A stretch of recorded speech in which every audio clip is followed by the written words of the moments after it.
that's come about over the last probably 10 or 15 years, maybe a little bit more, but it seems like it's really gained steam in the last 10 or 15.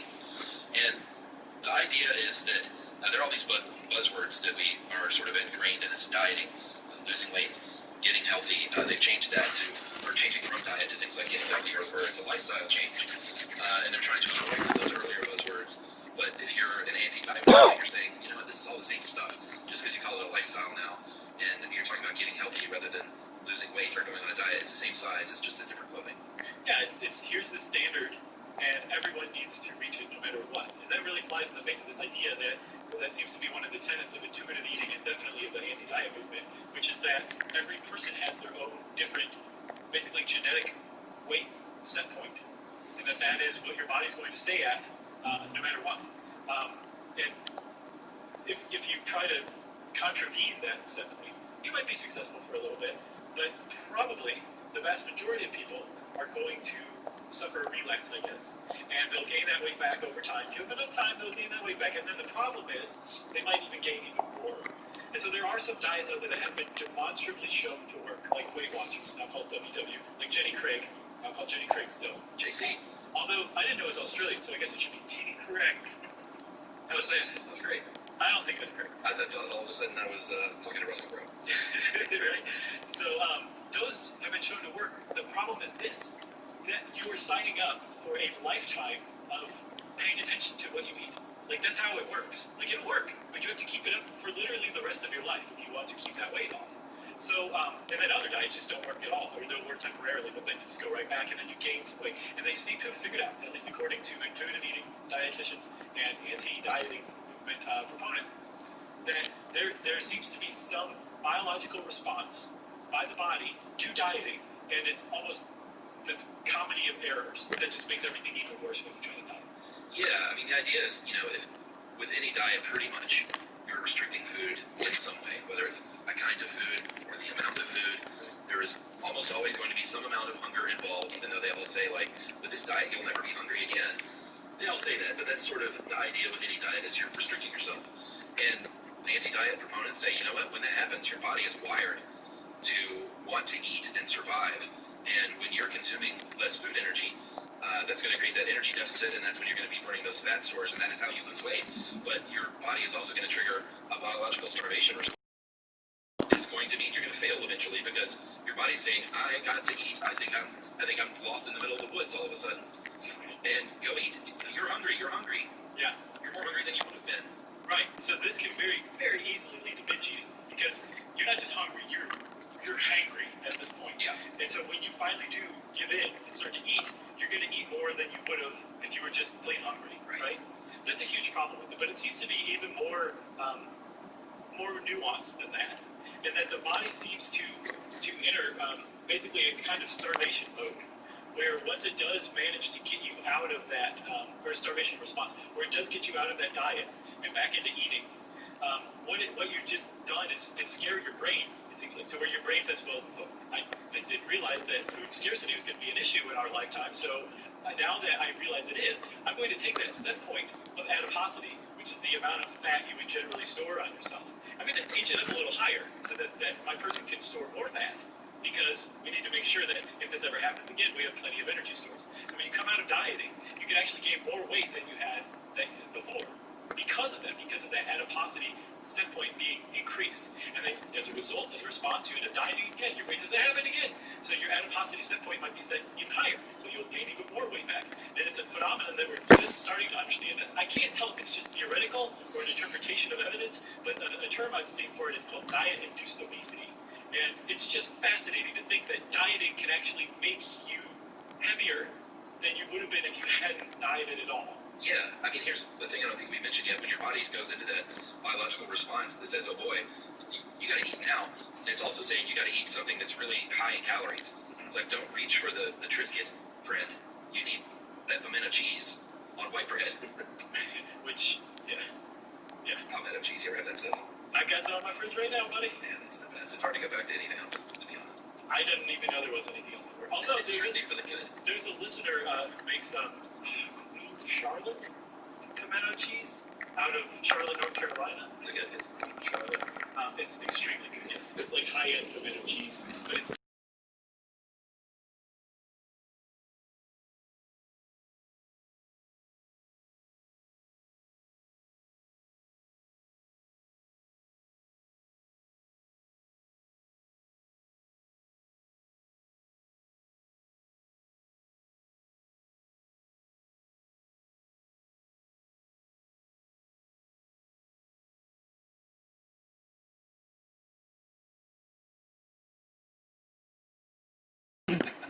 can't get divorced. Okay.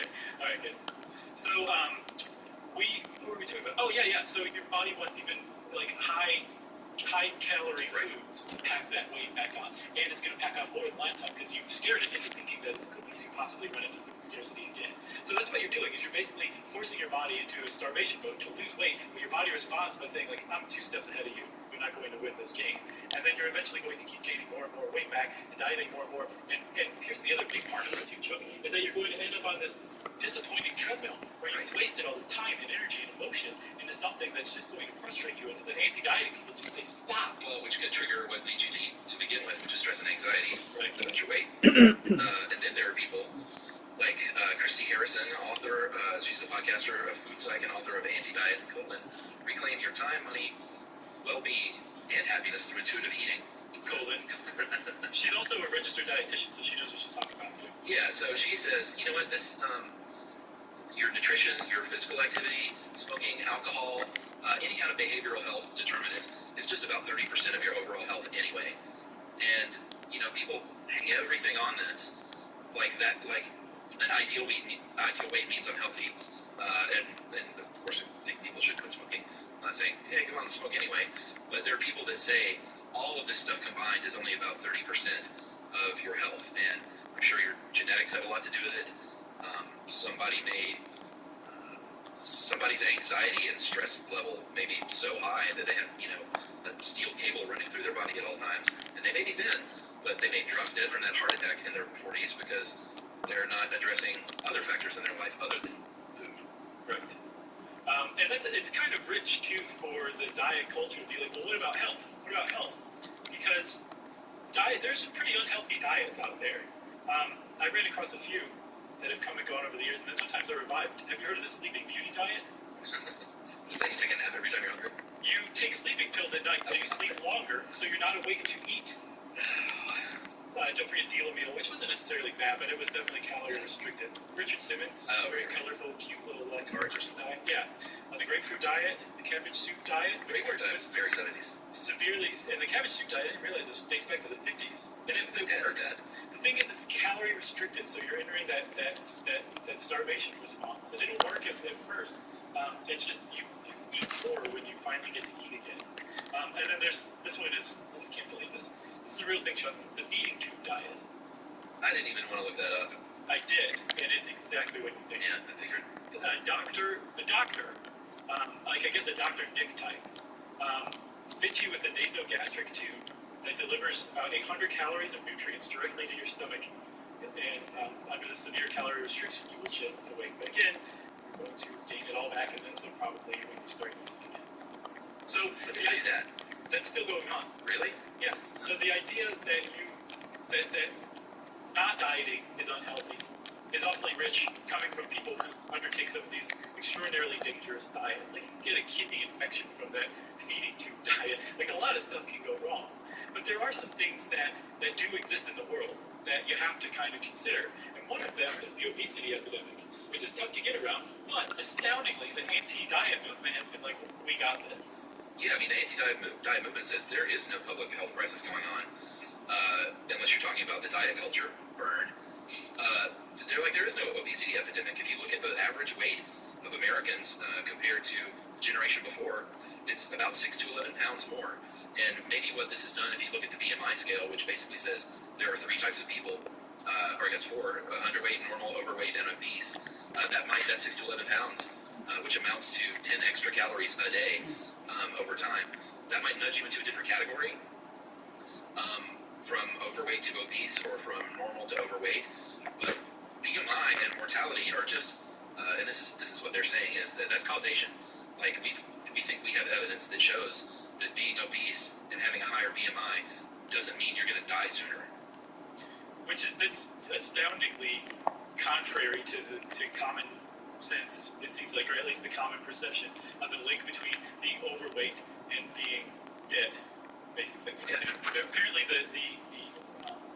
the holy text of anti-dieting seems to revolve around this 2006 study by a law professor named Campos. I don't know what Campos' first name, but Campos did a survey of the medical literature and tried to find the correlations between BMI and mortality. And and seem to find that there actually is a correlation, but it's not where you think. That people who are in the overweight range or the low range of obesity apparently don't seem to have much more of a risk factor than anybody who's in the normal weight range as far as mortality goes. You have to get to the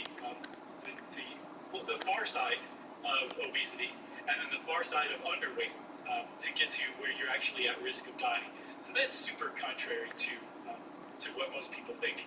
And again, like this is a 2006 study by a law professor who did a survey of the literature on nutrition and weight, and so you can take that as you will. But at the same time, if it is correct, it's still, to me, I don't think it discounts everything, because if people have gained 6 to 11 pounds on average compared to just a generation before, that's not terribly much. I mean, it seems like a lot depending on how, I guess, inculcated into the diet culture you are, but it seems like that's taking a snapshot of something that we're still in the process of, and then just saying don't worry about it because it's just this much. Not, well, how much more is it going to be, and is there danger if we reach that point? If everybody ends up like the humans in Wall-E, you know?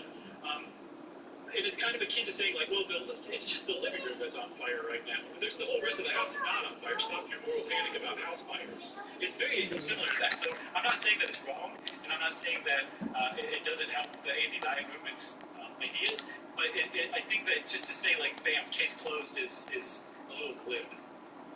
You're being glib, man. What's that? We say that in our house a lot. That was with Tom Cruise and Matt Lauer. Interview Tom Cruise. Yeah. Scientology. You're being glib, Matt. That is not as Tom Cruise thing to say as anyone's ever said. What happened to Matt Lauer? Yeah, he got cruised. You want to take a break? Oh my gosh, have we not taken a second break yet? No, let's take a break and we'll come back and talk about the big elephant in the room right after this. What? What? The what doesn't work? Where's my tablet? She did what?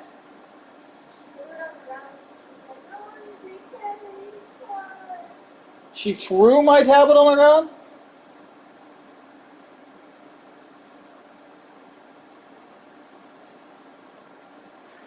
Fucking kids don't respond to anything I say. It's really fucking old. If I disagreed with a lot of the anti-diet movement, you're probably saying, it's a great name.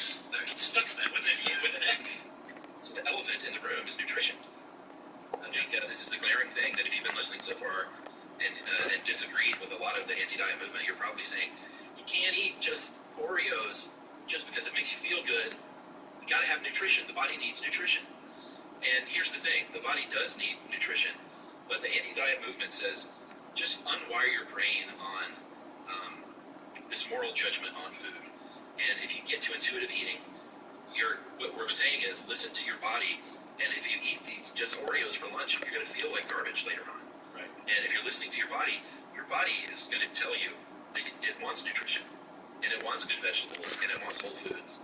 And if you're really in tune and you're really listening, and you're not just saying, oh, well, I'm just going to give myself permission because I'm an anti-dieter to do whatever I want, and I may be doubled over in pain every afternoon from eating garbage food, that means you're not doing it right. That means you're not listening to your body, because your body will crave nutritional health.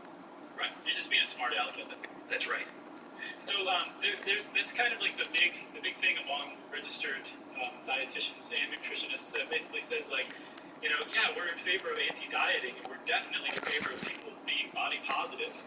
There's something called Healthy at Every Size that was founded by Dr. Bacon, of all people. Isn't it healthy at any weight, or is it any size? Any size. Okay. Yeah, size. Health at every size. That's right. Linda Bacon back in 2010. And so most dietitians and nutritionists are like, of course, we're all very much in favor of that, but like nutrition is important. And I'm sure there's some people out there like, yeah, you would say that you're a nutritionist, but it is. I just think that there's no getting around the idea that you need healthy whole foods. I think the problem is the anti-diet movement says that sounds awfully close to there's such things as good foods and there's such things as bad foods. Right. And we reject that outright. Yeah. And the nutritionists are saying, no, there really is such things as foods that are better for you and your body and are going to make you feel better when you eat them than other foods. So technically, sure, there is such thing as good and bad foods in that sense, but not shame. It's just this is going to provide more benefits for you than this. Yeah, and you know there is a real danger to and the people that are, I guess you would say, against the anti-diet movement, say, like, listen, we can't let this thing, we're all for body positivity, but we can't let it go so far in the other direction that you're diet shaming and you're saying, you know, you shouldn't eat, like you were saying, you should seek out nutritional foods. Like, don't let the pendulum swing so far in the other direction that you're brainwashing people into thinking that they can just eat garbage all the time and be healthy. I don't get the impression that that is super prevalent among anti-diet movement. I don't think it is. I think it's more that it seems to be targeting any kind of weight loss. That seems to be a division in the anti-diet movement itself. Right. So where if you want to lose weight, or even if you don't say you want to lose weight, but it's evident that you did, there's a model named Ashley Graham who was a full-figured Sports Illustrated cover model a couple of years back. And she lost a few pounds, but is still definitely plus size and full figured and proud of it. But she faced a huge backlash as a result of that, where people were like, "I'm not a fan of yours anymore because you've lost weight, you've betrayed us all." So there's this division between, well, no, I feel better when I shed a couple of pounds, and I have no problem with wanting to shed a couple of pounds. And the other side is like, you can't even think that way. That's diet culture brainwashing you. We reject that, and we reject you basically too. And so it's just the internet's been injected into it, which is the problem, is what it seems like. Right, because people should be able to make their own decisions on their own bodies and how they feel and it best suits them without being piled on the internet and on either side. And I get too also that people are like, well, no, that like when you talk about that stuff, it makes me feel shame. It triggers my shame. But the problem is like you can't control other people. You can only control yourself and your response to other people. Forcing other people to behave in a way that makes life easier for you is not how things work. Like, you have to just focus on yourself and your own response and your own positivity so that it is strong enough and robust enough that it can withstand hearing other people talk about how they wish they could lose some weight and be like, you know what? I don't anymore. I'm truly body positive. I truly love my body. That would be the true body positivity that people are trying to achieve there, and it would solve the problem of fighting among people who agree on almost everything else, you know? Yeah, and it's so hardwired. It's really hard to undo. It takes a lot of work. There was a study in 2017 of intuitive eating among retired female athletes, and they said they felt very liberated, and when they made that shift to food freedom, for lack of a better term, but they said it, quote, necessitated an effortful process of recalibration during which athletes had to relearn and reinterpret their body's physiological signals of hunger and satiety. So, like I was saying earlier, how that you lose these signals from when you were a baby. That a lot of work has to go into relearning those signals. And these are from these female athletes and this isn't necessarily the same thing, but there's a big movement now among former NFL players to get their health back into shape. And there's a long list of these men who have come out saying the NFL kills you.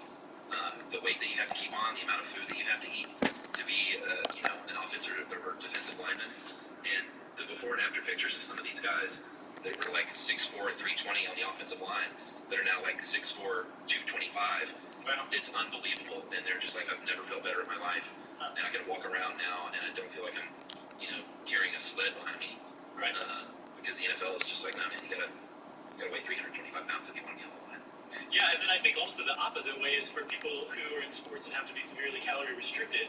You're basically taught to have an eating disorder right. that you have to unlearn when you stop playing sports too. So it kind of goes both ways. I think the key here is for everybody, for athletes, for everyday people, for people who are overweight, underweight, the cross that all of us are bearing, if you'll allow me to get a little religious in my metaphors here, is that we all have to stop being so obsessed with food and how we look in our weight.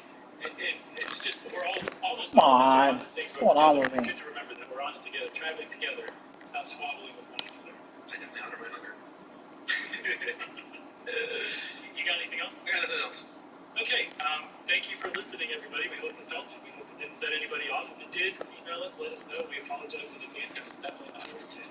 And since we said that, it's time for this one. I call this Axe Murder and Family. Or Axe Murdered Family. Hey, you guys are the best. Stuff on your matcha, that ain't just tea podcast a few weeks ago. And I've been down to Stuff You Should Know rabbit hole ever since. Well, welcome to the show, Jenny. Yeah, welcome. Just love hearing about new listeners, right? Most recently, I've been really into your shows about axe murderers. They're fascinating. And get this, I've discovered that members of my own family were killed by an axe murderer or two in the 1800s. Wow. There's a whole book about it titled Murder Along the Musconetcong. Murder Along the Musconetcong. I thought it was more. They're called the infamous Changewater Massacres of 1843.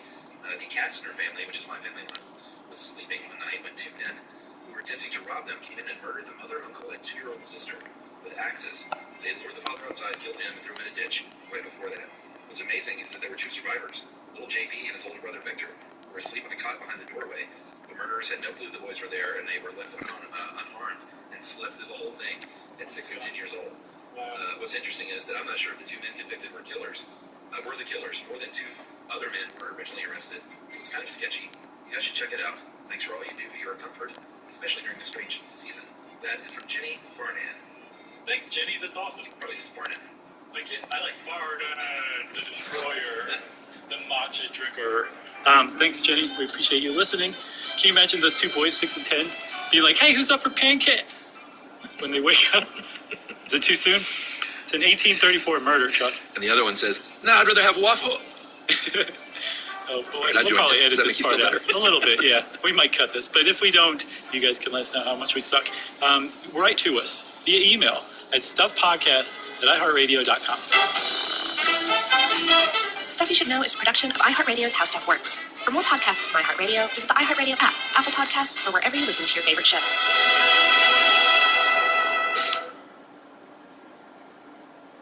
Holiday season means stocking up on some essentials, like decorations and an ugly sweater. With the Bank of America Cash Rewards credit card, you can choose to earn 3% cash back on online shopping. The essentials have never felt more rewarding. Visit bankofamerica.com/more rewarding to apply now. Copyright 2020, Bank of America Corporation. Are you ready for best life minus the burnout? I'm Zuri Hall from NBC's Access Hollywood, and my new podcast, Hot Happy Mess, is all about the most important VIP, you. You're the star of your life, so own it. Join us each Monday as we discuss relationships, self-care, career, and much more. Our podcast is for mindful, ambitious, diverse millennial women who are ready for more happiness, laughter, peace, and purpose now. Listen to Hot Happy Mess every week on the iHeartRadio app, Apple Podcast. Hey friends, when you need your bank, Capital One is right in the palm of your... It's about health, deliveries, or finance. 14. And even after all these years, 6 years on, this information is still just totally mind-blowing to me. And I love it. It's one of my favorite episodes of all time. I kind of forgotten about it and discovered it again. So I hope you enjoy it as much as I did. Welcome to Stuff You Should Know, a production of iHeartRadio's How Stuff Works. Hey, and welcome to the podcast. I'm Josh Clark. I almost just forgot what I was going to say. Your name? Yeah. Wow. There's Charles W. Chuck Bright piping in. Yep. And Trio. The trifecta. and this terrible IKEA. You think? Well, we're getting close, you know, right now. Did you ever see that IKEA commercial about the lamp that was thrown out on the street? No. It was really good. What happened to it? Was it like the monkey at the IKEA? No, it was like a lamp that's thrown out of like someone's just redoing parts of their apartment, and the lamp is Kicked to the curb? computer animated, so it's human form. Okay. Say. Anthropogen. Yeah. Anthropomorphic. And like looks up at the apartment, and then he's just thrown out of it. Something like that. Does he go back to Sweden? I don't remember what it is. You just remember the lamp like turns out human? It was sad. It was like sad. I got teared up. Did you go buy one of those lamps? No. Does it work? No. So I guess you're feeling pretty good since you're talking about lamps and everything. You know me and lamps. I do. That means it's a good day. It's a clear signal. Chuck's in a good mood, everybody. You know one of the reasons why you're in a good mood? Because your guts are functioning properly. Yeah. Ish. Yeah. You know me, it's day to day. With my stomach. Well, that's exactly right. Things change very quickly. Yeah. Because of your stomach, and your stomach can affect your mood. As a matter of fact, the vast majority of the serotonin, so the mood-stabilizing neurotransmitter, is produced in your gut. Yeah. And the way that things like serotonin and other stuff is produced is thanks to our microbiome, dude. Yeah. Our microbiome. This is the most fascinating thing going on in medicine and science right now. Yeah, I get the impression reading various articles when scientists talk about it, they all seem really pumped up. It's like the breakthrough of the 21st century, and this thing like just started. It's 2014. Yeah. And like this could remain the breakthrough of the century. Yeah, and I mean, if you think about the timeline, up until the 20th century, you were like a plant or an animal. Right. And then it was literally like the 1950s and 60s that they started saying maybe we should break things down a little further, and they came up with the 5 kingdoms. And Right. I think they're now there's a 6th kingdom. Well, there's 3 domains now. Yeah. 8 kingdoms. Oh, there's 8. There's 8, and 2 of the domains account for 2 of the kingdoms as well. Bacteria and archaea. Yeah. And archaea used to be thought that they were the same as bacteria. Yes. Then they started looking into them a little more, and they're like, oh, these guys are made up of different amino acids, and they have different characteristics. Archaea, for example, are the kind of microbial life that you'll only find around undersea hot water sulfur vents. Yeah, like volcano, crazy places. They're not in your vagina or in your mouth. Well, no, because they're extremophiles, and a vagina or a mouth isn't that extreme. Yes, because archaea lives there. That's right. So the fact that we figured out that archaea are different than bacteria, and not only that they don't just live in extreme environments, but also on the human body, that was something we can thank the Human Microbiome Project for. Yeah, and that wasn't, I think they didn't even discover archaea until the 1970s, so all this stuff is brand new. Right. And exciting. And by the way, the three domains are bacteria, archaea, and eukaryotes, which are us. Yes. We're eukaryotes because we have nuclei. Yeah. Let's talk about this, man. We have before. I'm sure you remember it in the fecal transplant episode. Yes. Because it definitely factors into it. You can, you can cure Clostridium difficile, which is something where it's a gut microbe. It's very harmful to humans that can colonize your guts after you take antibiotics. Yeah. Which is basically just like a slash and burn approach. Which again, thanks to the Human Microbiome Project, we're starting to understand everybody want to use antibiotics because what we used to just think of as almost entirely bad are actually mostly beneficial. Sure. And even some of the bad bacteria, aka germs, are actually present in our microbiome and normally live in harmony. Yeah. It just appears that when the microbiome gets out of whack, that's when disease happens. Yeah, like you may have E. coli in your body right now. Yeah, I probably do. But it's not a big deal if we always talk about stasis. Homeostasis. Yeah, keeping things balanced in life is the key. Yes. And it's definitely the key with your own personal microbiome, which we have learned is very individualized, which we'll get to with the project. Right, so if you take the human body and you scanned all the genes in it, what you would find is there are about 100 times more microbial genes than human genes in a genetic scan of a human body. Yeah, our human cells only make up about 10% of the cells in the body. And here's another great stat. We actually, the healthiest person on the planet has between 2 and 5 pounds of bacteria. Pounds? Yeah, of your body weight, about up to 5 pounds is kind of more. Yes. What's crazy is that that's even considering that microbial cells are anywhere from a tenth to 100th the size of an average human cell. Yes, you know how much 5 pounds would have to... That's quite a few. Yeah. As a matter of fact, there's an estimated 100 trillion microbes on an average human person. Just on, and a part of. Such a part of us in our normal functioning that we're finding very quickly that they're pretty much interchangeable. They are one with us, and as their host, we're kind of one with them. Yeah, like you have fungus on your skin. Yeah.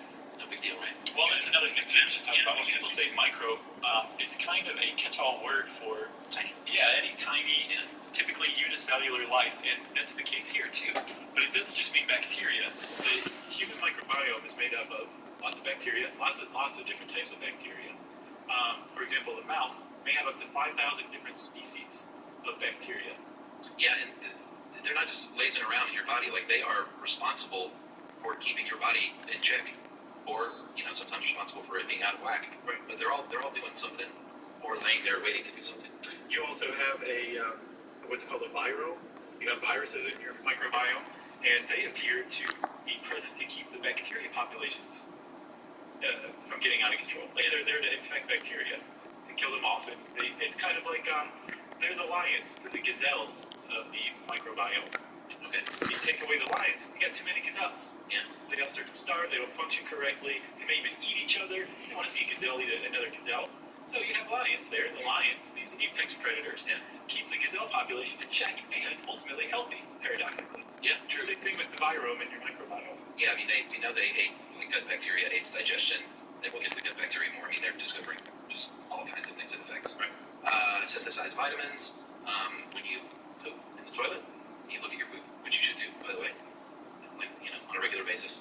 How much is it? Is it half? I've seen anywhere from a third to half. So a third to half of that is microbial biomass. It's not food. No, it's like dead living bacteria that you're pooping out. Yeah, about half. Half. I saw something that was kind of mind-blowing too. It's really neat and accurate, especially on a microbial level. So imagine your alimentary system, your digestive system, as the inside of that is technically outside of your body. You have a hole, a trail running through the middle of your body. Yeah. That is actually the outside world. That's technically the outside. Yeah, I guess I see what you mean.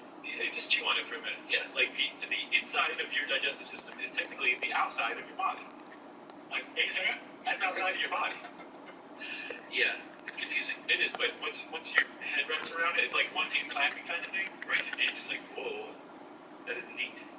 All right, so that's, I guess, the briefest of overviews of microbes and bacteria, which we've talked about ad nauseum on the show. Yep. In our Great Digestion podcast, that was one of my favorite ones. And then we've already talked about the food shakes. So the National Institutes of Health came up with a plan, got some money together, and said, let's try and do what the Human Genome Project did. Let's try and map out the human microbiome, which is a very tough task because everyone is different. Well, yeah, everyone's microbiome is different. And I just saw today, it was released from University of Michigan, they kind of already determined there is no such thing as a baseline healthy microbiome. Yeah, and that was one of the goals of this project that was started in 2007 was that to establish a baseline microbiome. Yeah. Like they didn't know what one looked like. Like they knew that people had tons of bacteria, protozoa, and viruses all over us and in us. But what is that supposed to look like? And when you figure out what it's supposed to look like, then you can figure out what an unhealthy one looks like. Yeah. And then possibly how to correct that by adjusting this microbial ecosystem back to a baseline. But I'm not surprised that they found that there isn't a baseline, that it's just too different. And that doesn't mean that they can't learn a lot and help us out a lot. What they're basically saying is you take a dozen completely healthy people and their microbiomes are going to be completely different still. Yep. And there was one huge revolution in the study of bacterial or microbial life that made this project possible. Same with the human genome, but much more for this. It's called metagenomics. And prior to the advent of metagenomics, if you wanted to study bacteria, you had to find a bacteria that could be replicated, cloned, in a laboratory setting. And this accounted for just a very, very small fraction of the number of microbes out there. What's more, so not only did you not have a representative sample, but you also didn't have anything less than an artificial setting. So even if you did get these microbes, if you could replicate them in a lab, they were going to behave the way they would in their natural setting, on your body. So what metagenomics did was you can now take a representative sample, say like a clump of soil, or a swab of somebody's earful, and get all of the microbes in there, and then basically just do this rough scan of them, separate all the DNA out, add these enzymes that go and clip coherent fragments of this DNA out, and then you take it and you put it into what's called a model organism. And that model organism starts to replicate as cells. And then each cell displays a certain characteristic associated with a different microbe. So all of a sudden, you can start studying the different cells and say, Trey Young, that was who broke the three-point record. This means that this protozoa is present, so on and so the forth. last time. Now, you can get a truly representative sample. Had a character out. Just all of a sudden broke the three-point record, put 16 threes in a row. I was like, what the fuck? Find all sorts of new, not just information, but even new species of bacteria, protozoa, and fungi from the study of this stuff. Which is a great thing. It is a great thing. And we'll explain why it's a great thing right after this break.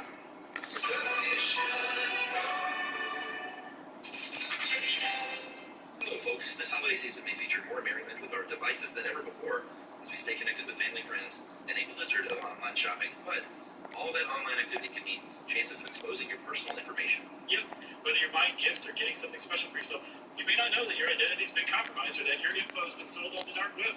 You don't want that. Don't spend your holidays without identity theft protection from LifeLock. It monitors for uses of your personal information, and if you have a problem with identity theft, the U.S.-based identity restoration specialist will work to fix it. No one can prevent all identity theft or monitor all transactions at all businesses, but LifeLock can help you feel safer and warm this holiday season and all year long. So save up to 25% off your first year by going to lifelock.com/stuff. That is LIFELOCK.com/STUFF. Save 25% off. Trey Young's an ugly motherfucker too. Hey friends, some of his mannerism in this game just makes him look so fucking stupid. Before Thanksgiving.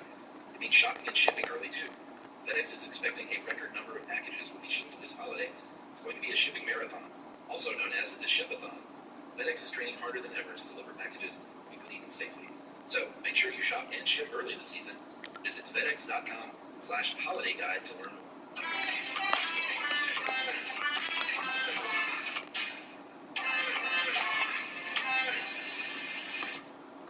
Okay, so we're back. We're back, and we were talking about the microbiome project, which is being rolled out in phases. The first of which, obviously, is to get as many of those samples of this new technology and basically just get a big reference set. Right. Throw them all on the table, like a crawfish boil. In the hopes of establishing that baseline. Well, not just a baseline, just basically cataloging everything, right, with the ultimate goal of seeing what this means to our body and how these different things interact. So they put the word out on the street. The NIH said, hey, we need some volunteers. Do you think you're a very healthy person? If so, come volunteer. And 600 people who consider themselves very healthy showed up and said, I'm a healthy person. Yeah, they were dismayed to learn that half of them weren't healthy. Yeah, apparently, over half were rejected outright. Yeah, and that doesn't mean they're like super unhealthy. It just means for the purposes of this. They needed the healthiest of the healthy people. And I read that even still, of the ones that were accepted, the 242 that made the cut, 85% of those people still had to have periodontal disease and cavities treated first. Yeah. And then basically they had to be treated for that stuff, and then they were fully healthy. But yeah. That's how that level of health they needed for this study, or that they wanted for it. Yeah, and it surprised me they only got subjects from 2 cities. I thought it would have been like spread out, but Houston, Texas, and St. Louis, Missouri are where the final subjects came from. Yeah, they haven't been, and they were all white too. Oh, really? They were white men and women aged 18 to 40, I believe, and they were the picture of perfect health. I bet the dentist got finished with them. Wow, maybe. I don't know, but it's not that this has been that the Human Microbiome Project has been criticized for it. It's more just been like, you guys got a swab of just a small fragment of humanity. Yeah, maybe there's so much starting point. Right. Well, yes, because they can't include like every ethnic group and race. Yeah, you're just starting out. Right. Okay. But I mean, it is surprising that they just went with Caucasian only. So they finally get these healthy people. A couple hundred scientists, 80 different institutions. It's a big group thing. It's not just like one university that's running the show.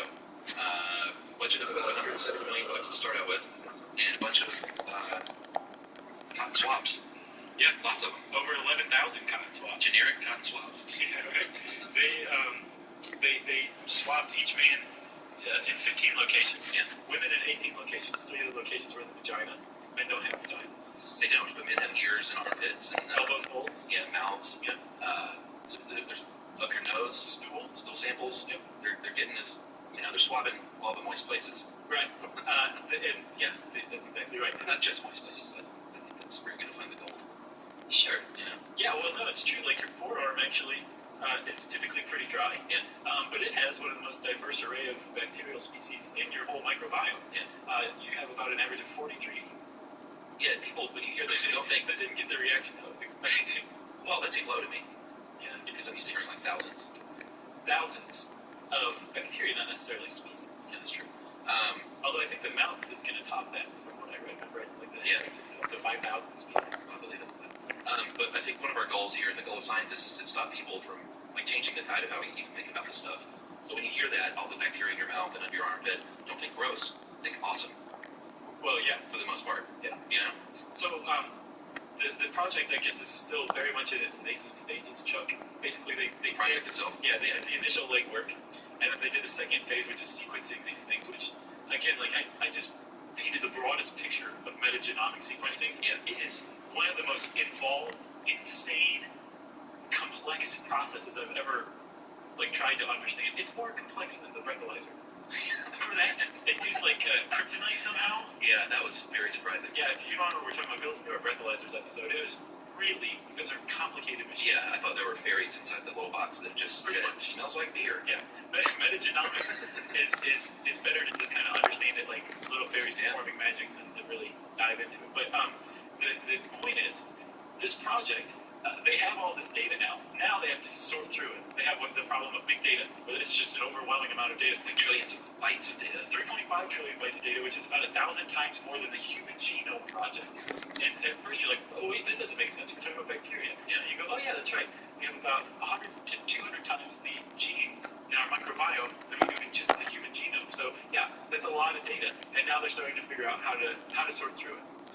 All right, so I guess after this break we can talk about some of the things we have learned thus far.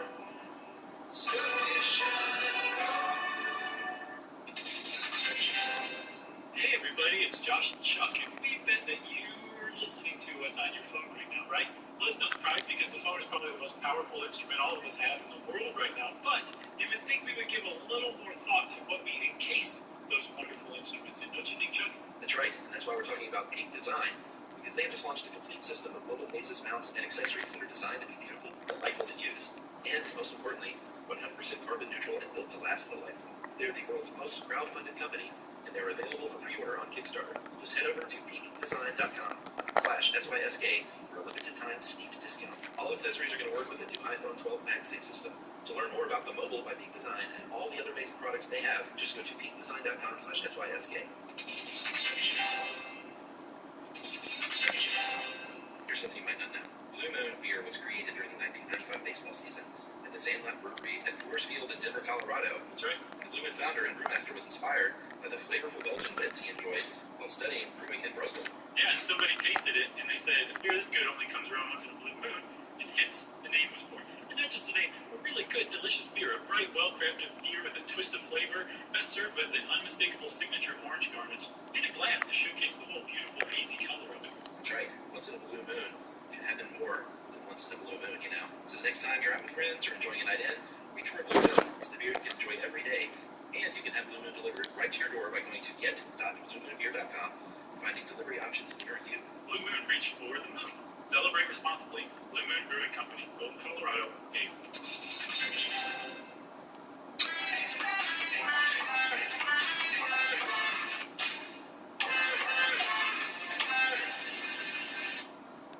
Okay, we're back. All right, so now I guess we can talk about some of these great findings, some of the newest findings in the last, what year is it?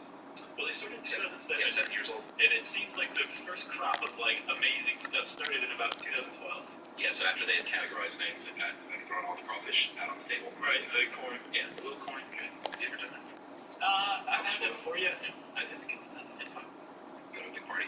There's a place in Buford Highway called the Crawfish Shack. I've heard of that. I haven't been. Did they do it like that? Did they just dump it on the table? It's all picnic tables. No, it's in bowls and stuff like that. But it's all picnic tables inside. Yeah. And just huge rolls of paper towels. And dude, that place is so good. Yeah, I guess you can't do that as a restaurant. But if you go to a true crawfish boils in town home, you have the picnic table covered with the plastic thing, and you just dump it on the table, and everyone just stands around like a bunch of animals, right? Getting drunk and eating, sucking the heads of crawfish. My family used to do something similar to that when I was little. In Toledo, we would eat.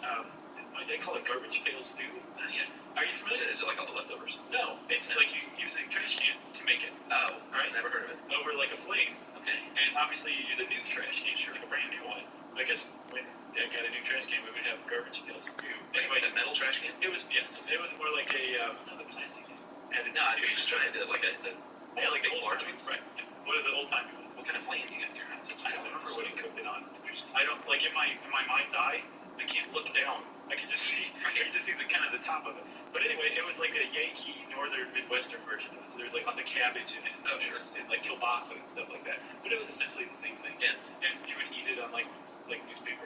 I can't wait to get emails from people who are like, we did that same thing. I've looked around. I've never seen it since. I'm sure that that sounds like a good thing. Although your dad is a very unique person. Insane. All right, so back to the project and the findings.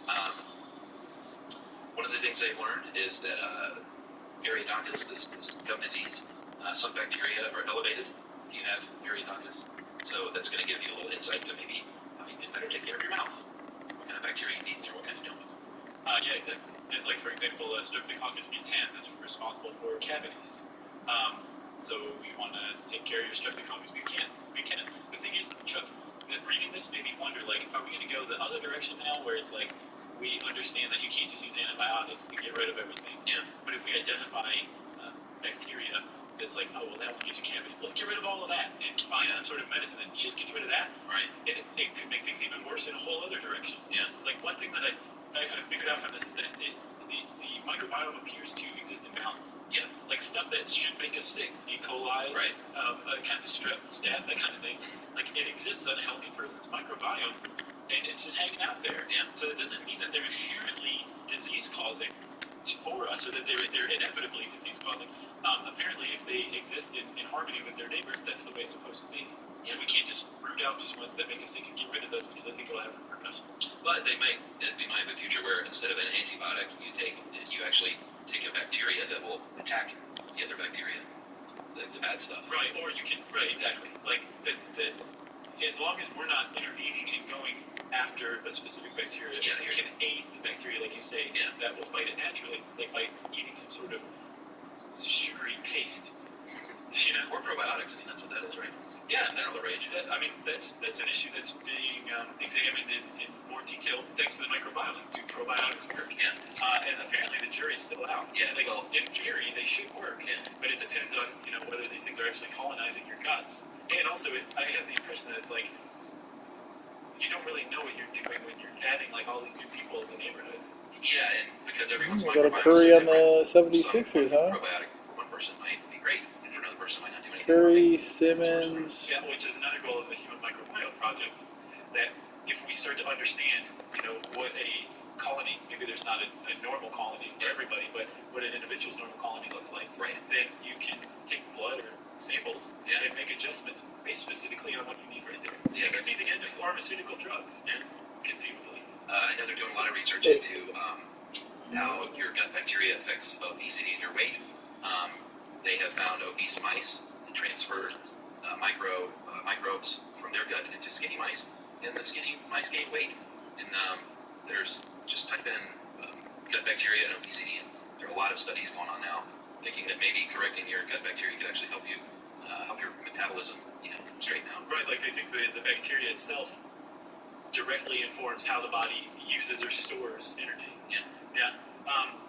The one that blew me away was there's a type of bacteria that helps break down milk in humans. Oh yeah. And typically it's in the gut, but as a woman advances in pregnancy, some of it moves down to the vagina. Yeah. And at first the researchers who found this were like, well, what's the deal with that? And then they figured it out. They think when a baby is born and it passes through the vagina, it basically becomes covered in this bacteria, ingests some of it, and that bacteria goes down and colonizes the baby's guts and prepares it almost immediately to start breaking down breast milk. Yeah, evidently, brand new babies are just sponges, and they're experimenting with cesarean sections to just swab, after you have the cesarean section, you bring the baby out, swab it with vaginal mucus, and basically it just soaks right into the skin and maybe have the same result. Right, or swab their mouth or something like that. Yeah. Another way, and I guess that's kind of related to, is with the immune system. Apparently, the microbiome acts as kind of like a teacher to the early immune system. Yeah. It says like, hey, these are the good ones, these are the bad ones. Why don't you go ahead and produce some T killer cells or killer T cells? Sped up a little bit again on that one. Sucks.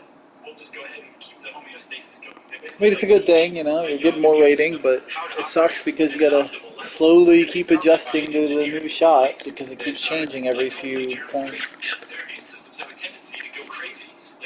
You go from shooting 70-80% down to 50-60 until you get used to it again. It's annoying. Fungi, they'll become so inflamed that they'll damage the surrounding tissue, or they'll have irritable bowel syndrome, or Crohn's disease. They think also is a flux state of the microbiome in the gut.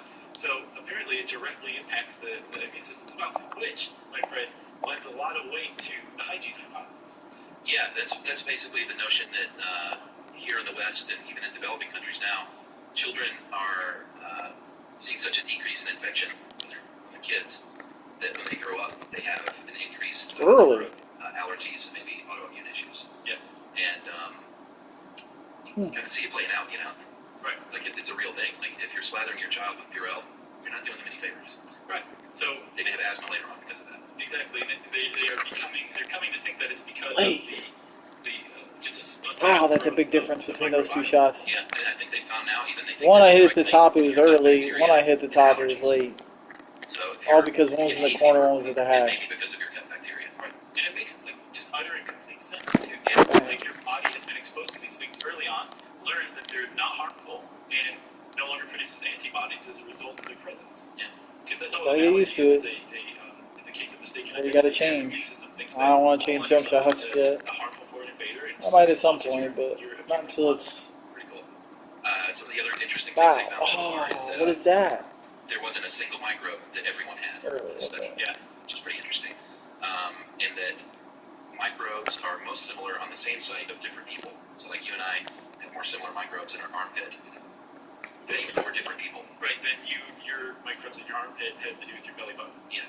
Ours are more similar than the ones in different places on your body. Yeah. That's pretty neat. And different microbes can do completely different things. Like the way you digest food might use one microbe and I might use another, or that same microbe might have a completely different function in you than it does in me. Right. It's so personalized. It's like, it feels like the beginning of like hyper-personalized medicine.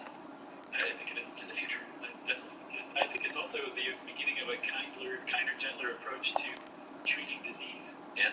All disease. Like, it's entirely possible, especially if you take a brain-based view of mental illness, it's possible that every bit of disease can be cured by understanding the microbiome. Even cancer, apparently, they found from this that some types of cancer manage to cloak themselves by taking, like, residue from certain types of bacteria and basically sneaking past your immune system and going and launching itself into cells and hijacking them and creating tumors. But it cloaks itself by getting buddy-buddy with certain kinds of bacteria. Cancer is a jerk. Yes, cancer is a big time jerk. You know, we kind of covered it here and there, but I can see more specific cancer podcasts. Sure. You know what? Yeah. So far we've done 2 that specifically got into the microbiome, but we've never done like a microbiome one. Yeah. Oh my gosh. Like a year from now, when It's crazy. out, do like the microbiome.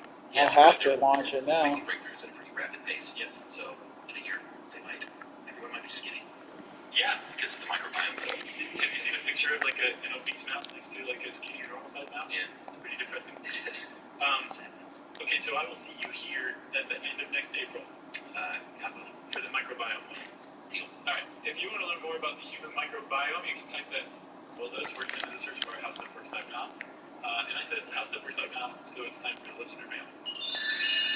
Josh, I'm going to call this response from a creationist. Okay. We got a few of these. Hey guys, listen to your podcast on natural selection and really enjoyed it. I'm a biologist who is a Christian and creationist.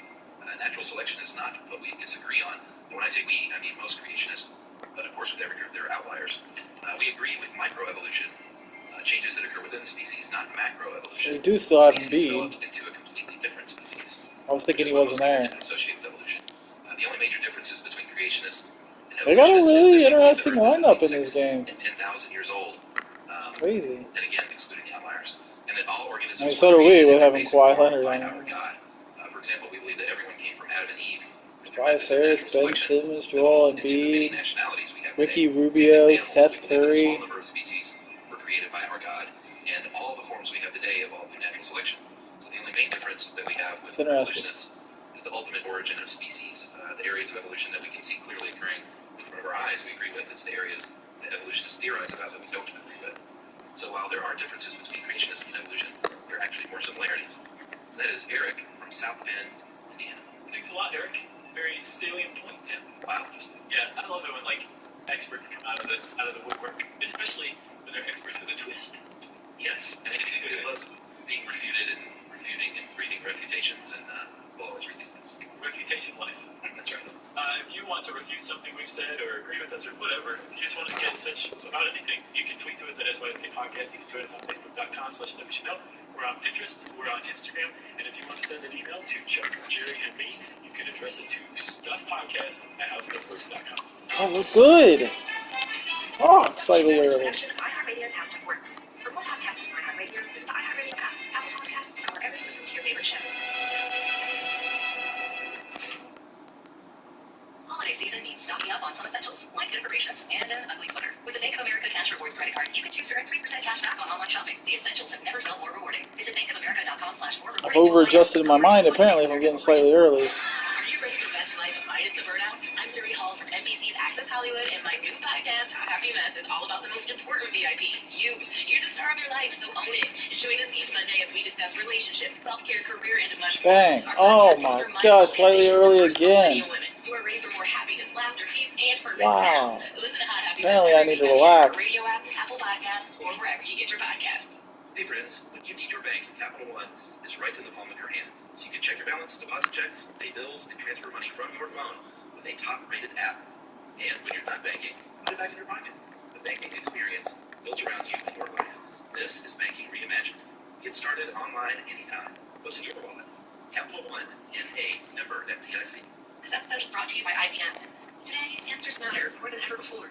That's why IBM is helping businesses manage customer questions with Watson Assistant. It's conversational AI designed to work for any industry. Let's put smart to work. Visit IBM.com/Watson Assistant. Hey, everybody. I don't know if you've heard, but we have a book coming out. Finally, after all these years.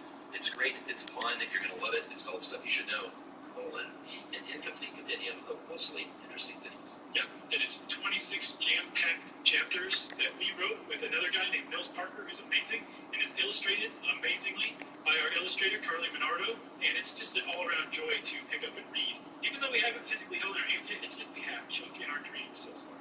I can't wait to actually see and hold this thing and smell it. And so should you. So pre-order now. It means a lot to us. The support is a very big deal. So pre-order anywhere books are sold. Welcome to Stuff You Should Know, production of iHeartRadio's How Stuff Works.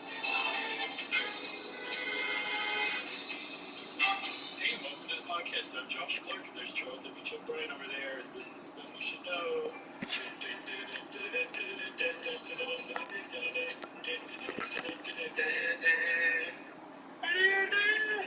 This is going to do the Olympics. It's equally stirring. I thought you had done the Olympic Games song. That's what I started out doing, and then about 2 duns into it, I realized I could not bring it to mind, so I just wrote the Russian thing instead. The Olympics. Well, I don't think would they still be going on right now? Would they be over? I don't know. They could have just wrapped up, actually. It's kind of sad, It's sad for now. It will be encouraging later. I think the Tokyo Olympics, whenever they happen, are going to be a global coming together and celebration of beating coronavirus. Yeah, totally. They'll have to redo those ceremonies. Yes, but from what I read, the Olympic flame is still alive and well in Tokyo. What if the opening ceremonies had little, corona crowns running around and people smashing them with big inflatable hammers? That's right. They tell the story of the coronavirus pandemic through interpretive dance. It just has a big giant bat at the beginning. Yeah, exactly. It's the villain. There'd be plenty of villains in that one. That'd be fun. For sure.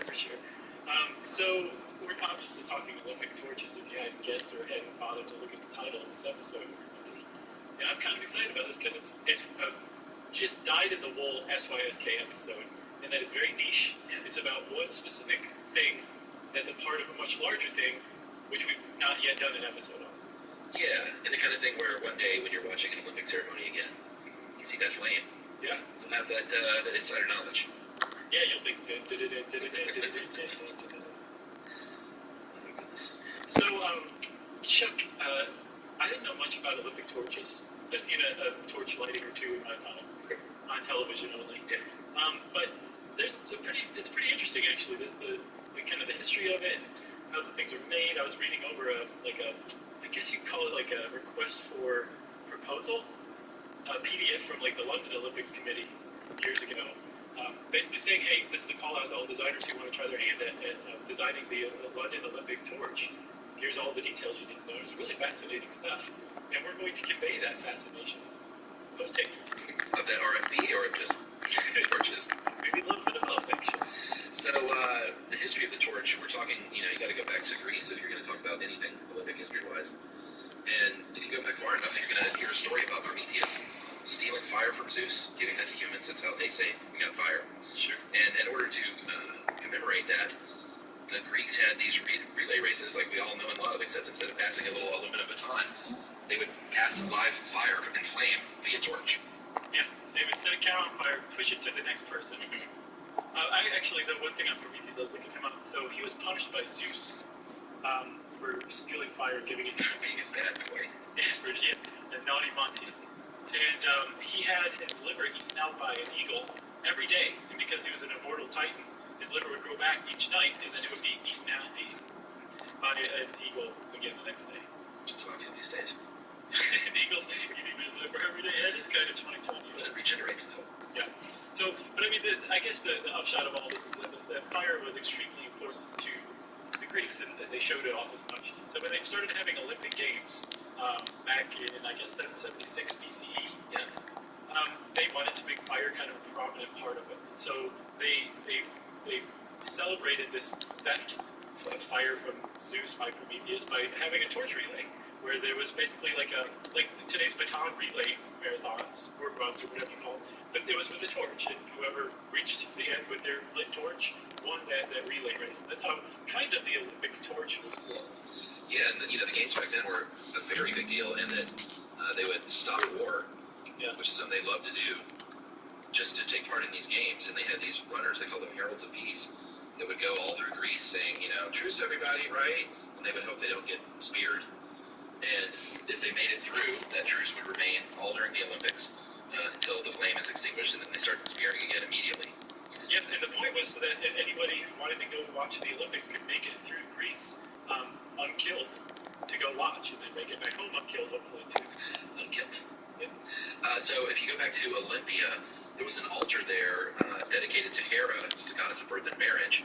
And at the beginning of those first Olympic Games, they would ignite the cauldron at Hera's altar, and they would light it with the parabolic mirror. They call it a scaphia. And it's sort of like, an Archimedes' death ray, or a magnifying glass or something, where you focus the sun down to that, single spot. If you're a sadistic child, you burn ants that way. You should never do that. No. It's not nice. No, leave the ants alone. Leave the ants alone. But that's how they would ignite that initial flame, and that flame, the idea is that it stays lit throughout the Olympics. Yeah, so this is a pretty cool tradition if you think about it. I mean, just because the Olympics have been around for so long today, the modern Olympics, we kind of take this whole thing for granted, but this is a pretty neat tradition that I guess just came up out of whole cloth among the Greeks. Yeah. And so they were like, we're going to keep this going, and they did for another 1,000 years. They did the Olympics. But then when the Olympics kind of died out after millennium, the torch and all of that stuff died out with it. Fortunately, the Greeks were a highly literate society, and they wrote a lot of this stuff down. And it was rediscovered when the Olympics were revived in the 19th century by a guy named Pierre de Coubertin. And he, one of the things that he did was to say, I really love the Olympic Games. I'm not necessarily aware that there was a torch relay or anything like that, so we're going to wait another 30 years or so before we introduce the torch again. That's right. That came in 1928 in Amsterdam, and there they had the cauldron on fire on purpose, but they weren't relaying that torch still. It took till 1936 in Berlin when Karl Diem, he was the Secretary General of the organizing committee of the games there, and he said, hey guys, we got to bring this back to the OGs, and we got to get that torch relay going, and we got to light it in Olympia and get it here to Berlin. We got to do it right. Yeah, he definitely did it right for sure. I mean, not only was the whole thing revived, the idea of the torch relay, but igniting that torch in Greece and then having it make its way all the way to Berlin. That's pretty cool stuff. And from what I read, that was also right up the Nazis' alley, in that it kind of connected the Third Reich to the great Greek and Roman empires of yore, which they were super into to try to legitimize themselves. So they went for it. Fortunately, that first Olympic torch, which we'll talk more about the torches, it did not have a swastika anywhere on it, which is wonderful that they managed to keep that off of air. I know, that's kind of surprising too, huh? It is extremely surprising. I mean, it really is genuinely surprising, and I'm very pleased. I was really pleased. I looked at pictures of that torch with one eye closed. Just trying to find the swastika. No, I was afraid I was going to see it. I couldn't believe it, and little by little, I was like, it's not there. So I was pleased by that. Good, but my eyes. I just turned into Toth from the end of Raiders of the Lost Ark in the mountain. So the relay at the Winter Olympics, I think it took until 1952 to introduce it at the Winter Games, and they did not light it in Olympia that year. They lit it in Norway because that's where the skiing was born. So they thought they would honor Norway in that way. But finally, in 1964, in Austria at Innsbruck, they said, we got to get it together, everybody. We got to get on the same page. We got to go winter and summer, start it out in Olympia, and relay that thing to wherever the heck we're going to have these games. That's right. They did, and I actually looked a little bit into the 1952 games, where they lit it in Norway. They lit it in the heart of the home of 19th century Norwegian skiing legend Sondre Norheim. It's either Sondre or Sondre, Sondre, and he was apparently quite the daredevil skier. I saw a quote about him, that he was fearless and daring. He ran straight down the most dangerous and challenging hills, rudely waving his cap.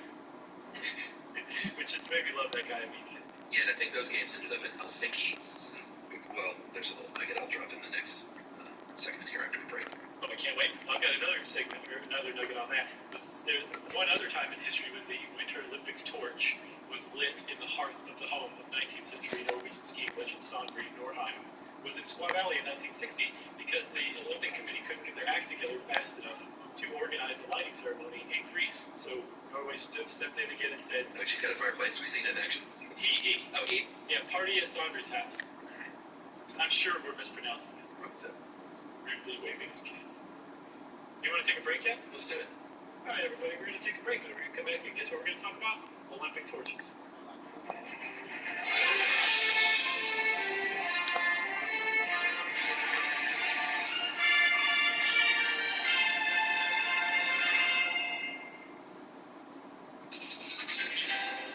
Hello, folks. This holiday season may feature more merriment with our devices than ever before as we stay connected with family, friends, and a blizzard of online shopping. But all that online activity can mean chances of exposing your personal information. Yep.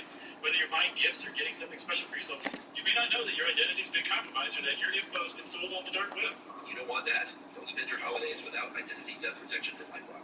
It monitors for uses of your personal information, and if you have a problem with identity theft, a U.S.-based identity restoration specialist will work to fix it. No one can prevent all identity theft or monitor all transactions in all businesses, but LifeLock can help you feel safer and warm this holiday season and all year long. So save up to 25% off your first year by going to lifelock.com/stuff. That is LIFELOCK.com/STUFF. Save 25% off. Are you ready for the holidays? Because FedEx has been training for months. This year, it's expected that a record number of packages will be shipped. Let's put it this way. It's going to be a shipping marathon. So much so that FedEx is calling it the Shipathon. Because the obstacles this year are bigger than ever, FedEx is preparing harder than ever. So make sure you shop and ship early this season. Visit FedEx.com/holiday guide to learn more.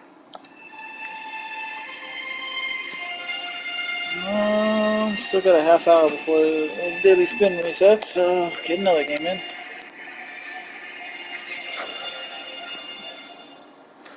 All right, Chuck, so let's talk about those RFPs that thrilled me so fully.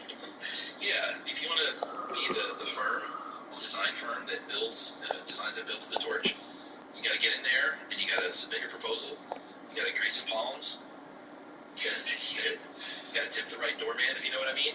You have to spread many goats around. That's right. To the right people. No, I think you just submit a proposal and the Olympic Committee looks at it. They sort of sit there like at the beginning of Planes, Trains, and Automobiles for 3 hours in silence, kind of twiddling their thumbs, looking. And finally they say, the bid goes to you. You win the assignment. You've got to have a torch that looks great, of course, and you've got to have a torch that works, because this thing it's got to stay lit under any condition. It can be, you can get this thing through a hurricane, supposedly, and it'll have to stay lit. Yeah, I mean, they're pretty serious about this thing not going out. So they build in redundancies. Oftentimes there's a couple of different flames working in conjunction to make this thing work. But in addition to the actual feel of it, the look of it, like you want to make it so that anybody basically alive on Earth could carry it. So it's got to be lightweight typically. I saw usually about a pound or so. It has to... So is that all? Most of the ones in that RFP, the golden RFP for the London Olympics, it had a list. Actually, you got to look this up, everybody. I cannot remember. Just search London Olympic torch proposal, design proposal. I'll bet that would bring up this PDF. Anyway. That's some sleepy corner of the internet, perhaps. Yeah, I found it, and I'm proud as much about that. But it had a list of like some of the specs of past torches, and most of them seem to be around 1 to 2 pounds. This article from How Stuff Works is 3 to 4. But I saw 1 to 2 pounds. Maybe that's without being fully loaded with fuel. Sure. Hey, if you can carry something that's 2 pounds, you could probably put 2 hands on it and manage the 4 pounds. Sure. Although they like you to hold it with one hand. Yeah, just because it looks cooler. These modern torches that we're looking at were sort of originated at the Squaw Valley Games in 1960 when a Disney artist named John Hench designed this. You know, it's sort of the first modern torch that everyone else said, yeah, that's a good idea. That's what we should do. We should have fuel inside of it, and we should have some backup flame inside of it. And they kind of function like a camp stove. Sure. A fancy camp stove, basically, is what it is. And we'll get into the fuels and stuff, but in that there's a liquid fuel that becomes a gas. It's under pressure, and then it comes out these tiny little holes, just like a camp stove or a Coleman lantern. Yeah, and I didn't know this. This is pretty cool. There are two things that have to be designed into it. Well, a couple of things that have to be designed into it. In addition to being easy to carry by basically anybody, it has to be very light, it has to be aerodynamic. Ergonomic, I think, is another. Sure. If you threw that word around in your bid, they would probably be like, "Oh, this kid is so bad." But you also have to, at least as far as London was concerned, but I got the impression that this was a standard thing, that you have to design in a way to permanently deactivate it after its one-time use, so that it can never be lit again. Which I thought was kind of cool. I bet you could have that. Funny enough, I found another weird corner of the internet researching this one at OlympicTorchRepair.com, which is possibly the most niche retail website I've ever seen in my life. They sell one part, and it is a part designed to fix the 1996 Atlanta Olympic torch. And they don't use the words that it will be lit again, Right. but just from the pictures, from the text, from everything that I'm seeing, I believe this is a rogue website dedicated to making 1996 Atlanta Olympic torches burn again after they've been purposefully disabled. Well, and you might be laughing, saying, how much could this person be making off this? But here's another little fun fact.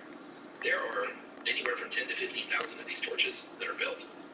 If you'll notice when you see these, and they don't cover all of this thing, or maybe they do in some dark corner of the internet. I'm sure somebody does. I might end up doing it in the future as a hobby. Covers each and every passing of the torch, but they don't actually pass the torch. They light the other person's torch, and then they run away, and then the camera doesn't hang on the person who just, standing there with their torch, and you think, what happens to those things? Well, you're allowed to buy it if you want. The one from Japan this year was going to cost about $650 American. That's a steal. Have you seen that thing? Yeah, it's good looking. They're beautiful. Have you seen the overhead shot where it looks like a cherry blossom? It's wonderful. I think so too. And that is a price that's basically at cost, because the IOC nor the AOC can profit from the sale of Olympic torches. That is not a side hustle for her. No. So just don't believe what the right says. I know. She can't actually make any money off of Olympic torches.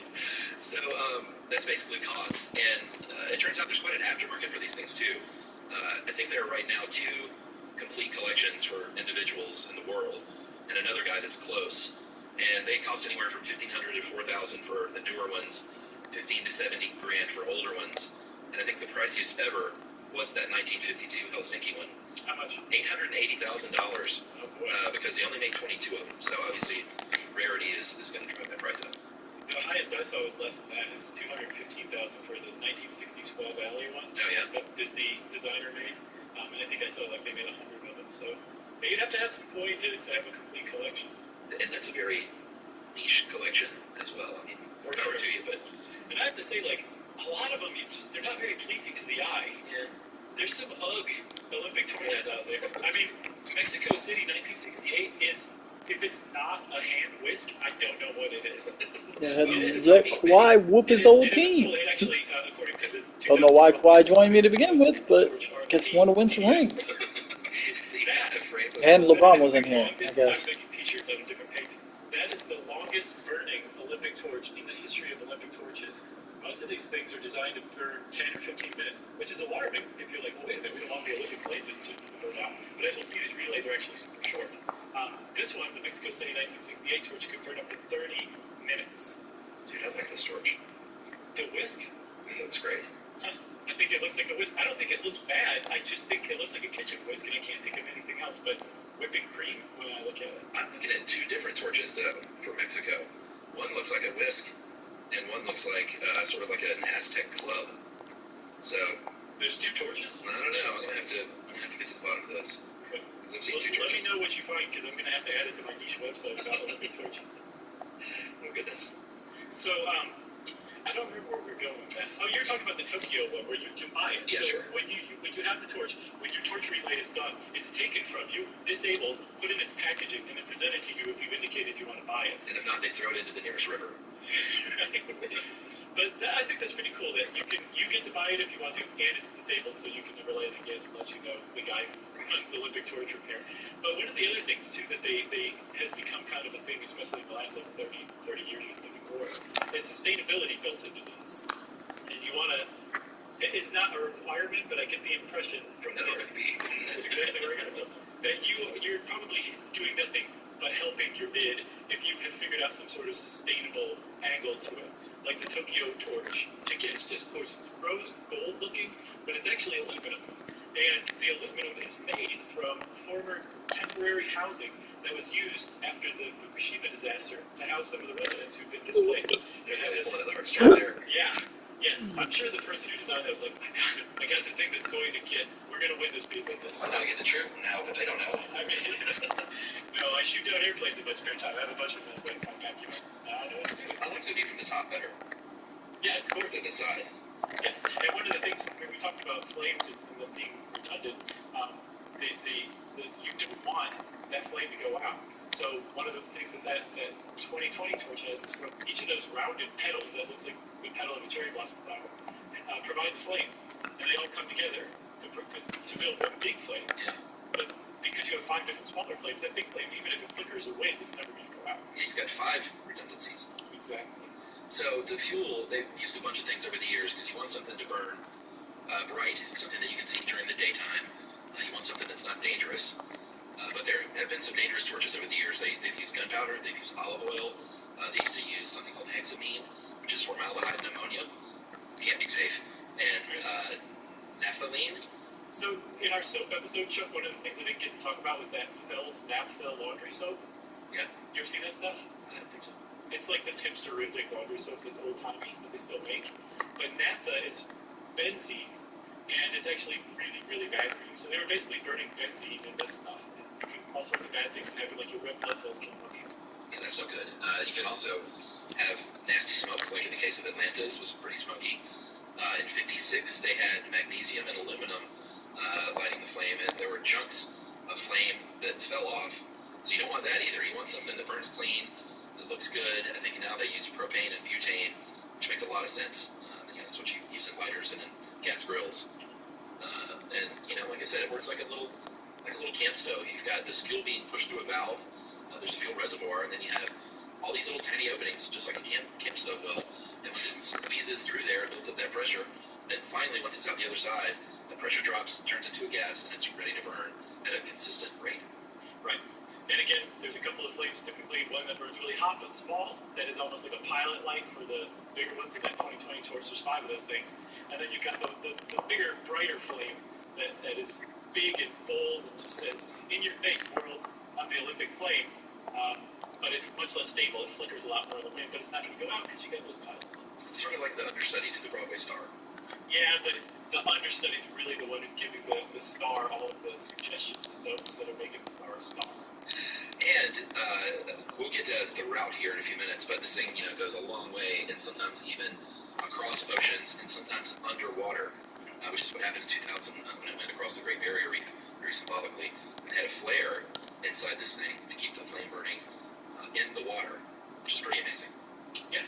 Did you see the video of that? Yeah, I saw it live. Oh, you did, huh? Sure. That's The Olympics guy. I love that stuff. That's cool. Yeah, I didn't see that. I like the Olympics too. I don't know if I'd say I'm an Olympics guy. Okay. But You're an Olympic George RFP guy. Yeah, that's way more of my alley than running around. We got a break. Yeah, I think we reached break though. Yes. All right, we'll come back. We'll talk about lighting this thing and then big relay right after this.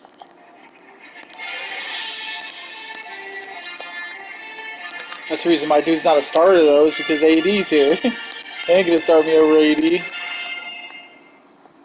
The longest I've ever gone without being a starter on a Hey team. everybody, I want to talk to you about your website. It doesn't look good and it's hard to program because Squarespace does it better.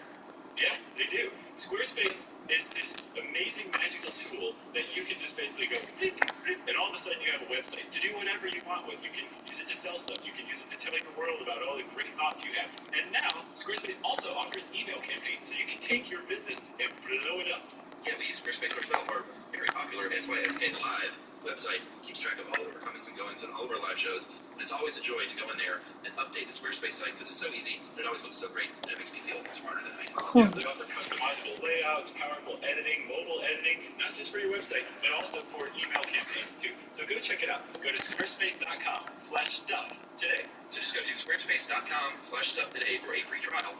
When you're ready to launch, everyone, use the offer code STUFF to save 10% on your first purchase of a website or domain. Squarespace, just go check it out.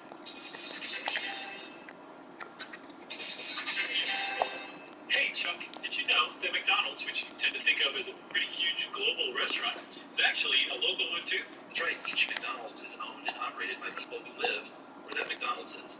When you eat at McDonald's, you're actually supporting American businesses, maybe even your own neighbor's business. Yeah, you're also supporting farmers, and you're also supporting the Ronald McDonald House charities. The Ronald McDonald House charities give families with sick kids a home away from home when they have to travel far for the care that they need, which is a pretty great charity, if I do say so myself. Yeah, they've done great work over the years, and franchisees also care about their community. They give back by helping first responders. They have a program called Thank You Meal Program, which provides free food for essential healthcare workers, first responders. And when you own and operate a McDonald's, you make a promise to serve the community where you do business, and that's what those franchisees do every day. Which is why they say, Chuck, McDonald's serving here.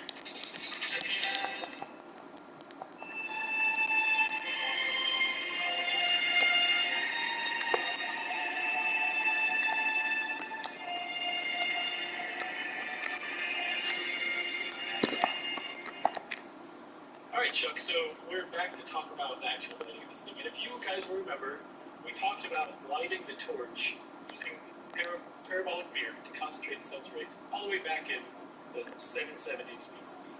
Well, when the Olympic organizers of the modern Olympics started bringing the torch back, I guess what was his name, Karl Bernheim?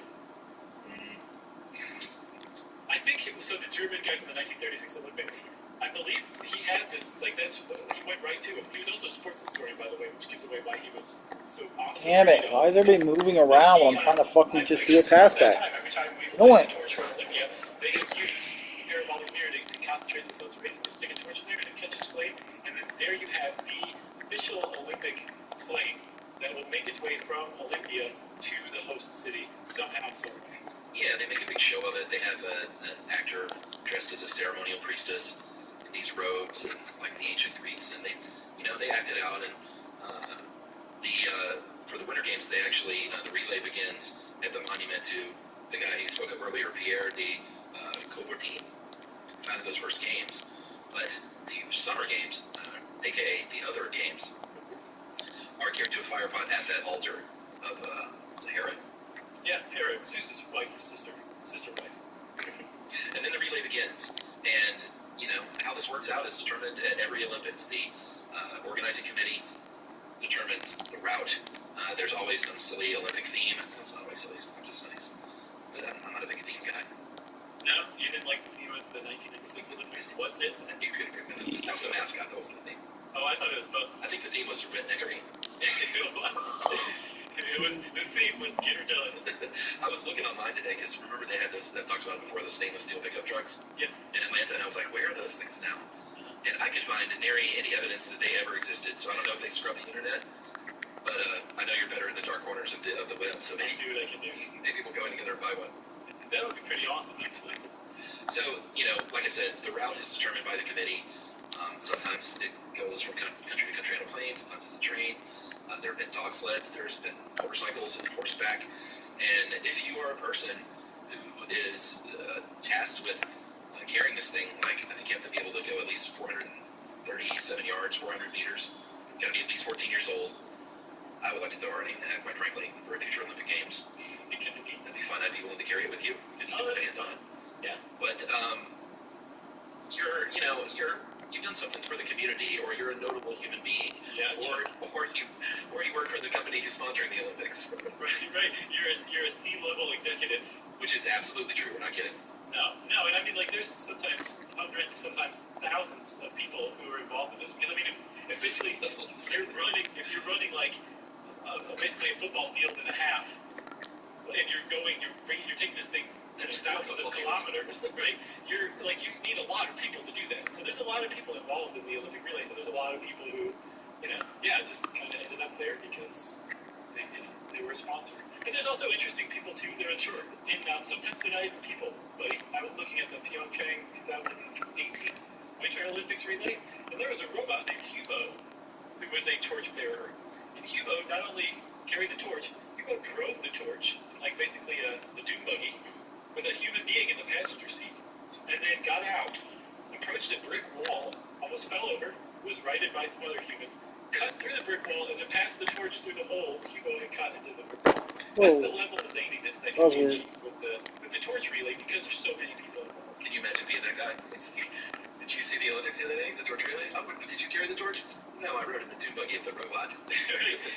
Just looking very nervous. I was a fail-safe, in case he went nuts. That's pretty great. They also did paragliding. They paraglided. Oh yeah, I remember that one. The torch from one place to another. That's pretty cool. Like people, they try to outdo each other. Each host city tries to outdo the last. I think Montreal is the one that has everybody beat. Oh yeah. Oh yeah. Let me go on. So in 1976, Montreal hosted the Olympics, and they figured out how to take the flame, transmit it into a radio signal. Still not sure how they did this.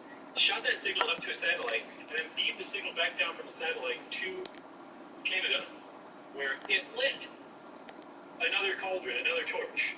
So they basically transferred the energy from the Olympic flame, shot it into space, and then transferred it back to Earth, and converted it back into flame. No one's ever going to beat that. I think that's cute that you bought that.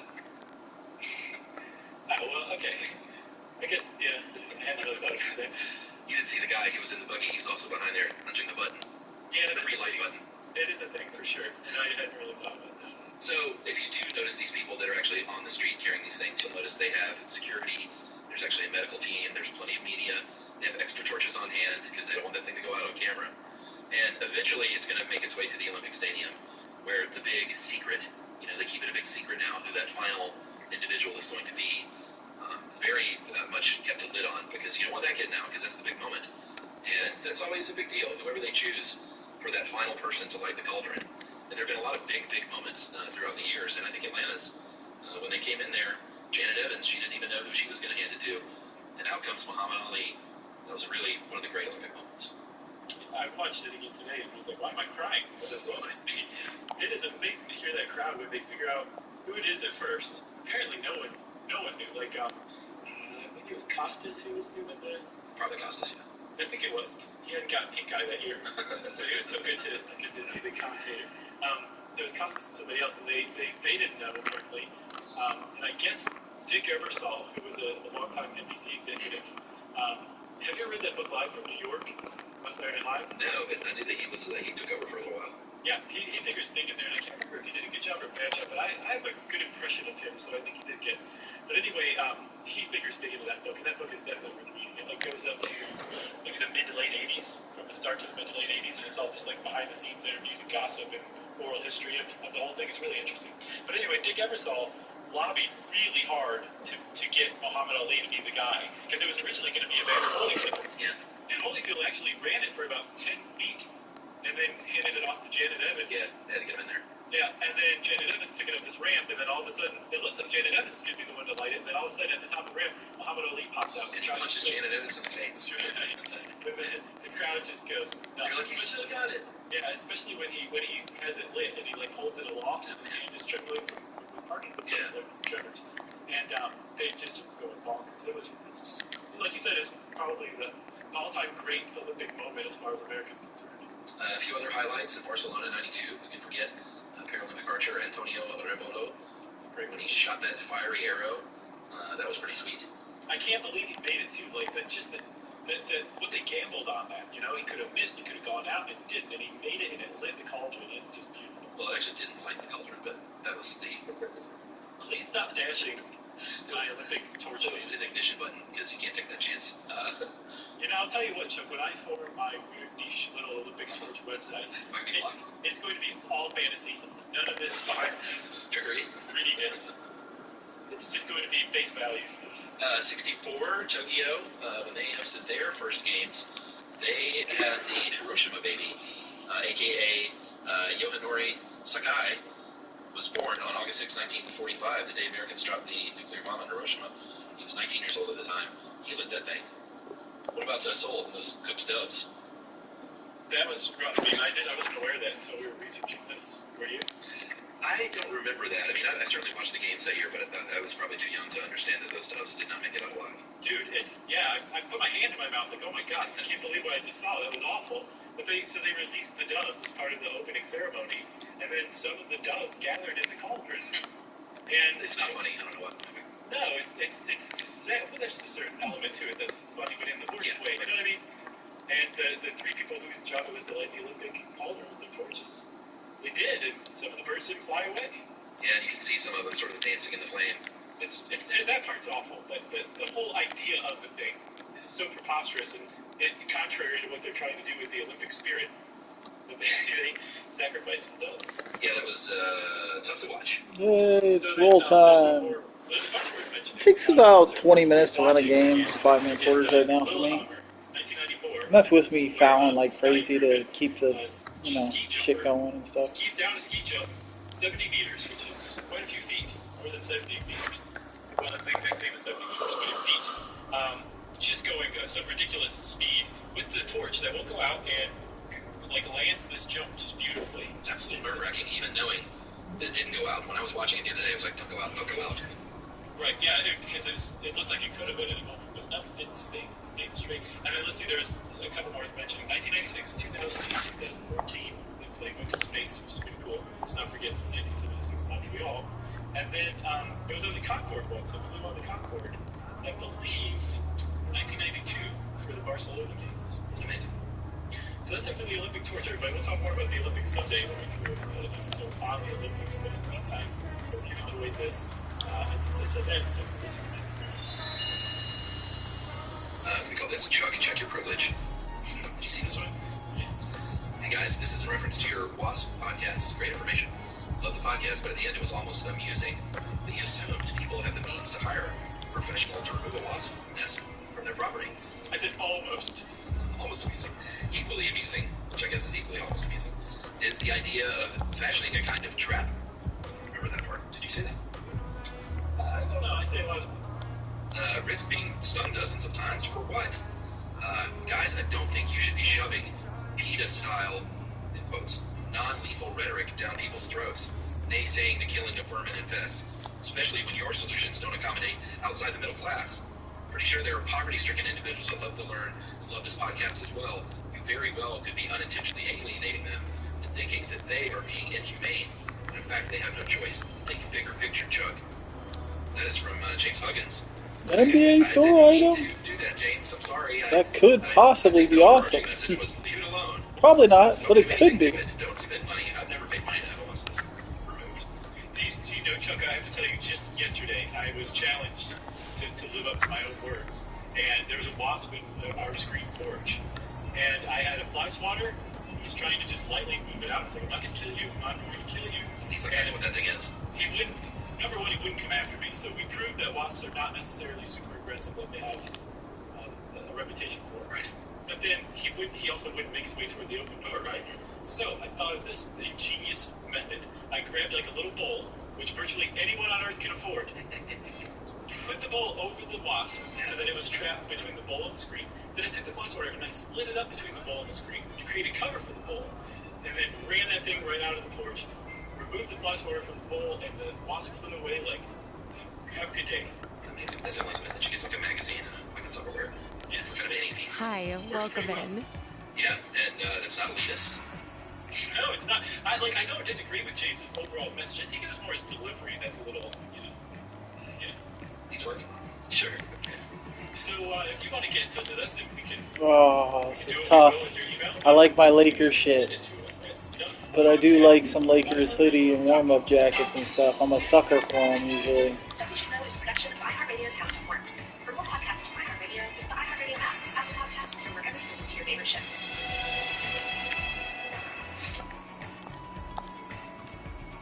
We're all shopping for essentials online these days, and now you can get rewarded for it. With the Bank of America Cash Rewards credit card, you can choose to earn 3% cash back on online shopping essentials. The essentials have never felt more rewarding. Visit bankofamerica.com/more-rewarding to apply now. Copyright 2020 Bank of America Corporation. Did you know the original Mr. Potato Head was an actual potato? Did you know that all tequilas are mezcal, but not all mezcal is tequila? Did you know some goats climb trees? Did you know there really was a Jones family that everyone in New York was trying to keep up with? Or that Pablo Picasso was a child prodigy who could draw before he could talk? You will. Stuff You Should Know, an incomplete compendium of mostly interesting things. Pre-order now at StuffYouShouldKnow.com or wherever books are sold.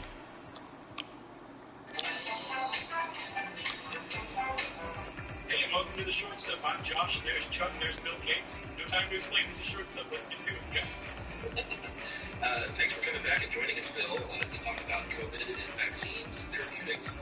And, we've got a short window here, so let's dive right in and guess my first question is, let's just kind of level set and find out where we are with vaccines and how it all works with multiple vaccines being worked on and how that kind of goes in the end. Well, there's fortunately a lot of different vaccine constructs using most of the approaches that we know.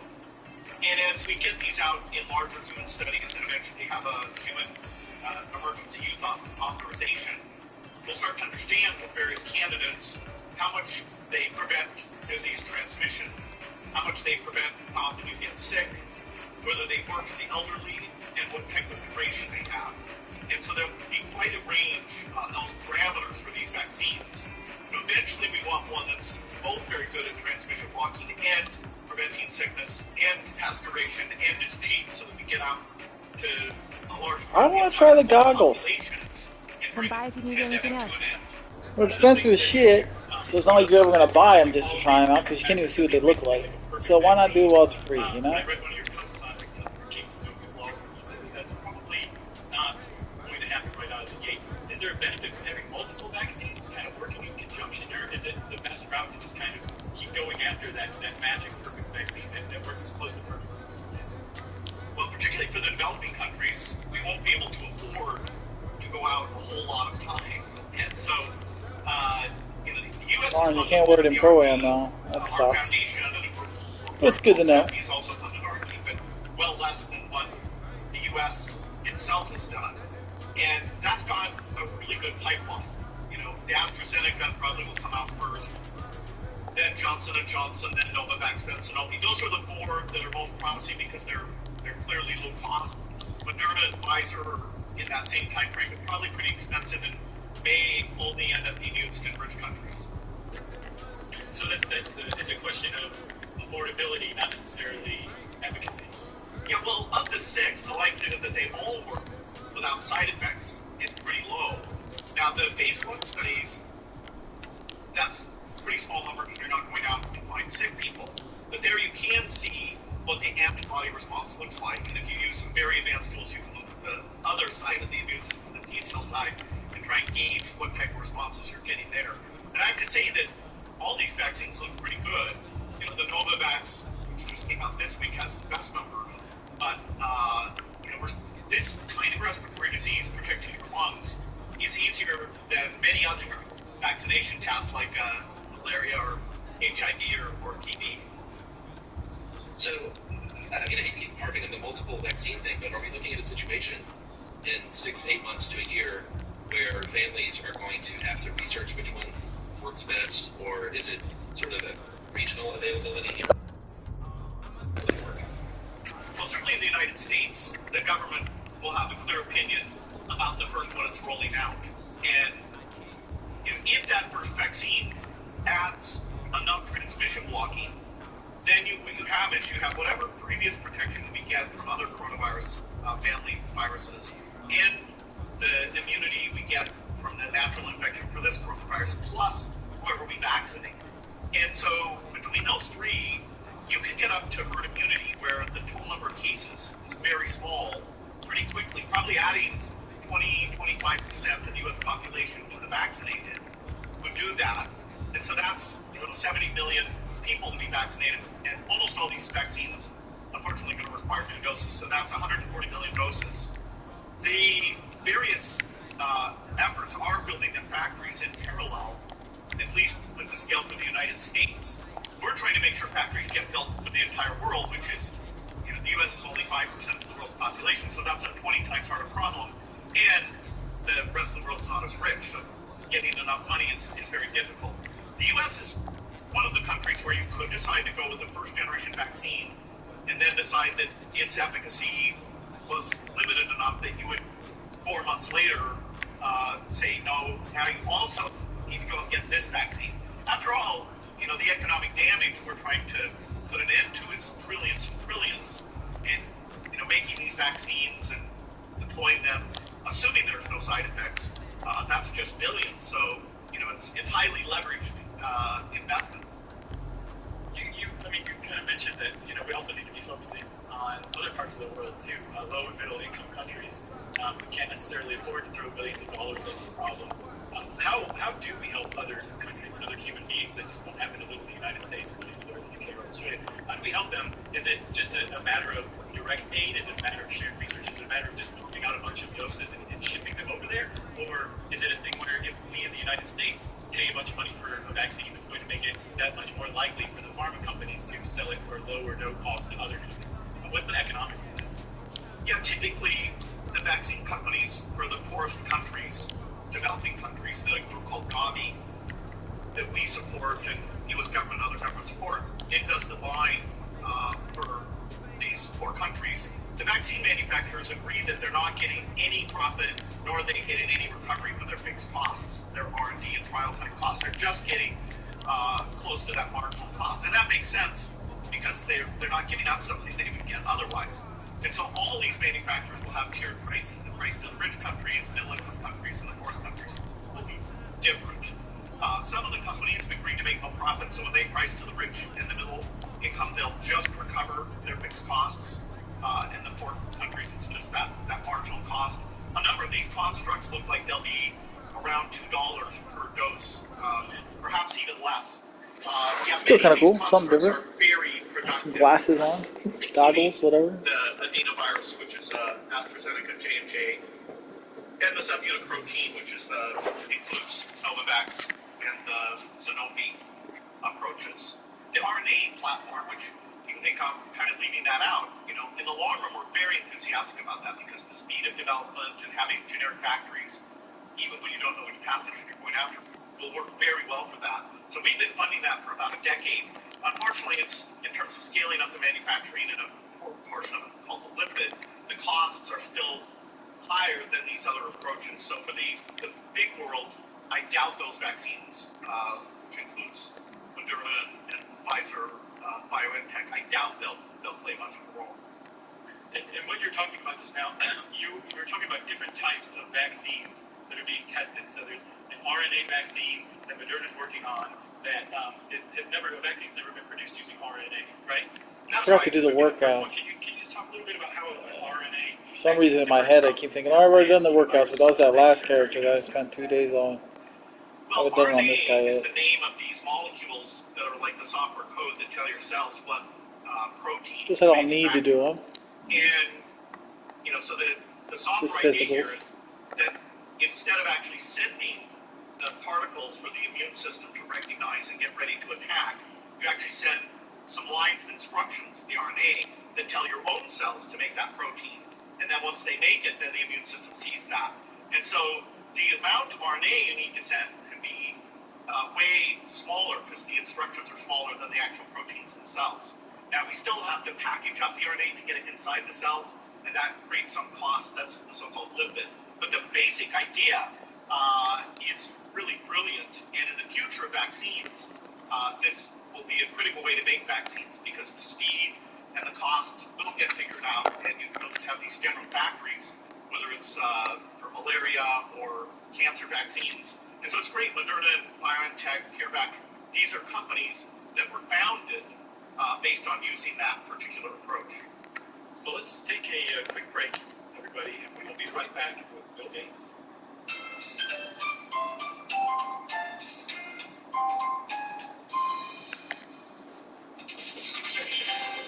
Something You Should Know is brought to you by Infinity, making your car buying experience as convenient as it is luxurious. Infinity now. Is that not correct, Charles? That's correct, because Infinity has rethought every step you take to get into a vehicle, so each aspect of the process can be on your terms. That means that purchasing and leasing is offered online, so you can do it from the comfort of your home, or you can test drive without going to a dealership. That's right, and get sales and service from anywhere with pickups and drop-offs that come to you. It's a type of luxury that's made to Still need to change my character's number, put some sleeves on them. I edited the rec shit, but I'm not going to be in rec for a week.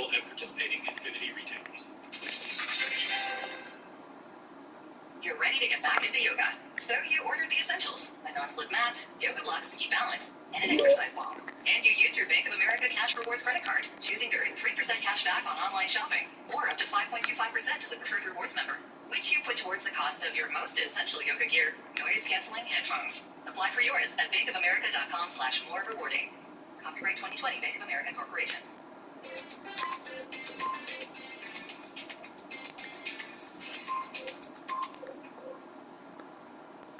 how closely, and I think the answer I want to hear is that we've never seen a response like this as far as sharing of research, but how closely is the international research community working together, and have we seen anything like this? No, it's quite novel.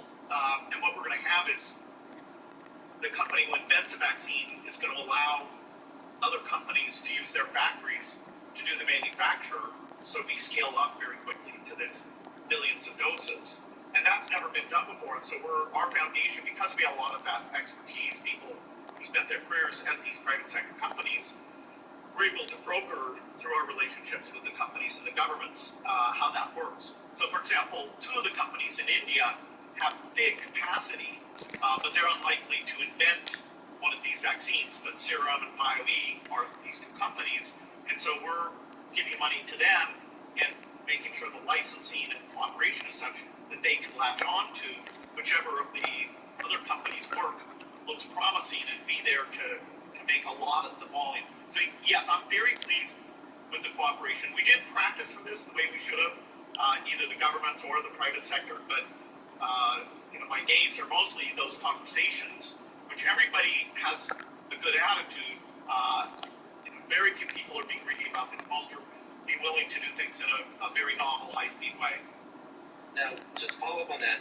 It seems to me as an optimist that could present a new way forward for humanity, for things to work together on things that aren't necessarily COVID-19 related. Is that naive and foolish, or could this be a good opportunity? Good shot selection. That's good. Deep threes, even as silver, is already doing his job if it's good shot selection from the hash, which is where I like to shoot from. Is a stronger market signal than you've ever seen for any disease. It's costing economies trillions of dollars. It's, the U.S. alone has put out already $3 trillion in relief money, and they're talking about additional trillions. And so the net gain from bringing this epidemic to an end in economic terms is very clear, whereas a lot of the diseases we need vaccines for are just in poor countries, or mostly in poor countries, where the rich countries, like tuberculosis or malaria, is basically not seen in any rich country. So there, the economic imperative isn't great. That's where our foundation, for HIV, we and the U.S. government are the big funders for malaria. We're the big funder. There is no market signal. And, in a way, it's terrible that this disease hit the rich world, but whenever somebody in the rich world gets sick, wow, then, resources are put into play in a way that is, just incredible. So, I feel like I should probably preface this, but there are some people, you may not be aware of this, there are some people who are wary of vaccines. And there's a possibility that some people might do a wariness toward the COVID vaccine in particular, because everything is being stepped up as quickly as possible. One of the things that I've run into is this idea that it might not even work, that, sometimes you go in for a flu vaccine. I don't know if I should be doing this. Does it really matter to sit here and foul and shit? Yeah, I'll get my badges faster, but typically badges aren't an issue. You're going to get your badges. There are multiple varieties of flu that circulate. And yeah, it might take longer, and I'll get them like 5 times the rate if I say they're foul and takeovers, because I'm going to put up insane numbers. But is it needed? I don't think so. To be honest. It's more about get to the game as quickly as possible, get VC as quickly as possible. Because VC is where it's at. I'm not a rich dude, I can't drop $100 on every character. Or on any character. No. Unless some dude came in the stream and said, hey, here's $100. And there's no fucking way I'd be able to just drop money like that. Because otherwise the sickness protection thing is almost useless. But flu is very difficult. It's constantly emerging in new forms, reassorting. This disease, there's one target. The genetic variation is very, very minor. So the vaccine will be able to target every coronavirus that we've seen. And once we get rid of it, it won't be crossing over into humans on a regular basis. We could go a long, long time before we would ever see it again. And then we'll have surveillance and catch it when it's small numbers. Now, it's important to talk about vaccines. I think that's the sort of carrot dangling in front of the world. But what about therapeutics? I know that's something that we don't hear enough of, probably in the news. Where are we with therapeutics, and where can we go with therapeutics? Well, the doctors are way better at treating COVID patients now than at the start. They're not as overloaded. They realize that you don't use the ventilator nearly as much because it has bad side effects. They use oxygen earlier. They use the prone position. The two drugs that are being used, remdesivir, which is an antiviral, and dexamethasone, which was proven out in the trial we done in the UK, is a immune modulator. There are two other antivirals that are actually as promising as remdesivir, and actually can be used orally, which is much easier. There's monoclonal antibodies where dozens of companies are working on that. Regeneron, Eli Lilly, and AstraZeneca have the three that are leading the way there. And by the time we get more antivirals, monoclonal antibodies, and some improved immune modulators, we could cut the death rate by 80 to 90%. And testing therapeutics is easier because you just take a few hundred sick people, and if you're going to have substantial results, 100 get the intervention, 100 don't. You'll see significant variance between those. And so yes, the death rate will come down quite a bit well before we get the vaccine out in the large numbers to stop dropping the case numbers. Bill, you kind of referenced a point in time that is on everyone's mind, but I think it seems kind of amorphous, which is the point where we have a viable vaccine and good treatments. What does the world with coronavirus look like after that? Does it just disappear? Does it hit a reservoir? Does it come back seasonally? What is it going to look like? And then how far off are we from that goal of reaching that goal? If we get this cheap vaccine, and it's not only safe, but everybody knows that it's safe, so they're willing in large numbers to take the vaccine. And if we get the generosity that the rich countries are, along with our foundation, are funding the vaccine, so it's available even in the developing countries, we could truly bring this thing to an end, where it won't be coming back. You'll get rid of all the pockets the disease we're in. You'll be willing to go to big public events. Yeah, boy. We'll monitor. We're back to ourselves as far as range goes. I can stand beyond the hash mark, have my release right where I want it, millisecond-wise. These like markets where this crossover almost certainly took place. But I'm spending a lot of time getting the U.S. to provide money to help buy the vaccine for other countries. Historically, the U.S. has been super generous. We drove smallpox eradication. We fund the polio effort that's near the completion. On HIV and malaria, we've been super generous. Here, the leadership has been distracted and not wanting to talk about the epidemic, so we haven't gotten the money yet. But I'm optimistic that will get solved by the Congress. Because it's hitting both people, it's hitting both the bleeding hearts who care about human lives, and it's hitting both the hard cases who care about the bottom line, huh? That's right. The humanitarian argument, the strategic argument of not creating a vacuum for China and others, and the selfish argument of, hey, we don't want it coming back again and again. Countries like Australia or South Korea that did a competent job, even they have found it hard that everybody who's coming into the country potentially can start up a chain of infection again. So, they're doing great, but they have to keep fighting and doing local shutdowns. Whereas if the rest of the world had done what they've done, they could go and have their economy in a normal state. Yeah, you mentioned the live markets and the crossover and sort of the problems with that. What does that future look like, and what can we do about it as Americans? Are we working with China? Are they willing to close these things down? How is all that going to work? Yeah, a lot of species of bats are there south of Wuhan, and the cross protection from related coronaviruses may explain why Vietnam, although they've certainly done a good job, they just had their first death. And so coronaviruses do come out, and if you're looking with modern tools, you'll see it when the numbers are very small. So those, making sure the exposures to bats are reduced, and then the surveillance is very strong. And then once you see meaningful spread, then picking up a sort of what I call mega testing diagnostic capability.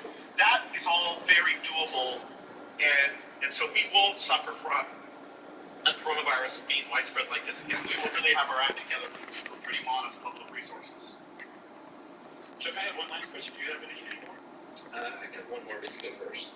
Okay, well, my Bill was, and I'm presuming Kira. I hope I'm not overly presuming that it's okay for me to call you Bill. Sure. At this point? Okay, I probably should have verified that before. But what I think people are, there's like an inherent suspicion or suspiciousness that I think people can kind of lean towards when they encounter a mind-bogglingly wealthy person who wants to help eradicate disease around the world and uses their money for that end. So what is it that interested you, that kind of took you from, pioneering computers to pioneering eradicating disease around the world? What was that? Was that Melinda's influence? Was that something that you've always been interested in? What's the deal? Well, like your listeners, I'm curious to understand things, and so as I was starting to wind down, spend a little bit less time on my Microsoft work, I was thinking, okay, how can I give this wealth back to society? And I was learning about what kills children, and I was stunned that there were diseases that we had solutions for, we had vaccines for, but millions would die of those diseases because they weren't affordable to the poor countries, even though the cost of manufacture was very, very low. And so I saw that Melinda and I could focus on global health and get the death rate down, which amazingly counterintuitively reduces population growth because parents, when they know their kids are likely to survive, have less children. And so that quest, which involved creating this Gavi organization to apply the vaccines, overall, the under 5 death rate has gone from 10% down to about 5% globally. And, so that's mind-blowing. It was over 10 million children a year, now less than 5 million a year. And we have a clear path with a few new vaccines to get down to 2.5 million, so 2.5%. And even rich countries are close to 1%, so you're getting pretty close to the kind of equity that any child going anywhere, your life is treated as having value. Now, on this journey, I've gotten to learn about the Gotta click to the step back, so that's not working. Like I said, I shouldn't be fine. Then I got lucky, it got taken out last time when I started on, so that's why I was sitting there thinking about it. It's like, it's delaying time, like the game would be over if I just said, fuck it. Took less points, took less badge XP, and just said, screw it. Pretty busy being Bill Gates' superhero during this time. I'm curious though about, you've been locked down like the rest of us. What has Bill Gates human being been doing? Have you had any fun? What have you guys been doing? What have you been up to? Well, in a way, I don't know what the kids think, but we've got more time with our kids than we would have expected, including one that's at medical school, one that's at the University of Chicago in college. And so, lots of family game nights. I'm using the team software from Microsoft and Zoom and some of the others. And so I'm getting a lot of feedback to the Microsoft team that now this has become so mainstream. Let's make it easy to take notes, review the slides, and search through a previous meeting to see what was done. So the rate of innovation on the software will be up quite a bit. It's been simple for me to meet leaders because they don't expect to show that you're serious, that you have to fly all the way there. And even for these African leaders, they're the most up there, have to fly to the U.S. and fly to Europe, so they're able to stay in their countries and get more of their work done. So how once it's all over, we realize, wow, some of those trips, our time in the office wasn't necessary. That is pretty fascinating. That it's really accelerated rethinking office work and business travel, and we really can save a lot of the overhead from those things. But I've gotten to read more than normal, less jet lag than normal. Any particular books that you've enjoyed most? I was just reading, Zeke Emanuel has one about which is the best health system in the world that does a good job of talking about the strengths and weaknesses, where the U.S. Has a lot of weaknesses, but has a big chance to get better. Well, we're working on a stuff you should have board game, Bill, so we'll make sure the Gates family gets one. Fantastic. I'd love that. Maybe even sign. All right. Chuck, you got anything else? I got nothing else. Thanks a lot, sir. It's great talking to you again. Yeah, thank you, Bill. Oh, wait, Bill, do you have anything else? No. Oh, good. Thanks for meeting people's curiosity. You guys do a great job. Hey, well, thank you for saving the world. You did a great job, too. Listen, we just made Bill Gates laugh. That's it for short stuff, everybody. Short stuff is out. Stuff You Should Know is a production of iHeartRadio's How Stuff Works. For more podcasts from iHeartRadio, visit the iHeartRadio app, Apple Podcasts, or wherever you listen to your favorite shows.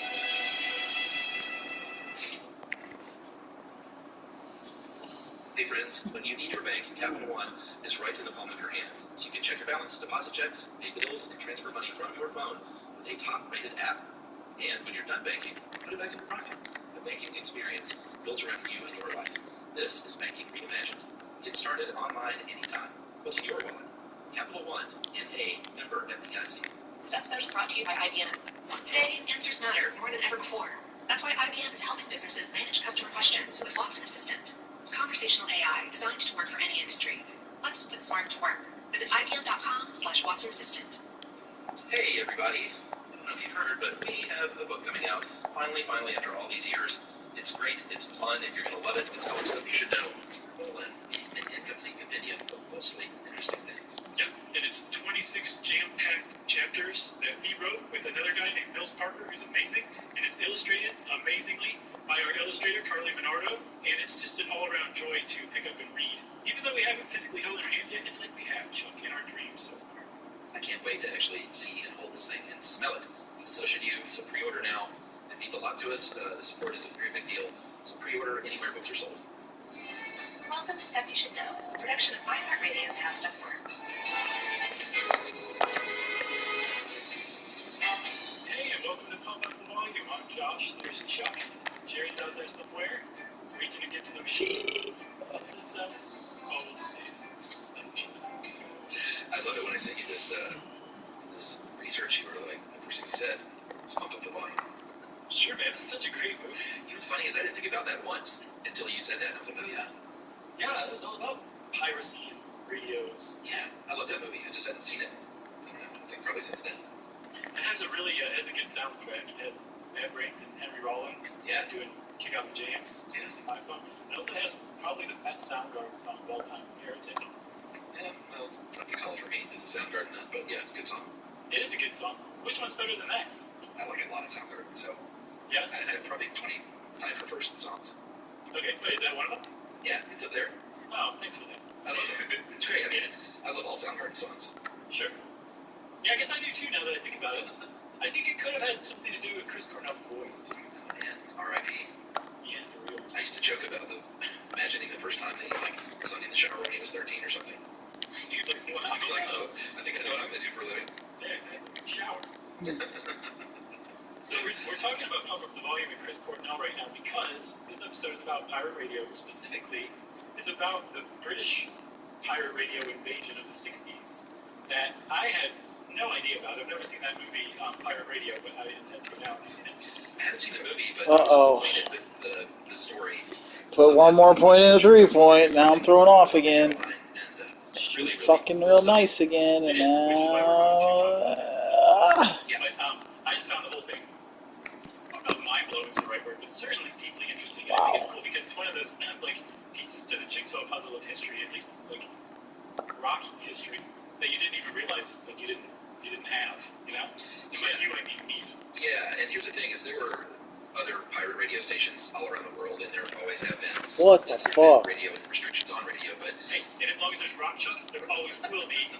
That's true, but the UK version was sort of the most celebrated and the most famous, I think. Obviously, why they made a movie about it, and one of the reasons is because the man whose thumb they were under was the BBC, which is a big deal.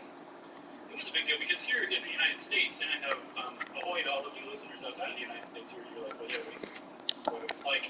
In the United States, the radio spectrum has always been very free. It was intended to be very free, where there was a multiplicity of voices, and you could say a lot of stuff. It got a little stodgy, and it was kind of stodgy from the outset, but for the most part, it wasn't just one monolithic organization that controlled all of the radio waves. That's just not how it's been in the States. And in places like the UK, wow, that's how it was sucks. basically right out of the gate. They said, this is a really valuable tool. You can really shape people's minds with this, so we're going to leave it specifically under government control. Look, we'll provide a bunch of different stuff. Not everything you want, but a lot of stuff. Especially if you're a stodgy, conservative, old establishment type, you're going to love what we're pumping out. But the point is it's too important to just kind of let anybody come along with the money for a radio license to just set up a radio station. That seems absurd. Only the loony colonies would do something like that. Yeah, so the BBC had a very vice-like grip, like you were saying, for, about 40-something years. And then the 60s come along. And like so many other things in America and the UK, kids that were born of these World War II, I guess you would call them baby boomers, or boomers, the babies of those boomers, were rock and roll kids. They grew up seeing Elvis and the Beatles on television, and they were not square like their parents were, and they had different ideas than their parents did. And this was the case in England in the 1960s when the BBC was, rock and roll was a thing, and they were like, we're not playing this devil's music. They probably didn't say that. That was more American. It was certainly controversial. Some songs that seemed to us like you just hear them in an elevator today, like they were highly controversial back then, And like there was genuinely nowhere on the radio in the UK for you to reliably turn to hear this stuff. You have to go to like a club to hear. How am I early? And then, that makes no sense. What the fuck is going on? Which played some of these like pop hits, but it was still largely controlled by a fucking few ball. record labels, so they didn't go deep. It was still like whatever new big band they were trying to promote, but it was still way cooler than anything the BBC was promoting. Problem is the reception was certainly spotty. You ever been to Luxembourg? I have not. I may have passed through it. This is a huge fucking difference. Just from one point. That's the only time I've been to Luxembourg is flew home from Europe out of Luxembourg. Wow. You're talking about I don't know anything about it as a place. 70-80% green to just nothing. Yeah. Just from one point. The BBC didn't really care that the teenagers wanted more. They just said no. They might have even said 9 at this point. You know what I mean? Yeah, this is where a gentleman comes in the picture that would really change everything. It's beautiful. And his name that would have been is, green. Ronan, and I've heard Americans pronounce it O'Reilly. Yeah. It's spelled O, little accent, capital R-A-H-I-L-L-Y. And I heard him speak his name in court when they asked his surname, but he said it so quickly, it sounded like it sounded like a D, so it may just be like some weird, Irish pronunciation or something that I don't know about. Sure. But we're going to say O'Reilly. I mean, that's how I heard it too. But yeah, so he sounded like Brad Pitt and Snatch. Yeah, sort of. I couldn't understand him. I swear there was a D in there. But he was a guy who figured out that their jurisdiction, I shouldn't give a fuck, but it's annoying me.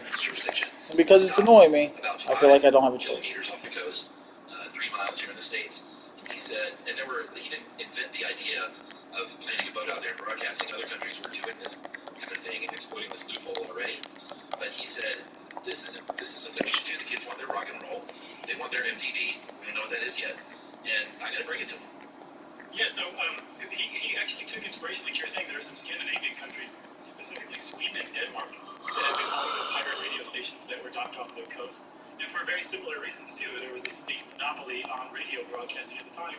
And some people were like, no, I want to broadcast what I want to broadcast. Right. So they set up those shops, all the way back in the 50s. And I actually ran across one in the United States, to bring it on home, that was operating in the 1930s, 1933. And it had a call sign, RXKR, and it was out of Panama, even though it was off of the coast of Long Beach. And I think, Chuck, I think we either talked about it in our Prohibition episode, or we talked about it in our Who Owns the Oceans episode. But it was originally one of those floating speakeasy casinos docked in international waters, and they started to broadcast pirate radio as well for a little while. So it had happened before. Kidding me. There was actually, because of the success of the Scandinavian stations, there was kind of this mad rush in the UK to be the first to see, I guess, and start broadcasting, and Ronan O'Reilly beat them all with what came to be known as Radio Caroline. Yeah, so he was sort of in a tight race with another guy named Alan Crawford, who had a project called, his was going to be Radio Atlanta. I think it's called Project Atlanta. Nothing to do with Atlanta, Georgia. Atlanta, Texas, from what I saw. Oh, really? I figured it was just a riff on Atlantic. It's in the ocean. No, one of the owners was from Dallas, I believe, was a radio man from Texas. And for some reason, he chose Atlanta. I was just drilling last game, too. And I loved the range of it. It felt like I was right back at home. They're the Delaware of Texas. That's right. So there was, I think O'Reilly got about a half a dozen investors because this is going to cost some money. Now this is just fucking garbage. This is literally worse than having 60 fucking rating. It takes a shipload of equipment. Yeah, that's stupid. People to operate it and people to stay on it and stuff fucking like that. Stupid. I hate that it's worse to get better. Crawford for Radio Atlanta got the Mi Amigo, and O'Reilly got a passenger ferry, a Danish ship called the MV Frederica. They each renamed them Fuck, I literally want to close the game out and go to bed. I'm that fucking annoyed with it. Like, it's just so fucking stupid. Saw a picture, O'Reilly saw a photo of little Caroline and little John Jr. dancing in the Oval Office, and he was inspired by that because he was like, this is what we're trying to do, like, sort of You're not allowed to dance in the Oval Office, yet they're doing it, and we're not allowed to broadcast rock and roll music because the government says so. So, we're going to name after Caroline. Very cute name. It is very cute. So that's the name that he went with. And I'm glad that he was one of the... I'm glad he was the one who made it first, because he was the one who was doing it, I guess, as purely as you would expect somebody to be doing, with like a constant rotation of DJs operating 24 hours a day, legitimately broadcasting from the ship. And that was not Radio Atlanta's model at all. They were compiling shows, days worth of shows, in the studio back in London, recording them, and then sailing it out to the ship. It was also, there was like banking concerns that were invested in it. It was illegit as far as pirate radio goes from the outset. So I'm glad that they weren't the ones who made it to market first. Yeah, so Radio Caroline, their slogan was your all-day music station because of that 24/7 format. Which is new in and of itself, right? Yeah, as far as playing music, absolutely. And they just, within a few months, I think they launched on Easter Sunday, 1964, with the Stones tune "It's All Over Now." Perfect. I saw it not fade away. I saw "It's All Over Now," actually. I saw it in The Guardian and then one other source, Not Fade Away. And then I also saw All Over Now, but I saw both. I saw it in enough legit places that I honestly don't know. Yeah, I saw Not Fade Away was the station's theme song. So, who knows? And then they got someone else to compose an original theme song, because I think they didn't want to keep playing that. But at any rate, they launched, and it didn't take long until they had a larger audience than all of the BBC stations combined. That's wonderful. And they quickly merged. I think if it goes from Easter Sunday, they merged in July, just a few months later, with Radio Atlanta. I guess they figured they had just more power together. And then the Mi Amigo, they became the Caroline North and the Caroline South, broadcasting from two different places. Yeah, which covered almost all of the UK, but not all of it. There was some southwestern parts that just didn't get it from either ship. The Delawares. They had pretty good coverage of the Isles, for sure, with those two ships. And then eventually, Radio Atlanta went under as an organization, and Radio Caroline was able to take over both of those ships. So they had that. For a pirate radio station, they had a lot of power behind them, for sure. Yeah, and we haven't said the obvious. They were called pirate radio because they were operating on ships in the ocean. And flouting the law. Yeah, so it was sort of doing double duty there with the name. Yeah, there's actually some really great pieces out there on the internet about this era. Yeah. And one of them I saw was, they said, like, from the moment they started broadcasting, it was basically immediately called pirate radio. For some reason, those two words together they just strike something in you, you know? Oh, yeah, for sure. And there's lots of cool documentaries, too, in addition to the narrative film, which obviously takes a lot of liberties, and we'll talk a little bit about that, but a lot of cool short documentaries and even longer documentaries. You want to take an ad break? Yeah, True Pirates. Right. We'll be right back, everybody.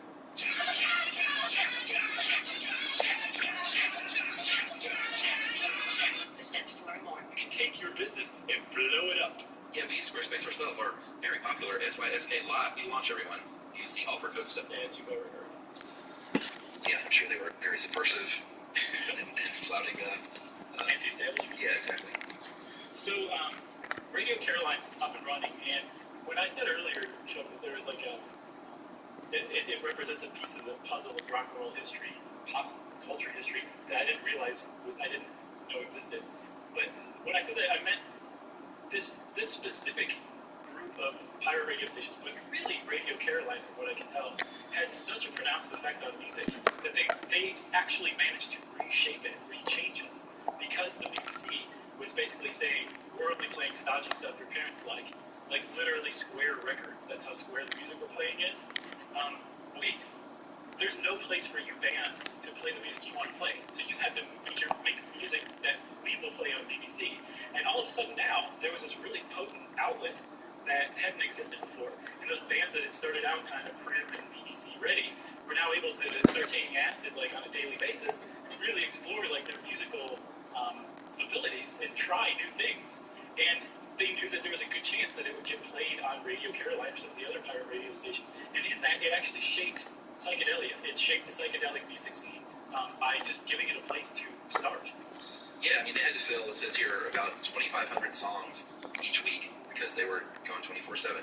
That was each DJ that had to. Yeah, and that's a lot of music. And, you didn't want to just play the same stuff over and over. They wanted to follow, and they could follow the American Top 40 sort of system where you play the hits and you play the hits a little more, but then you also try and break new music. And this How Stuff Works article says that the Moody Blues were a band that kind of came directly out of pirate radio, as far as being broken on pirate radio, starting to do experimental stuff, and that would obviously get played on the BBC anywhere.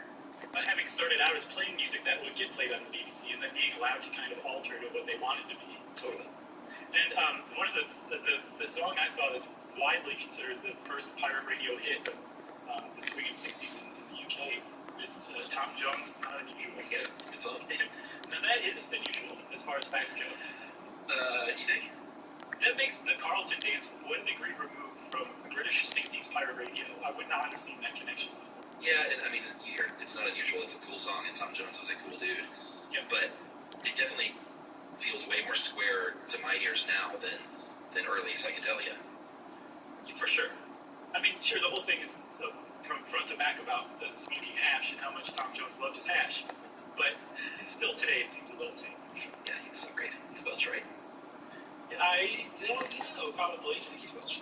Okay, we'll go with that. So, one of the big DJs, and they had a whole rotation of DJs that all loved what they did, and most of them went on to be DJs for life. Some stayed with Radio Caroline for life.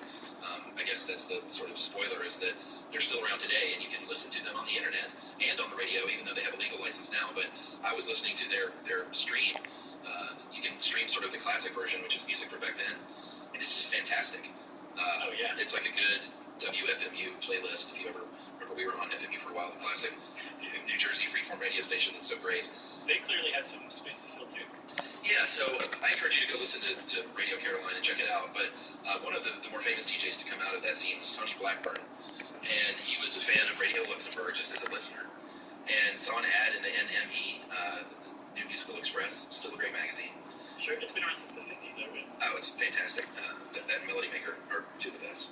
And he basically applied for this job, got it, and became one of the more popular DJs on that ship. Yeah, he was one. I mean, kind of going down through history, Pete Tong started out on pirate radio. He's a very well-known DJ, and supposedly also, I think we mentioned him in the Cockney Rhyming Slang episode, where everything's gone all wrong. It's gone Pete Tong.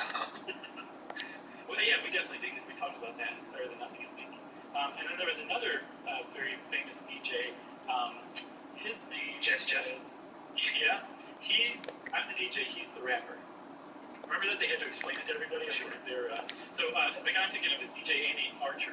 Okay. And he is a very well-known DJ, has been for many, many years. I think he started out in the 60s. I don't know if it was on Caroline or Radio London, one of the competitors, but he is known to have coined the term anorak. And in the UK, I didn't know this, but anorak is slang for like a super nerdy, obsessive fan, basically. And the term was coined because Andy Archer called some of the nerdy male pirate radio fans who were like so obsessed with the whole thing, they would actually hire boats to take them out to the ships that were broadcasting. They would normally wear like anoraks because of the weather, so an anorak apparently gets its origin from pirate radio too. Well, that's one of the cool things about the early days of pirate radio is they didn't have ratings to depend on. They got their feedback from kind of like us, from hearing from people. We get it via email and stuff like that, but they got bags and bags of mail. Just like us. People would stop by their office, like you said, by boat. Just as happened to us before. Even though it's not encouraged any longer, especially now during the lockdown. Right, there's no one here. But people would show up. They would send them gifts. I think Blackburn was the one that said he would tell listeners that when he got back to land and he would drive away in his little sports car, that he would give away just records. He would give away 45s and this obsolete vinyl. And he said it would take him an hour and a half to get out of town just because he was mobbed by kids on the street looking for him, looking to get a piece of him, looking to get one of those records. It's like true fandom. I read something about Tony Blackburn that apparently he once did a live performance of Tie a Yellow Ribbon Around the Old Oak Tree in a cage full of lions with a lion king. It's a very psychedelic song. It is, isn't that weird? Yeah, why? I don't know. I think that's just Tony Blackburn. That's the impression I have. Another DJ was an American named Mike Pasternak. His DJ name was Emperor Roscoe, and he still sort of apparently wears this skull and crossbones baseball hat. And I get a feeling all these people, like, this is their cred. They still really hang their hat on this experience. It's like these rock and roll mavericks from the 60s. Right. That's the impression I have too. But the thing is like, I think most people assume that these ships were just like party boats, basically. And from what I can tell, it's just not the case at all. That they were largely staffed by professional acting DJs, even though a lot of them were not professionals at all. Like you said, was it Blackburn that had he answered an ad in the New Musical Express? Blackburn did. Pasternak, the American, he had a little bit of experience with military radio on an aircraft carrier. For 2 years. Yeah, and thought he brought sort of a polish that the British guys didn't have. He said they didn't have the technique yet. But, yeah, by all accounts, they were pros. They weren't like, in the movie, I think they really play it up as just sort of big party march. Sure. Which, I mean, that's a movie kind of thing. And they were allowed, apparently, only 2 beers a day. And they could play cards, they could watch TV, they could sunbathe. And I think Pasternak said occasionally some women would come aboard for a cup of tea. So, you know, I don't know if that story is fully true, but... I don't either. I think they actually did have tea with some of the anoraks that showed up. Probably so. So we've got Radio Caroline. It's operating. It's going pretty well. But there was an incident that went down, I think in 1966, maybe 67, which kind of goes to show you, like, Radio Caroline is this huge smash success, and it's allowed to operate, flouting the laws of the UK for a few years before the UK government finally said enough is enough. And they passed something called the Marine Broadcasting Offences Act. And supposedly the thing that really prompted them to take action was that there was a hostile physical takeover of one of the pirate radio stations. There was a radio station called Radio City that had taken over a set of abandoned sea forts that were jutting out of the North Sea. And there was a disagreement between a Radio Atlanta owner, the chairman of it, and the guy who was running Radio City, Reg Calvert. And the other guy, Lord Smedley, shot Reg Calvert with the shotgun when Reg Calvert came to negotiate with him about getting a transporter back or something like that. And the fact that, like, these guys were now physically invading one another's ships and were shooting one another really kind of brought home that the fact that everybody had been calling it pirate radio for a while made it seem pirate, but not in the good kind of pirate. You know what I mean? Like the real life kind of pirate thing all of a sudden, and that forced the British government's hand. Yeah, I think what I saw was that Smedley was trying to get another merger going and just grow this empire with Radio City, and offered up this transmitter to Calvert. It didn't work. Calvert didn't want to pay him for it, and so Smedley literally sent, like, in the dead of night, these guys to board the ship and get it back, like true pirate style. Yeah. And Calvert didn't take kindly to that, so he threatened him, went to his house, and was met with a shotgun. I saw that he was not the type to threaten anybody, but that Smedley's housekeeper tried to keep Calvert from entering, I guess, his study or his office or something. They got into a scuffle, and Smedley shot him with a shotgun. Yeah, and got manslaughter. He, apparently claimed self-defense because I don't know what the laws were like back then, but the guy did come to his house, and he claimed he felt threatened. Yeah, and so he was ultimately acquitted. But the larger impact that it had on pirate radio in the UK is that Marine Broadcasting Offences Act, which you could get up to 2 years in the pokey for that, not to mention all of the fines. And one of the things that they really kind of passed this law on was not like, oh, these guys are actually shooting each other, now we've got to do something. It was this idea that their broadcasts could interfere with marine distress signals. Yeah. And that is an ongoing, long-standing establishment, government opposition to pirate radio. That's typically what they go to the public with, like, hey, you want to be out at sea trying to get help and some kids are spinning the hoo and nobody can hear you because your signal's being infringed on? We don't want that either. Let's all get rid of the pirate radio stations. But that doesn't seem to be the real reason why governments tend to oppose pirate radio. It's usually that they're protecting the interests of the corporations who have legitimate licenses, and usually a lot more sway with the government than some kids who got their hands on a German merchant vessel and started broadcasting, 60s soul from it. Yeah, and that's, we'll get to America today, but that's exactly how they frame it today as well. Right. They say you're going to get in the way of legitimate signals in case of distress. Because, we won't go there yet. But O'Reilly keeps Radio Caroline going. His ship was seized by Dutch authorities, but he got it back. He kept it going. There were I think George Harrison gave them like a substantial check to keep it going because he believed in their mission in the 70s. And Tom Jones chipped in a bunch of hash. Of course he did. It's just more valuable than money, as we all know. But both of the boats, the Caroline North and the South, had a couple of incidents. I think the Mi Amigo ran aground at one point and was repaired, and then the original Caroline, I think, did a fire break out or did it sink? No, sorry. So the Mi Amigo sank. The original Caroline, I don't know whatever happened to it. I could not find it, but I know for a fact that it wasn't the original ferry, the MV Carolina sank. It was definitely the Mi Amigo. Well, Mi Amigo must have two then, because it ran aground and was fixed. Right, and then it sank later. It did. It had a little bit of bad luck.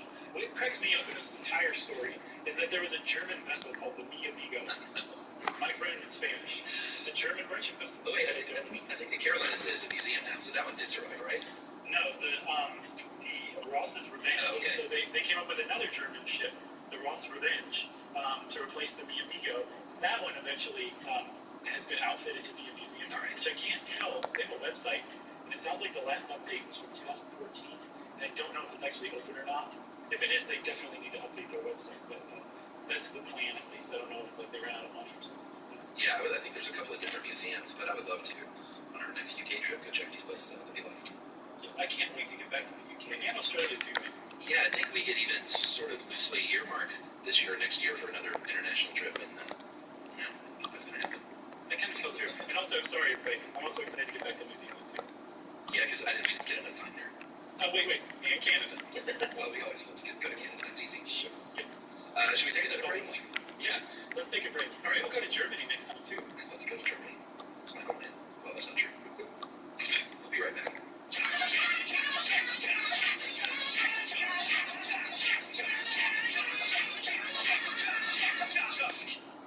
Andy, what's up? Welcome to the Balls Alert Show. Great job having me. I appreciate it so much. Talk about your experiences at HBC. Yeah, I went to Hampton University. I got my degree from Hampton University in Business Management and Marketing. I was the first person in my family to go to college and graduate, so my parents told me I was going to HBCU. I really didn't have a choice. So I went and visited all those campuses, and then when I went to Hampton's campus, it was nothing like Hampton's campus, so I was like, What would you say you learned the most being at a HBCU? growing myself. New York is always New York. So when I went to Hampton and I had a roommate from Jersey, then I had a roommate from Mississippi, then I had a roommate from Philly, it puts you onto all that, you know what I'm saying? But now we're bringing that back home. So now I'm not just a New York DJ. I can spin anything. So what advice would you give a high school senior, male or female, about preparing and choosing either an HBCU or a regular college? I would say go see every college once. I took my daughter, went from here to Florida, and every college in between, HBCUs, regular college, I took her to, so she can see, she can experience. Yeah, I want mine to go to FAMU. Hopefully she chooses FAMU. If she does SEAT, Definitely like that HBC love and Experience, yeah, absolutely. sometimes you find that, like, for example, your daughter, is going to NYU, you just find yourself clinging to people that look like you because there's this unspoken understanding. Get yourself some help with BetterHelp online counseling. Yeah. At no additional charge. It's important. It's very important, so you can join the 1 million plus people.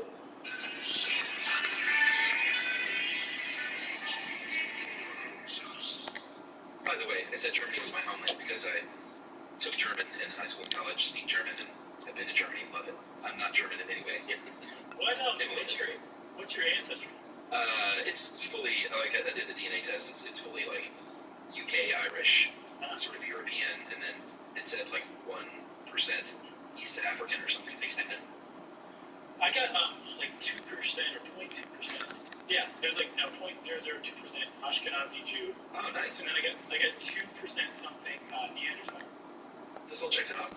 It does. It does for sure. So I'm celebrating both of my heritages. Shalom. Thank you. So back at you. Yeah, back at you. So the U.S., we've kind of overlooked the United States. They didn't have nearly the sort of, I guess, cultural revolution that the UK had as far as pirate radio goes. They've had a few sort of operations here and there. The one that you were talking about, there was this preacher, Reverend Carl McIntyre. He was a fundamentalist who, I think he broadcast from a ship for like 10 What the hours fuck is going on? until there was a fire. Is it really that different? For months. He thought he was going to be up and running in a few days, maybe a couple of weeks. It ended up taking him months to get this pirate radio ship ready, and he got it going, and they shut him down in 10 hours. And we've talked about him before, actually, in our fairness doctrine. Yeah, because that's the right. reason that he was operating from a pirate radio station is he went from being broadcast on, like, I think 600-something radio stations across the South and the Midwest. And he would preach, like, anti-communism. He said the Catholic Church was fascist. He said Billy Graham was an appeaser. He was a real firebrand and also super political, too. And because that fairness doctrine said you have to have equal airtime for opposing viewpoints, he didn't do that. So he kind of brought the heat onto some of these stations that were worried about losing their license. They started to drop them. So he tried pirate radio for a minute and it didn't pan out very well. He tried for 600 minutes. That's right. So, that's some fast math there. Well, it's pretty easy. Where you see pirate radio in the United States, and it still continues today. In fact, there was one study that said there are more pirate radio stations in New York on the FM band than there were legit stations. Yeah, that's been going on for a while. I saw late 80s, early 90s, there was a big boom in pirate radio, and like the epicenter seems to have been New York. It's because of Christian Slater. I think so. Or maybe they wrote the movie because of the boom. Well, a lot of them are out of Brooklyn. They're broadcast from rooftops. You know, you get a little equipment, you get an antenna, and you're in business. And here's the deal with pirate radio in the United States, and what's going on now, which is currently the FCC has popped up, of course, and they used to, like the article said, play kind of whack-a-mole, trying to knock these things back as they came up. But I guess they thought it was such a problem, especially in New York, that the FCC has, and especially this current FCC, has stood up and said, nope, not going to happen on our watch. And in January of this year, the president signed and I love it when they come up with an acronym that actually works for this one. They had to reverse engineer this one. The Pirate Act, preventing illegal radio abuse through enforcement. But also abuse is in there. Like, stop abusing that radio center. Yeah, but, you know, they needed an A. For sure, I'm saying, like, hats off to them for that one. It could be radio abusement. Oh my God. At least they used all the letters from all the words. I hate it when they just slip a couple of words and they're like, nobody's going to notice, you know what I mean? Yeah, that's lazy. So, the problem with the Pirate Act is this. It takes already existing FCC laws that allow the FCC to kind of go after pirate radio stations and find them. I saw you're looking at fines of something like $10,000 a day, typically with a maximum of about $75,000 for a total fine for operating an illegal pirate station. That's bad. I mean, most people who are operating pirate stations do so, as we'll talk about in a minute, because they don't have the money to run a legit station and pay all the fees and all the application fees and the license fees and all that stuff. So that is significant. What the Pirate Act does, it takes all those existing laws and just says, get that $75,000 max fee, let's up that to $2 million. Yeah. And the whole point of that is to specifically intimidate people out of pirate radio, out of broadcasting pirate radio. And that's terrible, especially coming from an FCC that's led by a former telecommunications lobbyist and the guy who presided over the end of net neutrality. That's some sour grapes right there, if you ask me. Yeah, and the whole deal with pirate radio these days, especially out of New York, is they're not just like spinning tunes for fun. I'm sure there are some that do that. Yeah. But a lot of it is are people starting these very small operations that maybe broadcast over their neighborhood because they are an underserved community as far as radio programming goes. Right. And they will speak in their native language to people who are listening in their native language, and they are getting news out to people in their native language. And these are communities that aren't represented on the regular FM spectrum.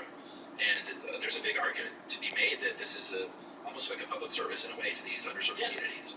It absolutely is. And that's what radio has been. That's what's been intended for since the inception of it, at least in the United States. And in the UK too, it's meant to be a public service. For everybody. The thing is, in the U.S., we've long valued the multiplicity of different voices, of competing ideas and thoughts, of different music. I mean, even if you are talking about pirate radio stations that are just playing music, they're not doing, anything. There's no community discussion or anything like that. The music they're playing is probably stuff you're not going to hear anywhere else on the radio. Yes. And there's definitely something that's lost when more and more radio stations become homogenized further and further, and all of a sudden it's kind of like the radio equivalent of that strip mall that you could go to Topeka or Miami or Seattle and find the exact same stuff in the exact same stores with almost the exact same layout, to where it's all the same. That's what pirate radio represents. Or even if you take the pirate out of it, that's what a multiplicity of different community radio stations represents. The lack of homogeneity that kind of sucks the life out of everything. That in and of itself makes them valuable, and that they shouldn't be aggressively pursued. Or, Chuck, there's one other thing too. If you are going to aggressively pursue this, then also make an avenue for legitimacy, rather than just try to stamp them out, or else it really makes you question what the ultimate motive is. Yeah, and here's the thing, like it'd be very easy to sit back and say, well, you've got the internet, you can have an internet radio station, you can have a podcast, it's more democratized than ever before to get your voice out there, which is true in a way, but that's also a very privileged thing to say when you just assume that someone has the money to afford the internet. Just go get a new iPhone. What's your problem? Yeah, exactly. Like, just download the app. It's that easy. Radio. I don't understand how you're not getting this. Radio is free, and you can buy a radio. You probably have a radio if you're one of these people in an underserved community. But if you don't, you can get one at a thrift store for $5 that picks up the FM and AM spectrum. And you don't have to pay monthly fees. You don't have to pay internet fees. And it is a true democratized voice for the people who can't afford to get it otherwise. Right. So, like, I didn't know anything about this as far as, like, the Pirate Act. I didn't know that existed until we started researching this episode. But it's very clear that this is a law that's creating outlaws where there shouldn't necessarily be outlaws. There's no inherent problem with pirate radio. Like, from what I've read, and granted it was on a pirate radio organization. Somebody was going to the Suns. Who was it? Chris Paul, I think? You can find very few instances of pirate radio stations actually interfering with other stuff. But you can very easily find major corporate radio stations interfering with stuff. And very frequently, say there was an instance in the 90s where North Perry, Florida's airport, had to change frequencies because the commercial radio station that was interfering with their frequency that they were using to communicate with airplanes, they would change their frequency. So the airport had to. You don't find that in pirate radio stations. And from what I saw, there's a lot of self-policing that goes on in the community because you don't want to infringe on somebody else's broadcast because that means that their broadcast is going to infringe on your broadcast. Yeah, you want your own digits.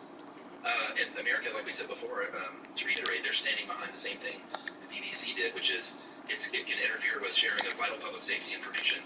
Right. And it's such hooey. Like if someone dropped a dirty bomb on New York City, they're sure the radio stations might issue some sort of public safety alert, but I guarantee you, so would the pirate radio stations, and they would do so in their language.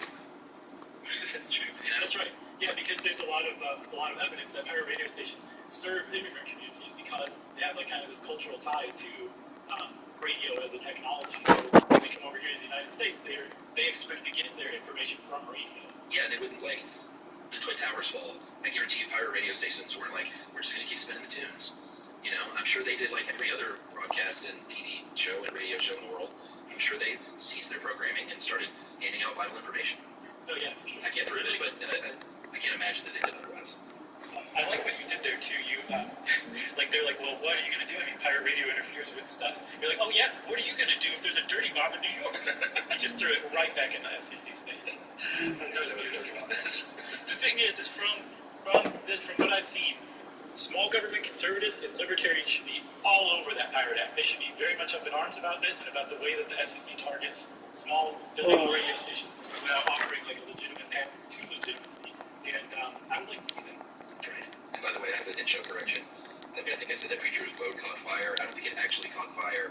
I think it just started smoking because the antenna feeder line interfered with another radio station. So didn't actually catch fire when he was, because I thought the ironies of preaching fire and brimstone and it actually catching fire was too quick. Right.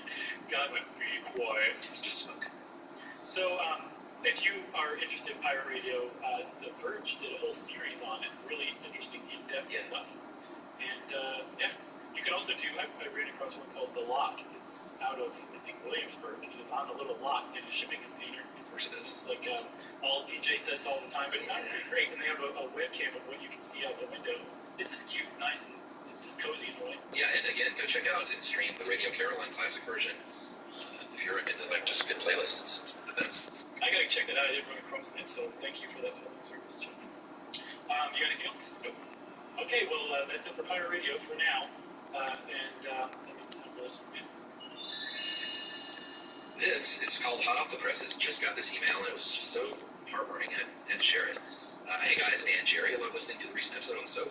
I consider myself a bit of a soap nerd because when I served at the Peace Corps, as a Peace Corps volunteer in Senegal for 3 years, late 2000s, I guess, 2016 to 2019, late teens, my main activity was training women's groups on how to start small businesses making and selling soap. We trained them on how to make all kinds of bar soap using local ingredients, shea butter, honey, mint, herbs. Teaching these women's groups about soap making is a really excellent way to improve their household financial security for a few reasons. First, you're always going to have a market for soap because everyone needs it. Secondly, there are a few barriers to entry to making soap. You don't need to be able to read or have fancy equipment. If you can measure, pour, and stir, then you can make it. And thirdly, because women in Senegal are responsible for so much of the daily chores in their homes, soap making requires only a little bit of time, since much of the process is waiting for the soap to cure fully into a hard bar.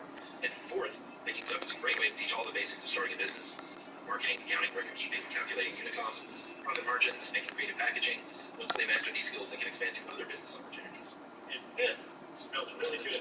Yeah, she said some of her fondest memories are her service, seeing the satisfaction on their faces as the lion shea butter mixture spent ages stirring by hand became real soap for them to sell and market.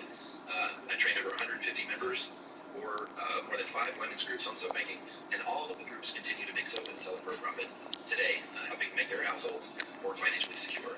Tell me they included a website. No, because it's a bunch of different groups, but it is. It was from the Peace Corps, so you obviously want to support them. And that is from Grace E. Nagel. Thanks a lot, Gracie Nagel. We appreciate that. That was a great email. She sent pictures. Also, we appreciate. We'll have to check out. We appreciate what you did over there. So totally. If you want to let us know about something great you did in your life, like Gracie did, you can send us an email. Wrap it up, spank it on the bottom twice. Send it off to stuffpodcast@iheartradio.com. Stuff You Should Know is a production of iHeartRadio's How Stuff Works. For more podcasts from iHeartRadio, visit the iHeartRadio app, Apple Podcasts, or wherever you listen to your favorite shows.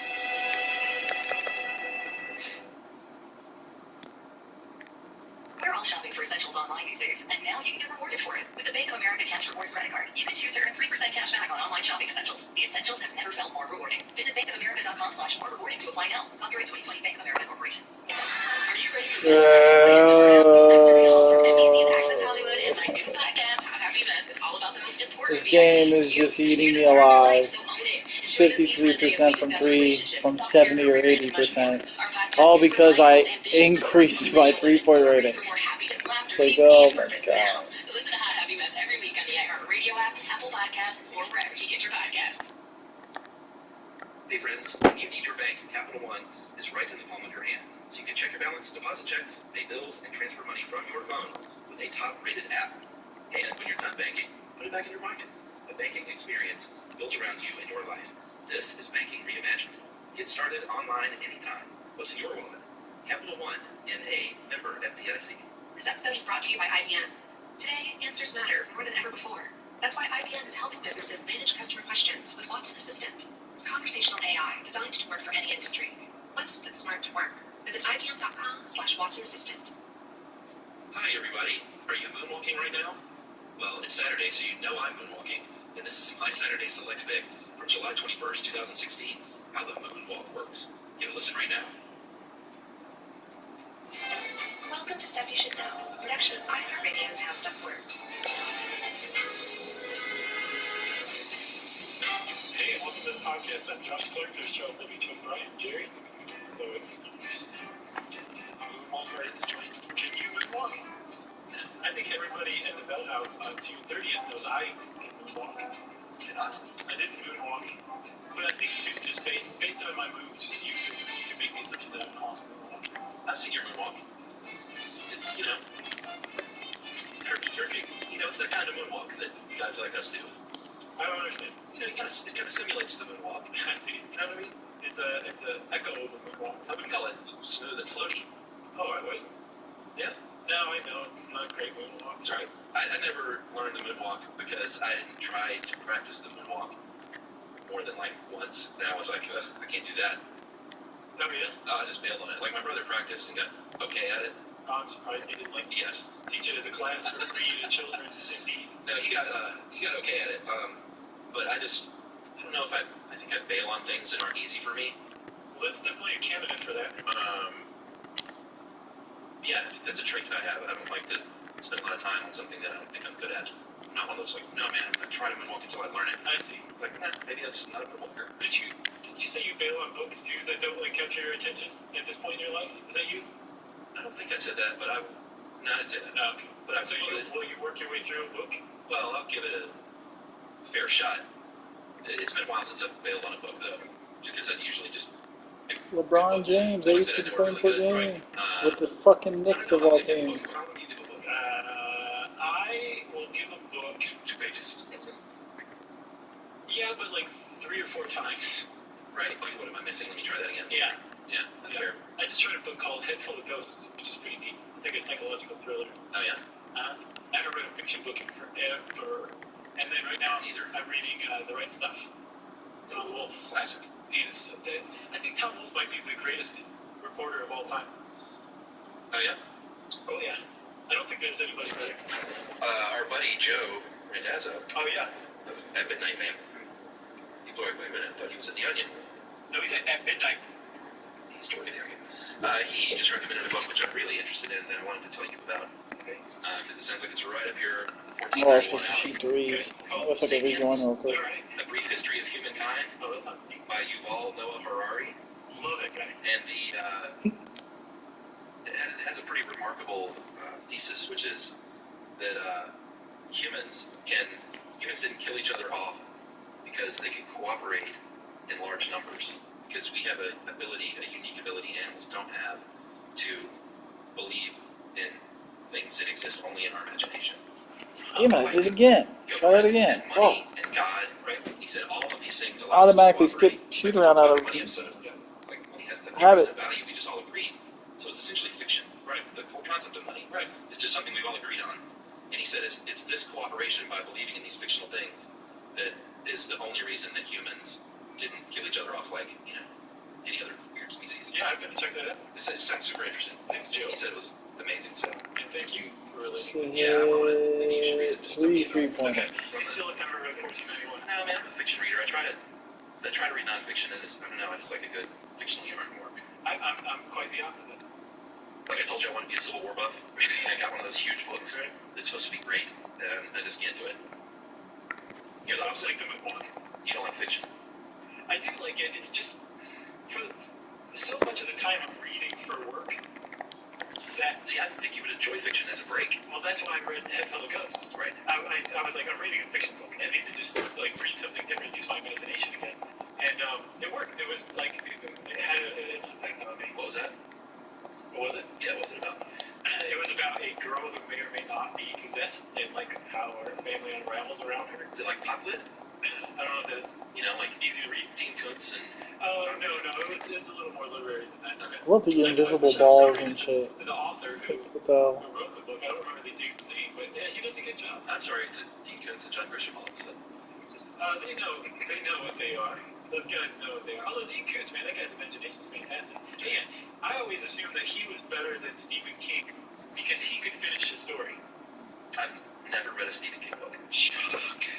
What? I don't read a lot of that stuff. Okay. I read one Dean Koontz book in my early 20s in one night. It's the only time I've ever done that. Well, yeah, that was a good thing about a Koontz book, is you can go through it like crazy. Yeah, I started reading it at like 8 or 9, and I stopped at like 5 in the morning. But each one is way different than the others. Yeah. I mean, really different. Like, the guy's got a great imagination.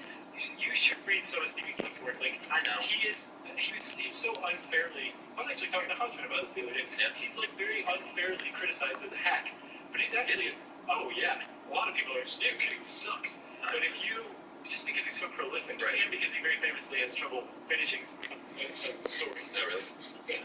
But he's like, nobody can get inside the mind, like the dark side of the average person's mind, better than Stephen King. Man, he's a great storyteller. Aside from the ending part. So what's the Shining is probably the one I should read? Probably not, because you're so used to Kubrick's Shining. Oh, right. It's just so radically different. Stand, that's the big one, right? That's a big one. I've never read The Stand. I would start with the short stories. They're fantastic. Those he can finish. It's a large. What do you mean not finish? Like just amazing build-up, and then the resolution's like. So he finishes. You just mean it's okay. Right. It's not like unfinished. It's the resolution is the payoff. It's not so great. Yeah, interesting. And it's still fine, but he's so good at building things up that it would be almost impossible to finish it. I don't know if we should call this beginning book talk with Josh and Chuck or adding the episode. You want to talk about one? Yeah. We can do a little something. This is a short one. Well, you were saying that you were like you just couldn't do it. Yeah, couldn't do it. Let me tell you how I approached the moonwalk. Right. My left hand was covered in a white glove with sequins sewn on that my mom made for me. Did you really? Wearing the Thriller jacket. Wow. Little black pants. Yeah. That's how I moonwalked. Wow. I was still not that great at it. You were in. And this is so in my wheelhouse. Yeah. Yeah, I wasn't. I listened to pop music, but I was also influenced by he's now my brother-in-law. But the general started dating my sister when I was 12. Oh, okay. So he was always around. Yeah. And he was like, "You're 12 years old. You need to listen to the Allman Brothers and Leonard Skinner, and Molly Hatchet, Blackfoot, and the Atlanta Rhythm Section, the Doobie Brothers." Yeah. Like, heck yeah. But I also listened to American Top 40 every week. So I mean, I was in MTV. I was glued to. Sure. So you can't be glued to MTV and not like ingest some of that stuff. Sure. But I never owned parachute pants or sequined anything. But so that was the only sequin thing I ever owned. But that's very sweet that your mom did that. I think so too. It was a very sweet gesture. But I think one of the other reasons the moonwalk spoke to me, and I didn't realize it until researching this article, Chuck, that I was also super into breakdancing at the time. Yeah. And the moonwalk is actually not a breaking move; it's a pop-in move. But for all but actual break-in and pop-in dancers, it was the same thing. Yeah, I don't see how it's a pop-in move. I saw that in the article and I couldn't put it together. Because popping is so herky-jerky, right? And a good moonwalk is so smooth and buttery. Well, so lock-in is herky-jerky, right? Well, no, pop-in is too. Pop-in is that like. Yeah, but it's also. I wish the audience could see this. It's really not good for audio. But it's also, so you know the one where you hold out one hand and make a wave? The wave goes through your body to the other hand? Yeah. That's popping. Is it? Yeah. And I was like, oh, okay, I'll bet the worm's popping. Wrong. The worm's a break-in move. I clearly don't know. But the average person who's doing these dances is probably popping, locking, and breaking. Yeah, it all kind of worked at the same time. Yeah, and I know we covered breakdancing some in the hip-hop episode, but we should do a total breakdance, like give it its full dude. Okay. And we're going to call it the total breakdance episode. But we're going to cover some of it here because there's such a basis of it in the moonwalk. The moonwalk has such a basis in it. But the moonwalk goes even further back than pop-in and lock-in, which we'll talk about in a minute. It goes all the way back to the 30s. Yeah, should we take a break? Oh, man. Yes.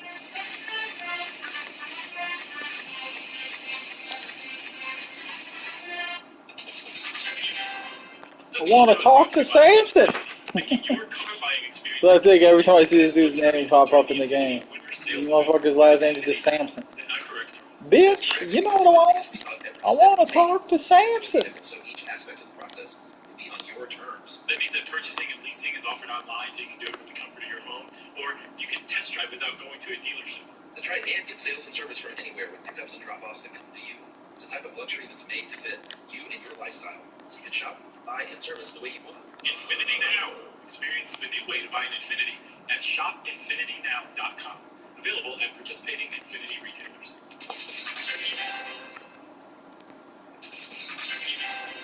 Hello, folks. This holiday season may feature more merriment with our devices than ever before as we stay connected with family, friends, and a blizzard of online shopping. But all that online activity can mean chances of exposing your personal information. Yep.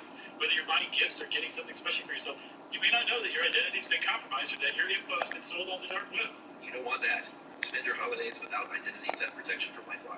It monitors for uses of your personal information, and if you have a problem with identity theft, a U.S.-based identity restoration specialist will work to fix it. No one can prevent all identity theft or monitor all transactions at all businesses, but LifeLock can help you feel safer and more this holiday season and all year long. So save up to 25% off your first year by going to lifelock.com/stuff.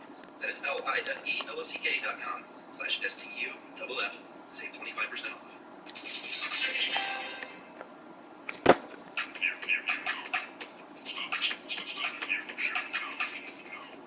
Alright. Josh just taught me how to moonwalk and now I'm great at it. Yeah, and this. I can't remember what that's called. The wave? The wave is where you stand up at a baseball game. So what is this? I don't know. I mean, people that don't know what Josh is doing right now are probably frustrated.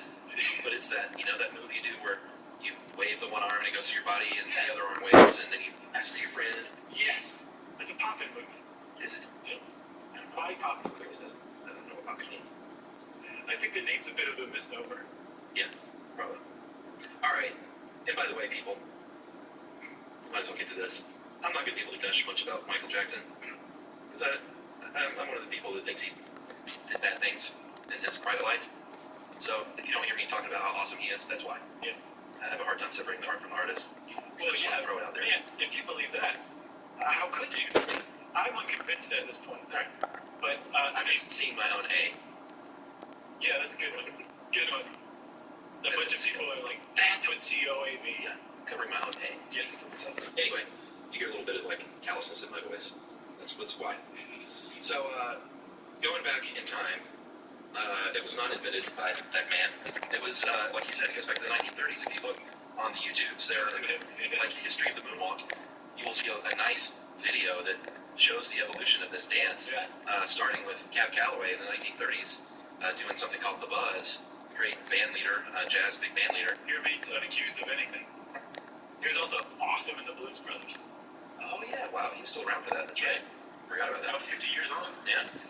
So in the 1930s, he did something called the Buzz, and it was a little more herky-jerky, not as smooth. Then there was something that this article mentions called the camel walk, which I looked into, or the collegiate walk. Yeah. That like Sammy Davis Jr. did in this video. I don't think it looks anything like the moonwalk. Not really. I think they're going forward, first of all. Right, which is a big one, and it's cool. It's a cool move. Sure. James Brown dares Sammy to do it. Sammy's like, all right, I'll do it. Yeah, so like, the same way. Awesome. So, what can you imagine me in that audience? Yeah. Sammy Davis Jr., James Brown on the same stage. I don't know. Who do we have now? Bieber and whoever else. I don't even know. Yep. Bieber and Bieber. It's a nightmare group. Yeah. So, sorry, man, we sound old. We're gonna get old because we're trashing Justin Bieber. Hey, just say he's a jerk. You know, he really has done a lot of stuff to say to her in that. Yeah, it's not like he's some like super nice guy people are just unfair to. Right. Like, look at some of the videos. Him like peeing in a bucket in a restaurant. Did you ever see that one? No, I heard about that one. What's wrong with that guy? Well, I think he's too much wealth and not enough guidance. Yeah, and probably too much booze and stuff. I think maybe he might be somewhat reformed now, but... Oh, really? I think he's grown up a little bit, but I don't follow it that closely. I see. Just the pee in the bucket thing. Yeah, I think that was enough to turn me off forever. Right. Win him back, Justin. Win him back. Good luck.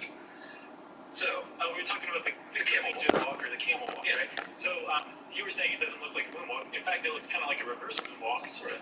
But the point is, it's somebody, Sammy Davis Jr., floating. Their feet are floating a little bit. They appear to be floating while they move. Right. So it's related to the moonwalk, right? I'll give you that. The one that's like dead on, though, is Bill Bailey in 1955. Full on moonwalks off the stage. Yeah, in 1955 at the Apollo. Yeah, and there's a great video, and it's at the very end of the video, but I urge you to not just skip to the end, because you've got 2 or 3 minutes of some sweet, sweet tap dancing. Yeah. Which I didn't realize how much I loved until I saw this guy. And he was supposedly trained by Mr. Bojangles himself. Really? Yep. And that was a real person? Yeah, I don't remember his name, but it was Bojangles. Yeah, I love tap dancing. I didn't know it. And I watched this, I was like, man, that's amazing. You should go see Gregory Hines. Is he still doing it? Probably. There's no way he's just like, I'm done tapping. Yeah. It was all about tap was life for that guy. Yeah, I mean, that stuff's amazing. And what's the guy's name? I can't remember. Mikhail Baryshnikov? Why not? Well, I didn't see that movie. Yeah. There was a guy, Savion Glover? Oh, I know who you're talking about. Like, much more recent? Yeah, like mean tap dancer. Yeah. Like, he just shout insults while he was doing it. You look stupid. But watch me dance. So Bill Bailey in 1955, like, legit moonwalked. And it's hard to say, like, he's the guy that invented it, because dance, like any art form, is just borrowed and changed and morphs along the years. Yeah. To where I don't know that anyone can specifically say, like, Bill Bailey might have seen it from someone else. And, like, that's a hot move. Yeah, he seems like the type of talent that he could have come up with it himself. Yeah, sure. But what's weird, Chuck, is that that's apparently where it went and died. Like, he created the moonwalk, and it stopped with him. For a while, sure. No, if you go back in the history of it, the people who popularized the moonwalk didn't know that he had done that. Oh, yeah, I see what you mean. So simultaneously, there's also some movement that's similar called the airwalk, but it's mime. Yeah. Like Marcel Marceau's walking against the wind. Very famous mime routine. Where his feet are floating, it's called airwalking, and it's strictly mime, right? Yeah, the difference between that and a moonwalk is that they're stationary and acting like they're walking forward. Right. And the wind is blowing them, but they're not going backwards. But it's also not part of a dance either. Correct. So mimes don't dance. This is a weird little thing that I didn't realize. There was apparently there was a period of the 70s where mimes were cool. Did you know that? Yeah, I mean, I remember watching Shields and Yarnell as a kid on television, major network TV. I was all brainstem at the time, because I was totally unaware of that. Yeah, I remember miming was a big deal, and that, like, I would practice that. Okay. A little bit. Not for years, but yeah, I practiced miming. What a bizarre period of American pop culture. Oh, yeah. Shields and Yarnell, this mime couple had were they two dudes or? That was a man and a woman. Okay. They were married. Okay. That they had their own TV show. Oh, yeah. Shields and Yarnell was watched apparently by a lot of people, including you. Sure. It was also watched by a dude named Jeffrey Daniel. Yeah, man. Jeffrey Daniel was a great dancer. Probably still is. He is. Not only was he on Solid Gold, he was in the band Shalimar with Jody Watley. Yeah, Jody Watley, and Shalimar was created by the great Don Cornelius of Subtrain. R.I.P. I believe. Did he die a few years ago? Yes, he did. And Gary Mumford was the original singer, and then on album number 2, Gerald Brown took over, like you said, with Jody Watley of Shalimar fame, I guess. Take your time. Take your fucking time. She had her own solo career, right? For sure. And this guy, Garbage. Jeffrey Daniel. Right. Deserve to get blocked. Jeffrey Daniel was dancing in song. Dancing in the sheets. And that was the 80s. The 80s stuff, they came around in the 70s with more disco. It was super disco-y to start with. Yeah. But this dude, Jeffrey Daniels, who was in Shelmore, who's also a solid gold dancer, he had a pretty awesome move called the backslide. Yeah. And when you watch him backslide, he's moonwalking. Yeah, it's total. It totally is. And later on, he was interviewed, like, where did you get this? Where did you come up with the idea? He's like, I was super into Shields and Yarnell at the time. So miming influenced the backslide, which, as we'll find out in a second, directly led to the moonwalk. We'll get to that, finally, after this.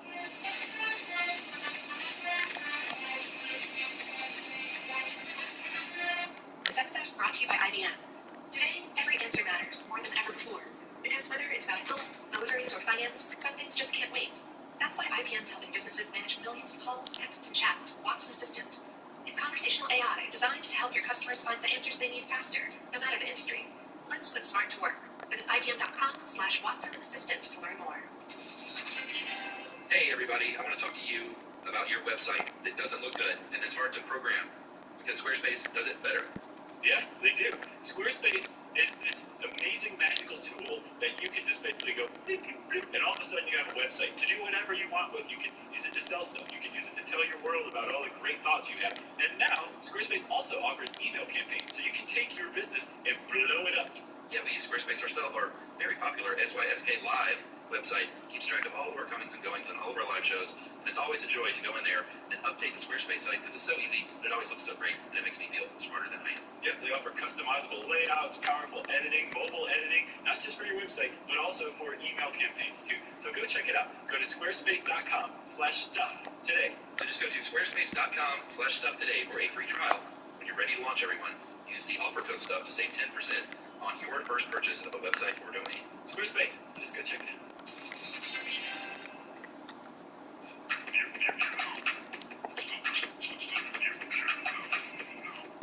All right, Chuck, we're back. Yes. Jeffrey Daniel, I watched that interview. That's on the YouTube. It was on a British talk show called Soccer AM. Oh, the 2007 thing? Yeah. They had him on Soccer AM? Apparently it's not just about sports, but they have like comedy bits and pop culture stuff. Okay. So he was surprised on that show.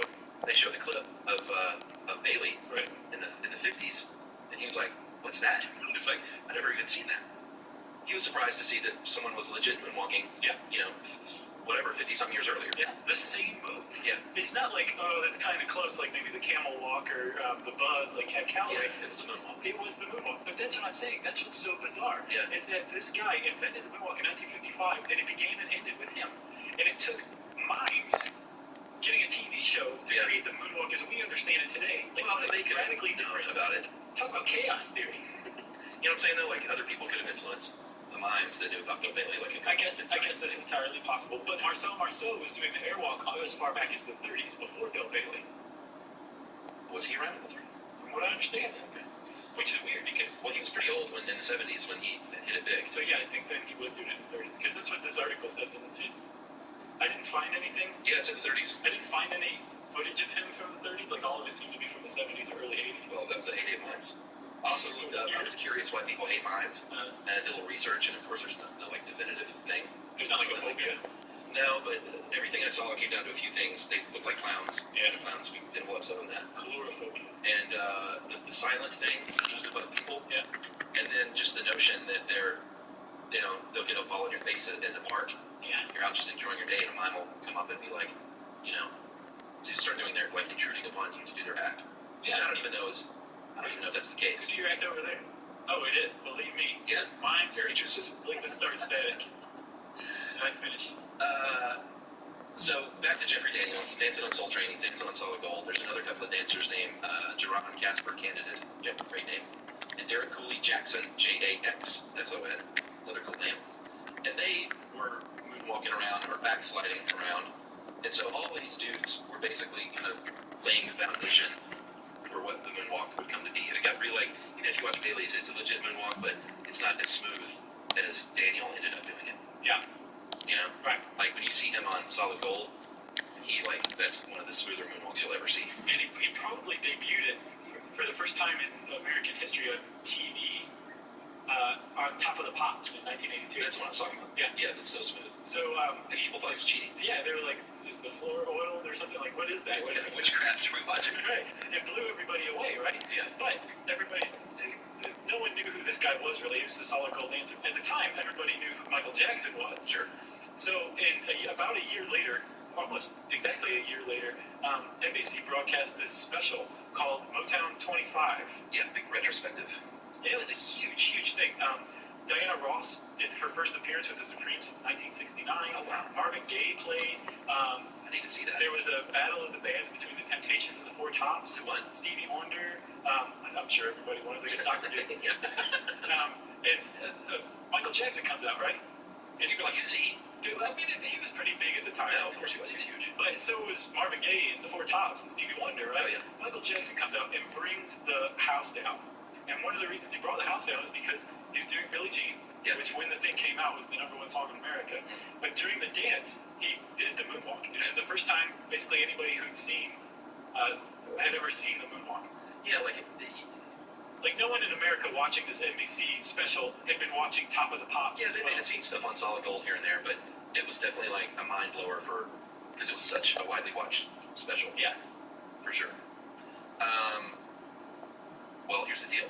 He was taught the moonwalk. Depends on who you ask. Right. Some people say he sought out Daniel, said, you teach me. Other people say, no, it was Casper Candidate or Cooley Jackson. But from what I gather, it sounds like all those guys eventually worked with him over the years. It's like either choreographers or choreographers / backup dancers. So he learned it from some or all of those people. Yeah, like Daniel choreographed like his Smooth Criminal video, and Cooley and Casper are the dudes who like lean with him on that very famous like crazy side lean that he did in the video. Does he do one of those, the lean move? Yes. The crazy side lean, I think is what it's called. Can I tell you what happened to me yesterday? What did you do, lean? Well, I was looking at videos on how to moonwalk, tutorials, to see if I could get it. And when you watch it slowed down and broken down, it's like, oh, well, I get it. It's not that complex, but it's hard to master, and we'll get to all that coming up. Okay. Like, I'm sure we're going to bumble our way through the description of how to moonwalk. We always do. But we're going to try. But then I started following into that little YouTube vortex of videos, and I saw this guy saying, here's how you do the lean. Right. And I was like, I want to know how to do that because it's cool. It is. It's like an illusion. It is. Like you're looking at the camera trick, obviously. Well, it's not. It's real. Yeah. Strong ankles, right? And there's a guy, well, I know. And there's a guy named Robert Hoffman, who it turns out this guy is great. He does these dance tutorials, and he's kind of funny and does it in such a way that it's interesting to watch. And so I encourage everyone to go to Robert Hoffman's. All these are good, by the way. Every single one of these shots I've been shooting are greens. And how to do it well. They're not greens right now because of this weird little twilight zone I'm in, where they would have been greens 1 down on my 3-point rating, but I have to wait until I get wherever the hell it wants me to be to where they're greens again. But I'm talking about they are fucking money. I'm releasing right when a fucking hand touches the forehead. Beautiful shot. It's like frustrating. I don't go to dance parties anymore. Anyway, what am I talking about? Just regular parties. Yeah, I'll just be in the office one day in the kitchen. And I'll just do my thing. Oh, he's gonna go. Oh my God, he did go. Oh man. All right, so where are we? So we were talking about how there's a discrepancy over who taught Michael Jackson the moonwalk. Correct. The thing is Michael Jackson never claimed to have invented the moonwalk. People just assumed he had, right? Because he was huge at the time, and he also later said that he didn't know what his dance routine was going to be for Billie Jean for this Motown special. I don't know if I buy that. So a lot of people say, well, obviously he just did this spur of the moment or whatever. No, totally untrue. He employed choreographers, and including those 3 guys, like you said. Yeah. All 3 of them worked with him as choreographers. Right. And he also, as far as his sister Janet, I think, says, they went to see Shalimar at Disneyland before this and saw Jeffrey Daniel doing the backslide and said, dude, you got to teach me that. Right. Here's some money. Teach me the moonwalk. Yeah. Oh, wait, it's not called the moonwalk yet. And he also said that he never called it the moonwalk, that it was actually the media that came up with that. Yeah, he adopted it for sure. Surely obviously someone did it. Some AP reporters are like, oh, I knew. Yeah. For what it's worth, Daniel said, besides Shields and Yarnell, that the Electric Boogaloo's is who inspired him as well. Alright, I'm pretty started. Guys. Can't help myself. Yeah, and they were a dance group, and I was looking at one of them, and I was like, that's Rerun. Okay, you're talking about locking. Yes. It is Rerun. Yes, He was huge. He was a member of the Lockers, which was at one point the Electric Boogaloos. No, those are two different. Well, no, at one point they were merged. Okay, then that's where Poppin' and Lockin' came from, because Poppin' and Lockin' are two different types of dance. Yeah, originally they were the Electric Boogaloo Lockers. Okay. And then I guess they diverged at one point. Okay. Maybe they were like, I want to lock, I want to pop. Well, the dude who invented locking was good friends with Rerun. Yeah. And like, if you think of Rerun dancing, like those wrist twists and the jumps and the suspender stuff, that's locking. It totally is. And they were on that dance squad, the Lockers. It was Don Campbell who invented locking, Rerun, and then Tony Basil, the girl who sang Mickey. Oh, Mickey. Yeah. So, if you don't know who Rerun is, you're like, what in the world are you guys talking about? What? You oldsters. Oh, yeah. It was a TV show called What's Happening about these three friends in South Central LA in the 70s. Great show. Very funny. And Rerun was one of the characters played by the great Fred Berry, who was in the Lockers, and the Electric Boogaloo Locker. Yeah. Like, just go type Rerun dancing, What's Happening. Yeah. And what you're watching. And they're giving me bad shot selections now too. It's just like this weird Twilight Zone where you have too much. Like, it was perfectly fine. And then I put 1 point, you put 1 point in 3 point, and all of a sudden it'll just be shitty for like, until you get another couple points into it. I mean, I was getting good shot selections from beyond the hash mark. The other day about how in our lifetime, as people our age, and there's a range, but we've seen like at least two complete art forms created in hip-hop music and breakdancing. I don't give a fuck. I'm annoyed. It's amazing. And the new sports. Like what? Like, X Games, snowboarding and skateboarding. Oh, yeah. Like, we've seen these new things created, and you always think that, well, music is, what else can you do? Right. Well, I guess techno and all that stuff, that was created as well. Sure. Jazz. Well, that was before us. But no, it's true. This thing's pretty neat. Yeah, no, I know what you're talking about too. You're like, well, there's grunge. Well, grunge is an offshoot of like rock and roll or whatever. But yeah, and some people still think they're bad, which is funny. Really? Well, you hear like whole curmudgeons like rappers gonna get bad. Rap is a brand new art form, it's here forever, and it changes and morphs as Yeah, it's neat. So we did a hip hop episode. You mentioned that. Yeah, it was good. I thought for a couple of schmoes like us, we did a pretty decent job. All right, so do we need to explain how to break dance? I want to hear you explain it. No, I can't. You mean moonwalk? Oh, yeah, I would say breakdance. Breakdance. Yeah. We need to stay out of moonwalk. Okay.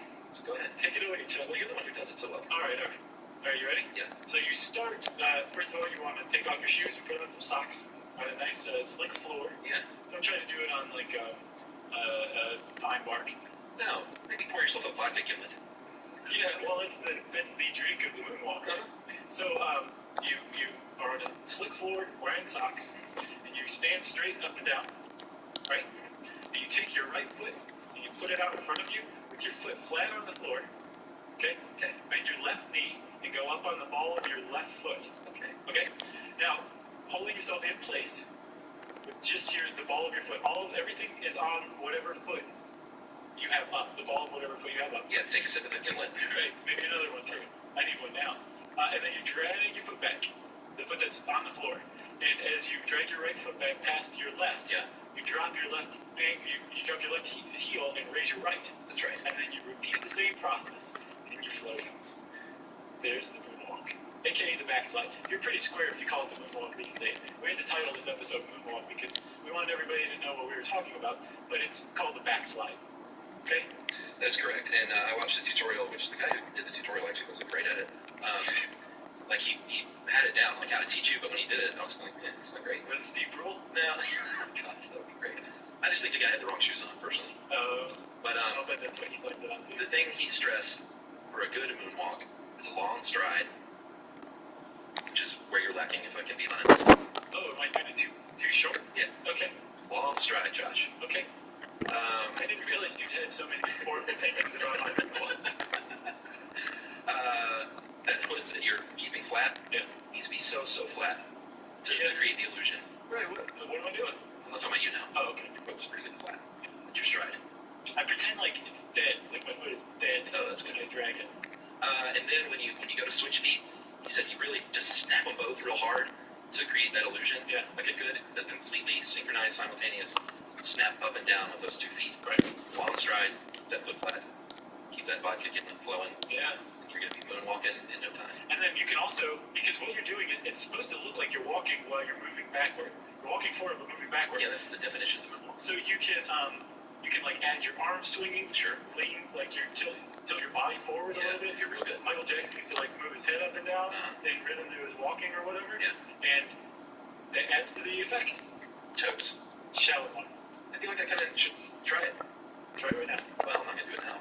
You know, vodka gimlet. Nope. Are you got anything else? You go get some cocktail onions.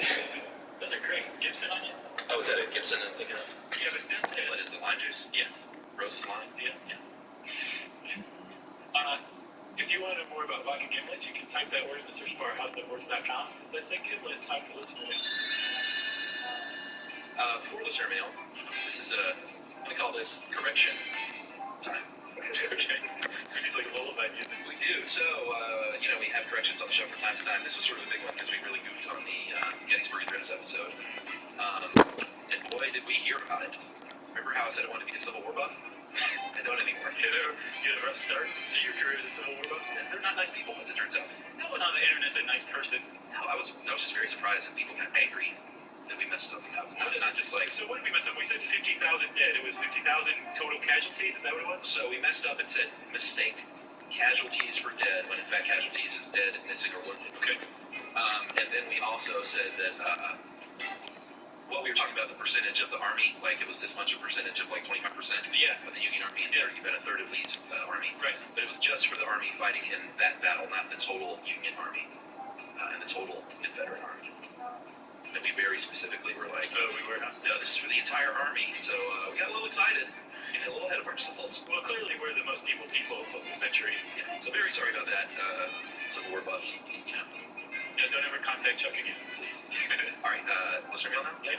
I'm just going to read this one. Hey guys, great podcast. I especially like how you pointed out that you talking about the focus studies. Okay. How to do good research. Gotcha.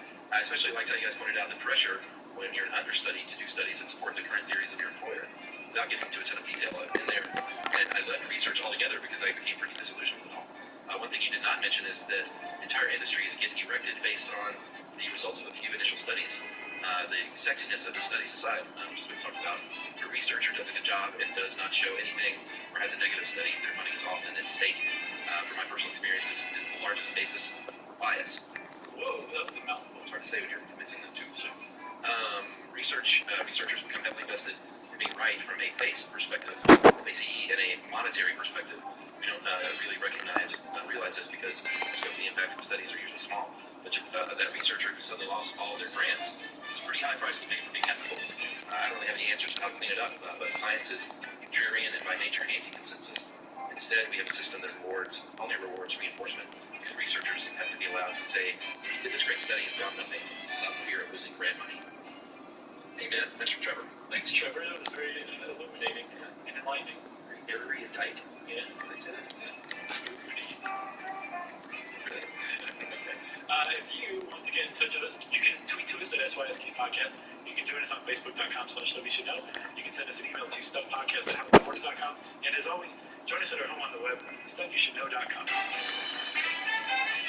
Stuff You Should Know is a production of iHeartRadio's How Stuff Works. For more podcasts from iHeartRadio, visit the iHeartRadio app, Apple Podcasts, or wherever you listen to your favorite shows.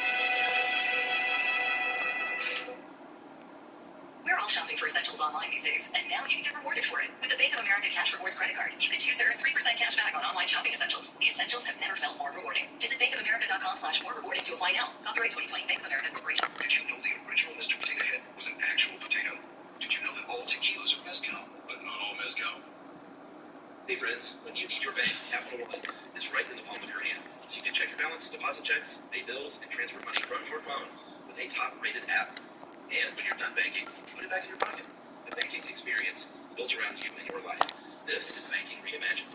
Get started online anytime. Better. Some they deserve better. So I decided an incomplete compendium of mostly, or does a very big deal. So pre-order anywhere books are sold. Jerry has figured out now how to operate the Studio Macintosh recording system and not be in the office. It's pretty great. It's COVID-rific, actually. And so she was just up on our Skype on video, and she's still there, but when she switched it to mute, it went to the distressing picture. Do you see that thing? No, I just see JR. Like the letter J and the letter R. Oh, see, there she is. She's back. Okay. When she turned it off, I get a photograph of Jerry that looks like she's like sick in bed or something. It's weird. This is well, it's just Jerry's look. Maybe so. I don't know. That's a diet of nothing but miso for 15, 20 years. I'll do for you. The weirdest thing is this is as close as we've come to normal in 4 months. I know. Not only is it like normal, it's almost like a throwback. Remember when we had the studio where we would look out the window and she was there? Yeah. Yeah, that was great. It's kind of like this again. She's a window creeper. Yeah, professionally and in her personal life. That's right. So this is stuff you should know, everybody. I don't know if I said it. There are probably a few people who are confused and aren't anymore. But we haven't gotten started yet, so prepare to be confused again when we explain something. In particular, Chuck, miniature golf. I gotta ask, are you a fan? This made me want to play again. Like, I grew up playing putt-putt, Sure.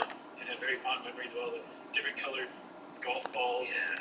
You know, all, like the water trap that was really just a stagnant little puddle of concrete, you know. But putt-putt was wonderful and great. And there were arcades and birthday parties there that featured heavily with G.I. Joe action figures and stuff like that. The good kind, the 3 3/4 inch ones.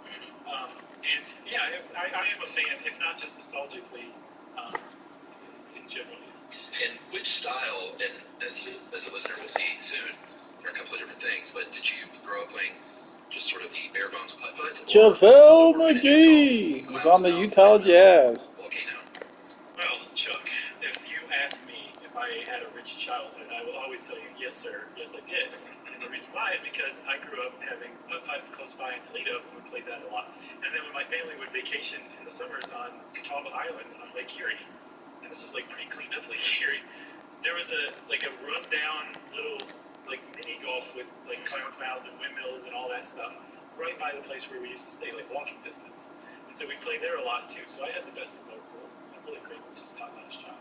So I grew up playing putt-putt at Stone Mountain Park, which we went to a lot because it was near our church, and the youth group would go and do putt-putt nights and stuff. So that was a lot of fun.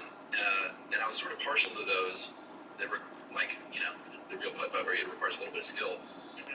But I am also a sucker for the beach town,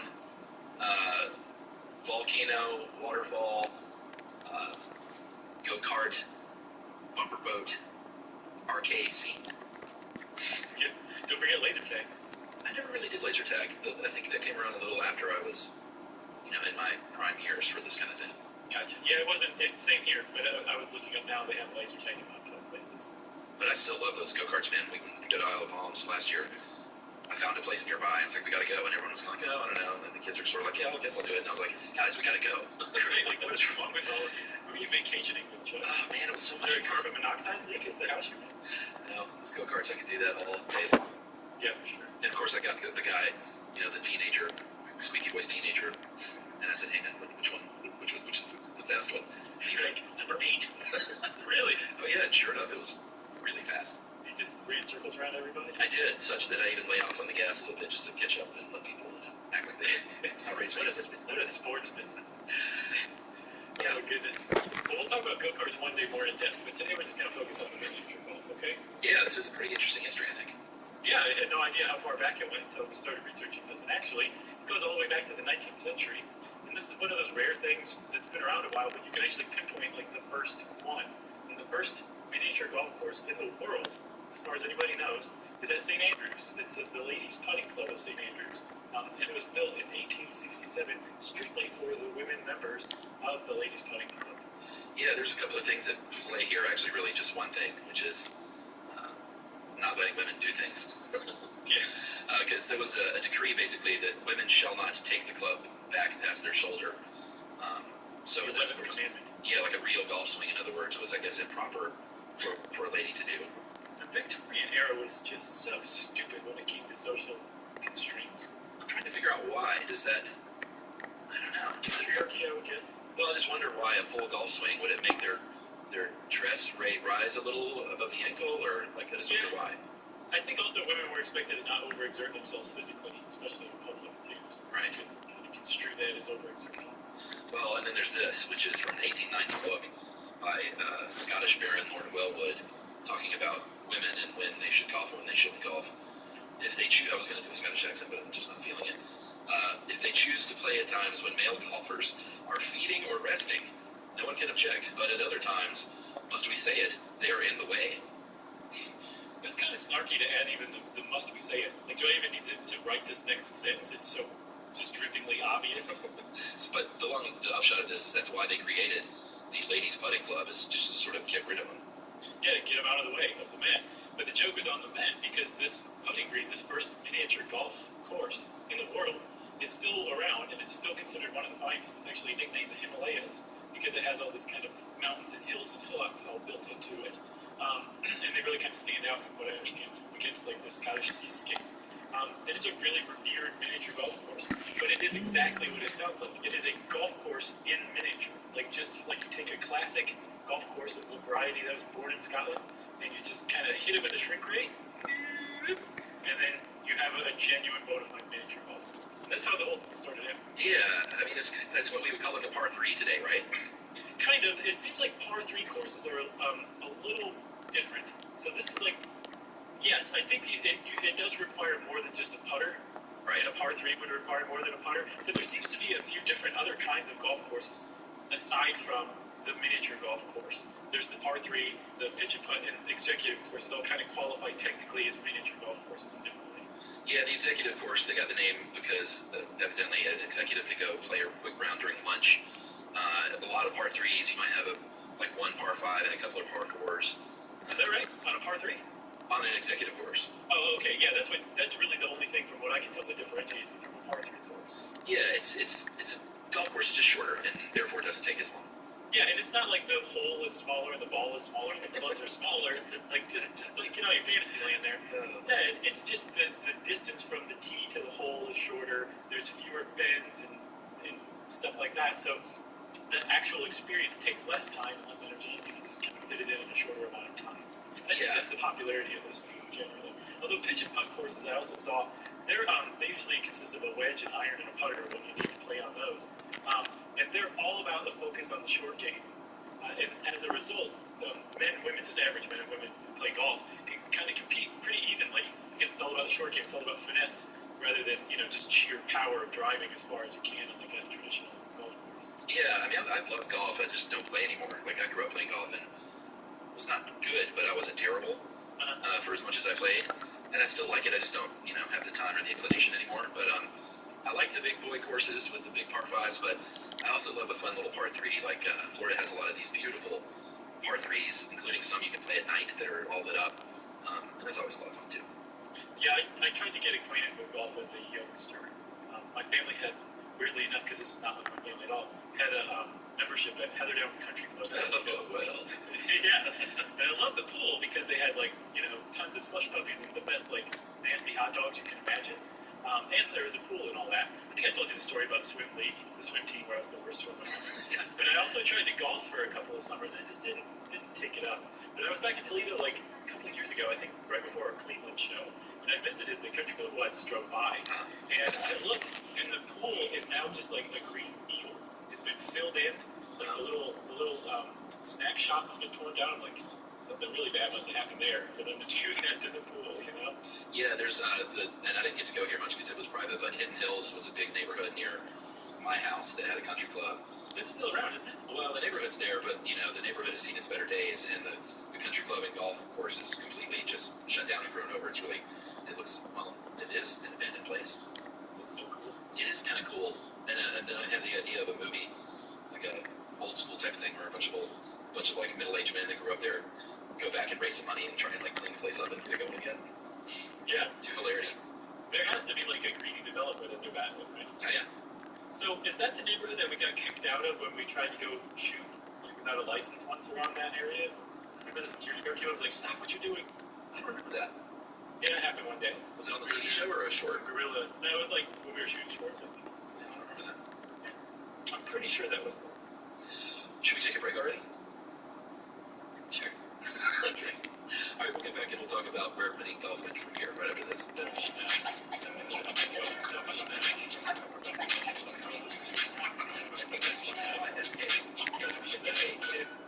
You're ready to get back into yoga.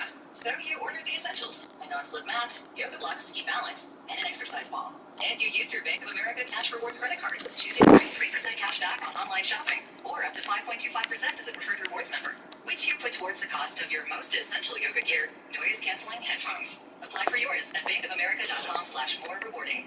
Copyright 2020 Bank of America Corporation. Hey, what's up? Welcome to the Quality Alert Show. Hey, y'all have you. I appreciate it so much. Talk about your experiences at HBCU. Yeah, I went to Hampton University. I got my degree from Hampton University in business management and marketing. I was the first person in my family to go to college and graduate, so my parents told me I was going to a HBCU. I really didn't have a choice. So I went and visited all those campuses, and then when I went to Hampton's campus, it was nothing like Hampton's campus, so I was like, What would you say you learned the most being at HBCU? growing myself. New York is always New York. When I went to Hampton, and I had a roommate in Jersey, and I had a roommate in Mississippi, and then I had a roommate in Philly, it put you onto all that, you know what I'm saying? But now I'm bringing that back home, so now I'm not just a New York DJ, I can spin anywhere. So what advice would you give a high school senior, male or female, about preparing and choosing either an HBCU or a regular college? I would say go see every college once. I took my daughter, went from here to Florida, and every college in between, HBCU, regular college, I took her to, so she can see, she can experience. Yeah, I want mine to go to FAMU. Hopefully she chooses FAMU. If she does SENT, There's nothing like that HBCU love and Experience, yeah, absolutely. sometimes you find that, like, for example, your daughter, is going to NYU. You just find yourself clinging to people that look like you because there's this unspoken understanding. There's some stuff you don't got to talk about. Like, Sunday dinner is going down. Certain traditions. So hopefully she finds, her people, her tribe, and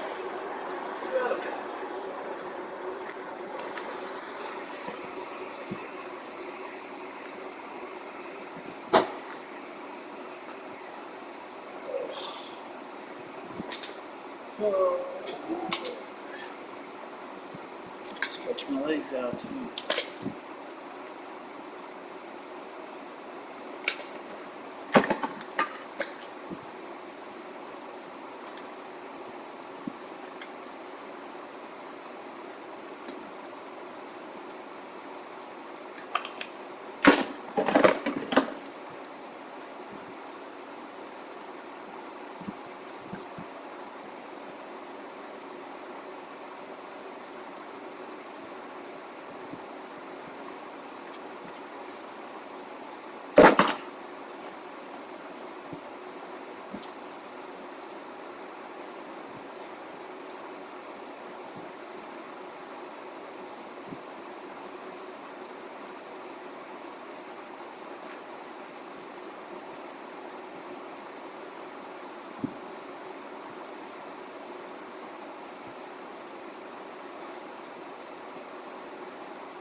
Oh, a minute.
Okay, I'm watching this stupid video.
comfortable.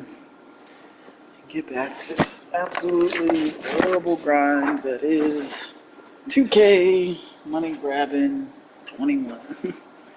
And I refuse to do the money grab, so yeah. Just one of them things. It's gonna take forever. And then every time I start getting the character ready, there's gonna be a change, just like last time. But I can hope not, you know. Keep chugging away, keep my head down, keep playing, and hopefully eventually end up with what I want. Back to the podcast. Black excellence. McDonald's is celebrating, as well as we should. For more Windmills or clowns or Happy Gilmore or something like that, right? Yeah. So that all started. Actually, that didn't quite start yet. I was really leading up to that, and then I realized we had to keep going with regular miniature one more time because it has to spread to America, and it did. And we can actually trace that to the house of a guy named James Barber, who was an immigrant from England who was familiar with the course, the Ladies Putting Club at St. Andrews. And he was rich enough that he said, you know, I want a miniature golf course built on my estate at Pinehurst, North Carolina. And he did. He had like an 18-hole miniature course built right there in his formal gardens. And it's just absolutely beautiful. It is nice, and this was the first one in the United States, and as it's called Thistledew, Thistlethu, and supposedly, as legend goes, when he first saw it, he said, "This'll do." I guess he was not blown away, maybe. I don't know. Since I'm sure he wasn't one of those spoiled brat, robber bears that instead was like, "This'll do quite nicely." Right. They just left off the second part, Yeah, but it's called Thistledew, and they started hosting competitions a couple of years later. And I think this is the first time miniature golf was ever used, like those words were ever used, to describe the Pinehurst Outlook. Was that the newspaper, I guess? Yeah, it's their one claim to fame. Oh. You know it's true, though. It's probably true. Yeah. But they were in an account of the competition, they coined the term miniature golf. Up to that point, a lot of people had called it Lilliputian golf. Sure. After the little people in Gulliver's Travels. And that name actually stuck for quite a while. So we've got James Barber, who hosted or built the first miniature golf course in America. But still, this thing is like directly connected to the Ladies Putting Club of St. Andrews. It's a golf course in miniature. We still haven't quite reached what we would consider miniature golf. And that wouldn't happen until 1926, which turned out to be a really big year for miniature golf in America. It was like there was something in the air, and a few different people kind of tapped into it around the same time, and it suddenly just took off like a rocket. Yeah, two of the guys were some entrepreneurs named Drake. Tried to pump fake there. Illinois, I guess. And John Ledbetter, another good name. And it's okay, he sounds like he'll shoot you. No, Ledbetter? Yeah. Yeah, I can see that. They did a pretty cool thing, which is they opened up a course on top of a rooftop in the financial district in New York. And that kicked off a trend. There were, I think, about 100 of those on top of roofs. I guess this is before the big rooftop bar hotel scene. They had golf courses up there. Yeah, miniature golf courses. Again, those were like miniature golf courses. So, that was a big deal. In New York, just 100 rooftop miniature golf courses on the road. That's a tremendous amount. And I don't think there's a single one left, actually. There should be. So that kind of makes there's one on top of Pond City Market where the House of Folks office is. Is there golf up there? There's a miniature golf course up there, and it makes a lot more sense now. Yeah, it's kind of like a whole mini Coney Island up there. Yeah, I mean, I think I've only been up there when we had work events, and the only thing I did was the slide. I think there was a slide. Yeah, there's like you sit in a potato sack and go down the slide. Okay. Yeah. There's a miniature golf course up there. Well, place of time. Totally. And then later that same year, he said it was kind of a boom year for mini golf. Lookout Mountain, Tennessee, Chattanooga, which is a place where I think everybody should go to see Ruby Falls and Rock City. Oh, yes. It is a tourist trap, but it's actually kind of neat. I mean, the greatest of the great tourist traps, and it still holds up, too. Yeah. Get a pecan log. Oh, my God. They're so good. They are so good. That also supports my theory that candy was perfected in the 19th century. Remember, you get honeycomb, pecan logs. Damn, HD just went ape shit there. Yeah, sure they He ignored my ass and just took off. I knew I was getting that ball once I saw that weird ass sprint he was doing. They built a resort called Fairyland Club, and it was part of that whole sort of interconnected scene there with Rock City and Ruby Falls, and they built a miniature golf course. And they said, you know what, if you like golf, maybe you should try mini golf. It just doesn't take very long. It'll kind of scratch that itch if you're not able to play a real round. And that's sort of how they marketed it at first. And they were the first people, I think, to start adding the obstacles, right?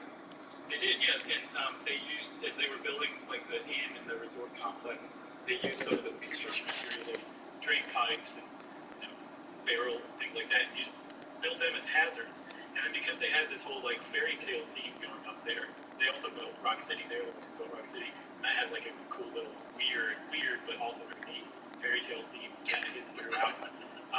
They added that to their miniature golf course. So they had these stationary obstacles and hazards that they added, and then they also added this statuary of cute little, Mother Goose type stuff.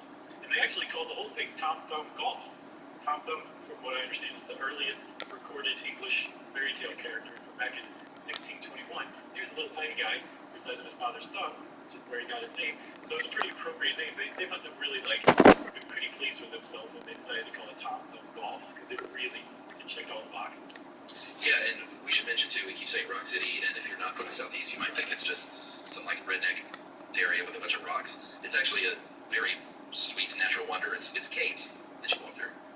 Caves, it's huge boulders being held up by much, much smaller boulders that have been away for probably tens of thousands of years that you walk under. There's there's little cave areas that you kind of duck into, and they have little fairy tale scenes with fluorescent kind of dangling. It's like glow in the dark. Weird, like gnomes and fairy tale scenes. Like that's the weird part. It's like if Carlsbad Caverns had, some corny fairy theme. Mm-hmm. And then Ruby Falls is really neat too. Yeah. It's a very cool, natural attraction that they've done a good job of, underground water, making it easy to make your way to. Yeah, the whole thing is definitely worth going to. And then, of course, they have the very famous, Sea Rock City barn signs that everybody's heard of. And that was Garnet Carter, who paid one man to go around and offer to give a fresh coat of paint to barns all throughout the Southeast. It's great. In exchange for letting them paint Sea Rock City on the side. Yeah, it's, if you've ever driven around the North Carolina, South Carolina area, south of the border, you know what I'm talking about? Mm-hmm. South of the Mason-Dixon line? No, south of the border is the name of this sort of highway tourist trap. I haven't heard of that. Yeah, it's the same thing. I wouldn't say it's North Carolina, but it's basically like a glorified rest stop that has a Mexican theme. Where you can go, see mariachi band and eat good food and buy cheap tchotchkes. The only mariachi band in all of North Carolina. But what made me think about it was that they have the same thing for hundreds of miles in any direction for south of the border and Rock City. They're very famous for these billboards that tell you, oh, it's coming, you're getting closer. That's really strange that I've never heard of it. Yeah, south of the border. I've not even paying attention. So the Carters built this Tom Thumb golf course, and again, originally they just did this as kind of an amenity at their Fairyland Inn and Fairyland Club. But it was such a smash hit, and Garnet Carter was such a born businessman that they were like, I think there might be something to this. And they saw it out or he saw it out. I'm not quite sure how it happened. But there was another guy who really factors bigly into this whole story. But he's very frequently overlooked, and his name is Thomas McCulloch Fairburn. Yeah. And he invented a really cheap and easy technique for creating artificial putting greens that could be used for miniature golf courses. Yeah, it was crushed cotton seed hulls, oil, would dye it green, and they would come in these big rolls, and you just roll it over this foundation of sand, and boom, you've got an easy way basically to sort of franchise these things with these prefab kits that they had. And people loved it because it was, when it was, they called it midget golf for a little while, not a term we would use today, but that's what they called it in the 1920s. Right. And this factors into a lot of the stuff we've been talking about in the 1920s lately, just these weird fads that would pop up, and Tom Thumb Golf was one of them. It was, and part of the reason that it got out from Lookout Mountain is because the Carters and Fairburn kind of joined forces, used his technique for making these greens very cheaply, and used their kind of touch of whimsy, packaged it together and started selling it, prepackaged sets, or prefabricated sets, that could be franchised out to anybody who wanted to start their own Tom Thumb golf course. And so they spread really, really quickly. And like you're saying, the 20s, they were just looking for whatever craze could come along. Crossword puzzles, dance marathons, flagpole sitting. But apparently, miniature golf was the king of them all as far as the 20s craze. Yeah, this is a pretty startling statistic. In August of 1930, the Commerce Department said that there were, and apparently this could be low by even as much as half, 25,000 mini golf courses in the U.S. half of which were built in that previous 6 or 8 months of the year. Yeah, it's a boom right there. Can you imagine, like, in 8 months, like 12 to 15,000 mini golf courses being built in the U.S.? That's crazy. I can just imagine Garnett and Frida Carter just rolling around in a bed of money. Their suite at the very land inn. Yeah, and I mean, in a legit, like, job boosting market. Yeah, no, well, that's another thing too, right? I mean, like, there was like flagpole setting didn't make the transition to the Depression, and yes, marathons did, but they got kind of grim. Apparently, miniature golf, and I've seen both, but miniature golf seems to have made the transition from 20s craze to, kind of national pastime that made sense in the Depression, because you could take your whole family out to play miniature golf for pretty cheap. So that was nickel or something. That was a big attraction. And then also, if you were like a golf junkie, but all of a sudden you didn't have the money to afford greens fees any longer, at the very least you could go play some miniature golf somewhere. So it kind of scratched that itch to a certain degree. So there was like a lot of popularity that even after the craze kind of crested and waned a little bit, it still carried on pretty thoroughly through the 1930s. And as a matter of fact, Chuck, some people were like, the Tom Thumb Golf, the official franchise Tom Thumb Golf, it's a little rich for my blood. What else you got for me? Yeah, like, why can't we just do this? Yeah, exactly. Local entrepreneurs were like, I got exactly the thing, buddy. You want to play half-price miniature golf? Yeah. Come on in. Like, I've got a bunch of PVC pipe laying around. Yeah, so just basically whatever found objects you could find. You could come across what were called rinky-dink miniature golf courses that were basically knockoff Tom Thumb courses that used whatever found objects that the person who built it had lying around. Yeah, New York had about 150 of them. Washington, D.C. had 30. One of those is still around. The East Potomac Park course. Yep. And, the whole family could get involved. And I think one of the keys then and now to mini golf being popular, and then putt-putt, which we'll see here in a minute, is that you don't even have to like golf at all.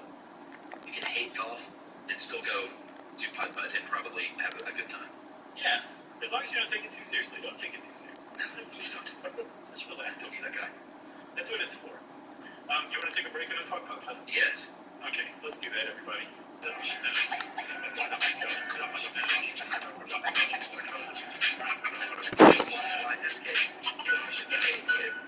This episode is brought to you by IBM. Today, every answer matters more than ever before. Because whether it's about health, deliveries, or finance, some things just can't wait. That's why IBM's helping businesses manage millions of calls, texts, and chats with Watson Assistant. It's conversational AI designed to help your customers find the answers they need faster, no matter the industry. Let's put smart to work. Visit IBM.com/Watson Assistant to learn more. Hey, Chuck, did you know that McDonald's, which you tend to think of as a pretty huge global restaurant, is actually a local one too? That's right. Each McDonald's is owned and operated by people who live where that McDonald's is.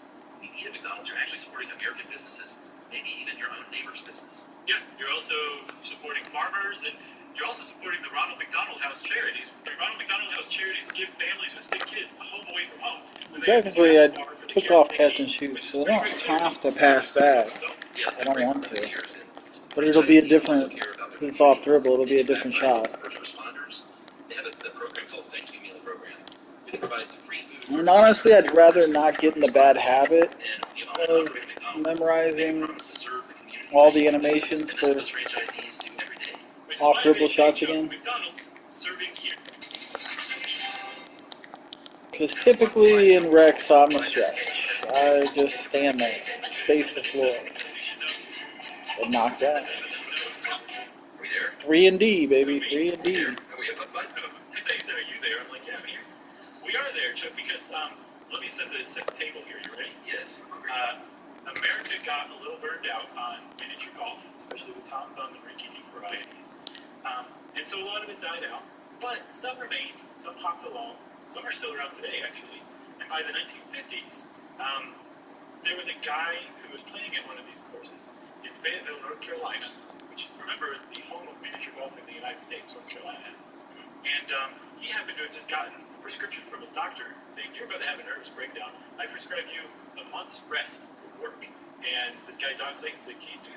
And he started playing miniature golf. But he wasn't quite satisfied with it. Yeah, I imagine if you were on the verge of a nervous breakdown, then Tom Thumb Golf is a nice salve for that kind of experience.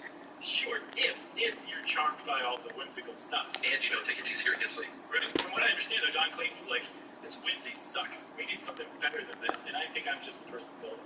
Yeah, so he had the idea to to basically make miniature golf, but without all the garbage, no clown's mouths, no windmills, and have a little have a little skill involved. Like you can go out there, and if you're like a good putter, you can actually compete and have a good time, and it's still for fun, but it's just not a silly kids game anymore. Yeah, like anybody who's been to an actual putt-putt course can tell you that there's a lot of obstacles and it's interesting and fun and there's some neat stuff, but it just does not have all of like the moving bells and whistles that you're going to see on like other kinds of miniature, like goofy golf. No, like the obstacles are usually just like some blocks in the way and stuff like that. Yeah, you have or to get like around or bank elevated rhombuses or things like that, or like a labyrinth, built into it. It's not like a clown's mouth or anything like that, which is kind of like the go-to description for goofy golf, isn't it? Really? Yeah, and I think like the craziest thing you'll see on a putt-putt course is where those that are like 2 levels, and you can hit it into 3 different holes at the top, and you kind of take a little bit of a gamble as to where it's going to come out on the bottom. Sure. It'll either come out close to the hole, so you can get that par 2, and I think they're all par 2s on a real putt-putt course. Right. Or it'll spit you out way far away, but you still have a chance to hit that long putt for the 2. Sure. There's always a chance for you, a second chance at putt-putt. That's the motto. So, so this was Don Clayton's vision. He was like, I want to make this a little less goofy. I want to make it a little more interesting and skillful. Less goofy, more golfy. Yeah, Chuck. Man, he just sat up from his grave going, I wish I'd thought of that. Is he dead? But, yeah, he died in 1996. Okay. But he had a good run. This is 1954, when he was a 28-year-old man that he decided to try this. So he went to his dad and said, hey, I've got this idea. Rather than basically, as the New York Times obituary put it, rather than basically making a human-sized pinball machine for golf, we're going to make this a little more interesting. How about we cobble together $5,200 and we're going to build our own little miniature golf course? And he did, in like a shaded little lot. And with that $5,200, they opened for business. And within 29 days, he and his father had made 100% of their investment back. And Don Clayton said, I think there might be something to this.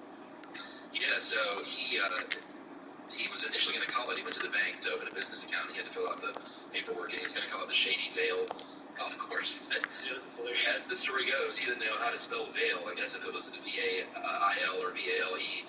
So he just said, putt-putt. And wrote down putt-putt. It wasn't something he brainstormed. Apparently, it was just sort of on a whim. And it's a name that really, really stuck. It's kind of brilliant in its simplicity, I think. Divine inspiration, it almost feels like. That it just kind of happened on a whim. It's just absolutely great.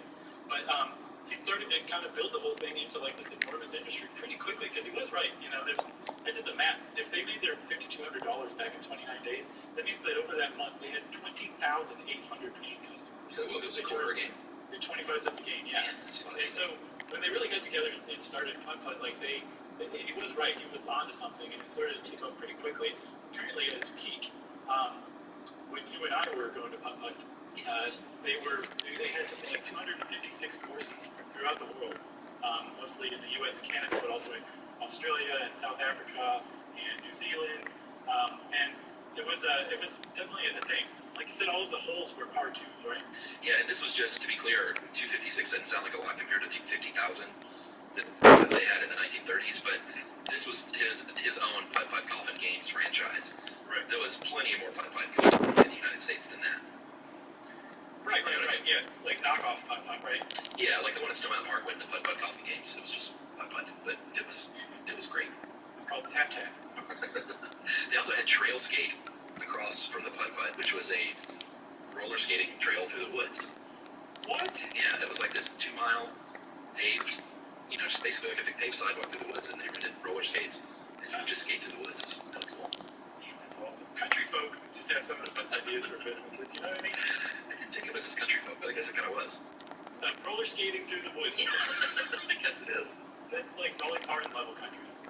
So yeah, they're all par 2s, and it is tough. It's challenging. Apparently, in the 65-year history of putt-putt, there have only been 3 perfect games where you walk away with a score of 18, which is that's really tough to do. I mean, like of the millions and millions of games that putt-putt that people have played, only 3 people have ever gotten a perfect game, which kind of shows you how like deceptively hard a putt-putt course is. Like each one of those courses is made of. I think they have something like 108 trademarked holes. Right. Or like lanes, I think is what they're called in miniature golf, where you can just kind of take up and reconfigure them into different configurations. But they have 108 total, and I guess each one of them is very, very difficult. I don't ever remember getting a perfect game, or even imagining that I was going to get a perfect game. You got 2 or 3 holes in one, and that's a good day. For sure. So 18, there's actually a short, I think 7.5-minute Grantland documentary on the most recent perfect putt-putt game by a guy named Rick Baird, who had his perfect game in 2011. Can you imagine the tension on hole 18? They capture it really well in this documentary. It's really well done. They've got like a cartoon version of him putting. He's got like cartoon sweat running down his face. Oh man, really he's great. so nervous. Yeah, it was very nervous, and he did it. And he's actually a miniature golf pro in his spare time, which we'll talk about later. But so he's from Charlotte. Don Clayton was from Fayetteville, and then Joseph Barber was from Pinehurst.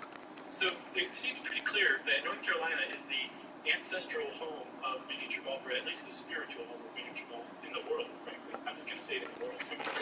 Yeah, and if you're looking for the creators of the kind of mechanized courses, you can go to 1955 in Scranton, PA with Ralph and Al Loma.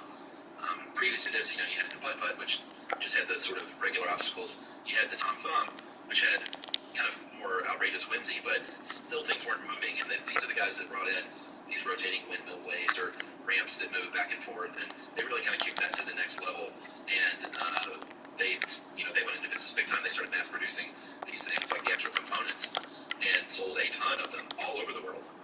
Yeah, I think like 5,000 courses. Yeah. It's pretty impressive. They're the ones who came up with what we think of now as like miniature golf and goofy golf. Fucker. You won't pass me the fucking ball. It's annoying. It opens and closes, or like you say, a windmill. So it's kind of interesting that Don Clayton brought miniature golf back to its roots of being a lot more like regular golf, and then very shortly after that, branched off the Lomas, who brought it back to that Tom Thumb roots. So that whole thing, the evolution of miniature golf happened twice, just the same way. Isn't that interesting? Yeah, and it also came back full circle in the 90s with a return to sort of that original miniature golf, because real golfers, people like Jack Nicklaus, started to get involved. Why am I even doing this? Sure, there was sense, in his eyes. Just boredom. Sure. But he also probably loved it. I don't want to be cynical. I'm sure he made some money. But they have competitions. There are actual prize purses. There's a U.S. Pro Mini Golf Association. They have their own little U.S. Open. I don't think they call it the little U.S. Open. They should. They totally should. There's the World Mini Golf Sports Federation in Germany, and they sort of are the body that standardizes the obstacles and stuff like that on, I guess, what you can have and what you can't have, which is kind of funny when you think about it. It is, but it's a pretty interesting list. You're like, what are the components are? The slope circle with a V obstacle? Yeah. It's just plain difficult. And I think they should call it the Teeny Weeny US Open. Welcome back to the Teeny Weeny US Open. I was looking at the U.S. Pro Mini Golf Association's website, and there was a Tennessee State Open, and man, the picture that they have of that course, it looks serious, dude. Yeah. So like if you go to putt-putt, you always were like, I love this. This is so challenging.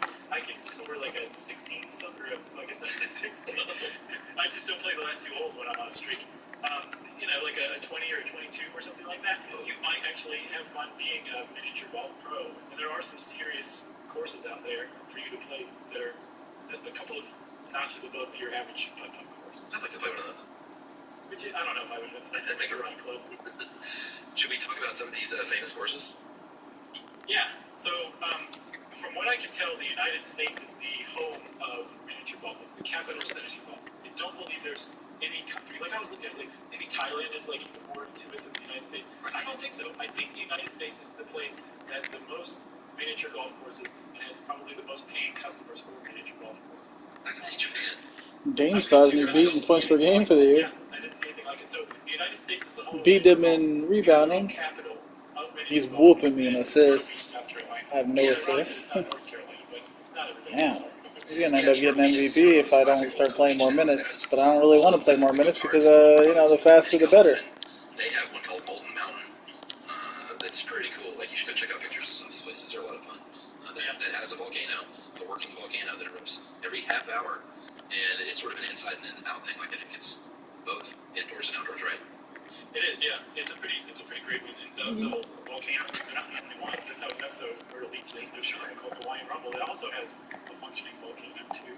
In fact, on Highway 17, I'm starting? the 30-mile stretch the of it fuck? that goes through. Just talking about how it's nice that I'm not playing a lot.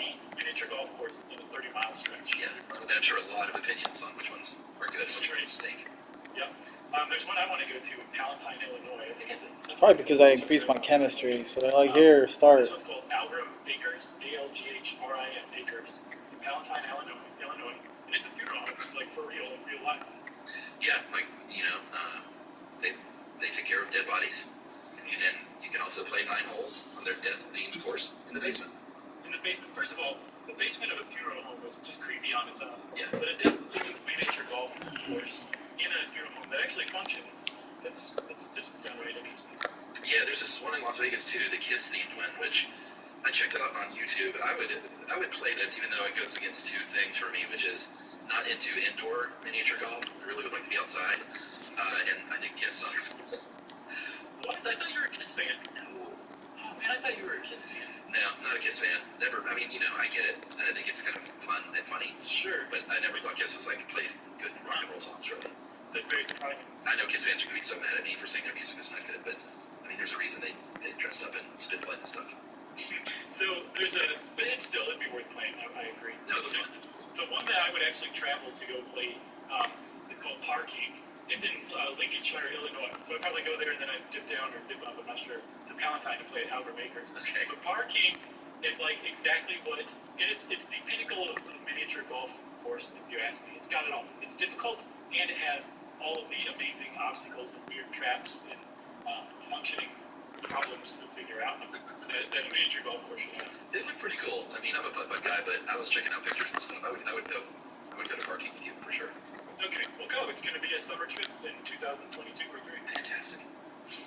And then if you want to play, so I think, Chuck, this one would be up your alley. It's called Golf Gardens in Catalina Island in SoCal. Yeah, right up my alley. This one is considered the hardest miniature golf course in the United States. Not just because it's difficultly laid out, but also because it's been played so much. It's got all sorts of weird notches and stuff that's not supposed to be there in the playing surface, so that makes it all the more difficult, which is kind of neat. I love that. And then if you want to go retro, I think that one's been around a while.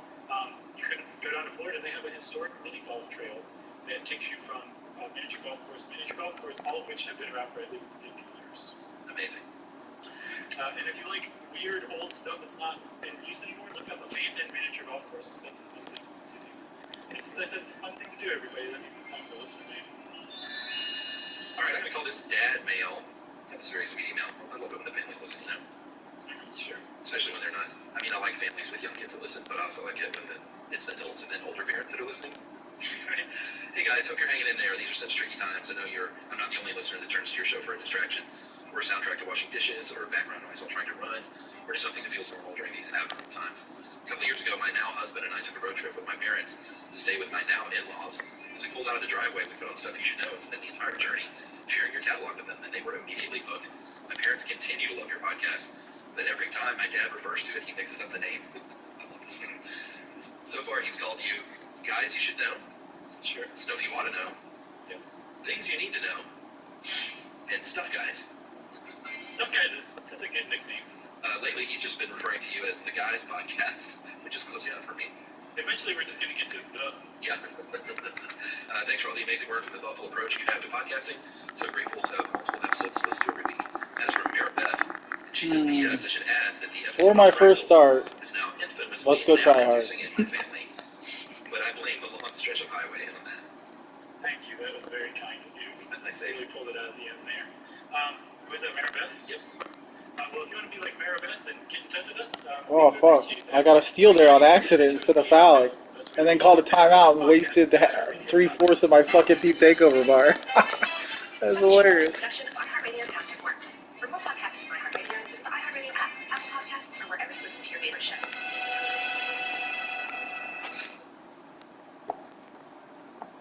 We're all shopping for essentials online these days, and now you can get rewarded for it. With the Bank of America Cash Rewards credit card, you can choose to earn 3% cash back on online shopping essentials. The essentials have never felt more rewarding. Visit bankofamerica.com/more rewarding to apply now. Copyright 2020 Bank of America Corporation. Ever wondered why there are 2 ways to spell donuts? Or why some people think you can find water underground just by wandering around with a stick? Believe it or not, this is stuff you should know. You know the podcast with over 1 billion listens. It's now for your eyes, so you can read it. Stuff You Should Know, an incomplete compendium of mostly interesting things, covers everything from the origin of the Murphy bed to why people get lost.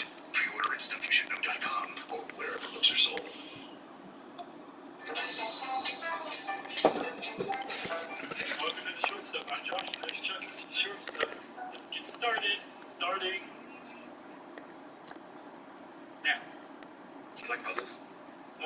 Sure. Wait a minute, is this like literal jigsaw puzzles? Okay. Yeah, I've got no problem with jigsaw. That's as far as I like anything these days, Chuck. I didn't mean like you want to fight a puzzle. I mean, do you enjoy sitting down and doing a jigsaw puzzle? Yeah, sure I do. I mean, it's been a while, but yes, I like a good puzzle. A jigsaw puzzle. I'd like to say like a very heartwarming one, like maybe a jigsaw puzzle of a Thomas Kincaid painting, or of flowers or kittens or something. Nothing terribly hard. Just something like occupying rather than challenging.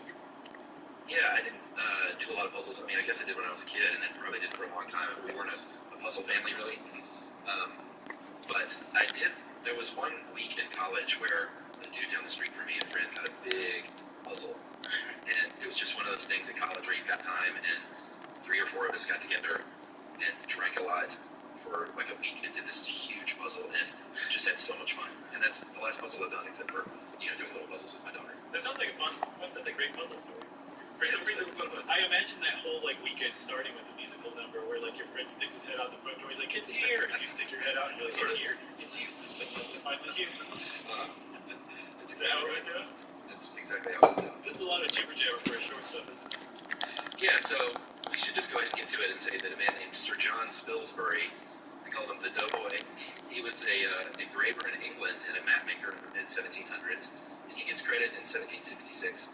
Creating the first jigsaw puzzle when he put a map on a piece of wood, cut it out, cut the countries out, and said, "Here you go, teachers. Use this to teach geography." I love things where it's just like, there it is, right there. That was the first time it ever happened. That's the beginning of it. There's your origin story. Nice and tidy. So it was kind of a teaching tool at first, but also people were like, "It's kind of fun putting the countries in. Let's do this at home too, or at a friend's house over a little weekend while we drink." So it kind of took off. And then in very short order, it also became a marketing tool too, where companies would kind of maybe give away a jigsaw puzzle that was a photo of a mobile gas station or something like that. So they became very ubiquitous pretty quickly. Yeah, they still do stuff like that to promote your company. They can be marketing tools. I know Kodak has one that they sell that they say is the world's largest at 51,000 pieces plus. 28.5 feet by 6.25 feet. None of those things are even close. So yeah, it's not the biggest at all. No, they're really full of a chunk. I think they can just say whatever they want. They're Kodak. What are you gonna do?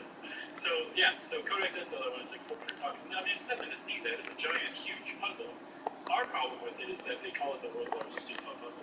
And I'm guessing it's not just us who have a problem with it, but the people at the Guinness World Records probably have a bit of a problem with it too. Either that or Kodak's lawyers were like, we have to word this just perfectly, or else we're going to get in some trouble here. Because it turns out that this Kodak world's largest jigsaw puzzle is fairly mediocre compared to some of the other jigsaw puzzles that are around that take the cake for world's largest anything. Yeah, there was one in 2018 in Dubai that Guinness recognized, and it was in honor of the year of Zayed, which is a year-long tribute to the person who founded the UAE. The UAE. Yeah. Sheikh Zayed bin Sultan Al Nahyan. Nice. I think I got it. And this thing was almost 66,000 square feet. Yeah, that's pretty impressive. Have you seen it? Yeah, it was awesome. I mean, like the pieces themselves are giant. They're like about a foot or so square, and the whole thing was it was kind of light cardboard, but when put together, it was quite impressive for sure. And Kodak's had 51,000 pieces and change. There was one in Ho Chi Minh City in Vietnam that the 1,600 students at the university there put this thing together, and it had over 500 million pieces. Right. So that was, I think, a giant lotus flower, right? Beautiful.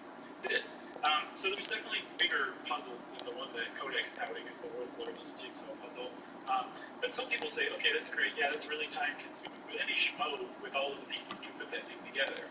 Other people, and this is totally unsurprising to me, but there's like a whole subculture of people who are like, I want to be challenged by a jigsaw puzzle. Yeah. As it turns out, you don't have to have a football field-sized jigsaw puzzle to be challenged. You can do it with some very small surface areas.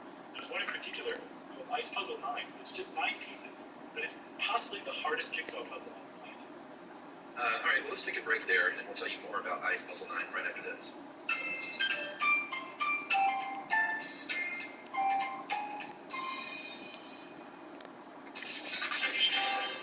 Hey, Chuck, did you know that McDonald's, which you tend to think of as a pretty huge global restaurant, is actually a local one too? That's right. Each McDonald's is owned and operated by people who live where that McDonald's is.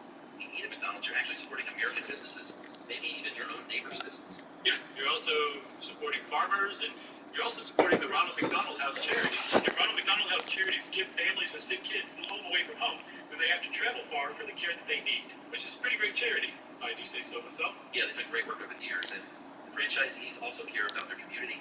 They give back by helping first responders. They have a program called Thank You Meal Program, which provides free food for essential healthcare workers, first responders. And when you own and operate a McDonald's, you make a promise to serve the community where you do business. And that's what those franchisees do every day. Which is why they say, Chuck, McDonald's serving here. Hey, what's up? Welcome to the Ball Alert Show. Thank you, I'm happy. I appreciate it so much. Talk about your experiences at HBC. Yeah, I went to Hampton University. I got my degree from MB. I really wish you could see it. Sir. Have you seen the video of someone putting it together? No, I saw a video of the guy putting Jigsaw Puzzle 23 together, or 29. So this is a designer, and I think he did both of these, named Yu Asaka. And if you look at Ice Puzzle 9, it's a blue tray that's about as big as your two hands put together. It's very small. And it's only got those 9 pieces, and they don't look like your standard puzzle pieces. They're sort of, they can be flat in places and curvy just like a puzzle, but like a jigsaw puzzle, but there's just something a little different. And quite right. when you look at it, you think, well, how hard could that be?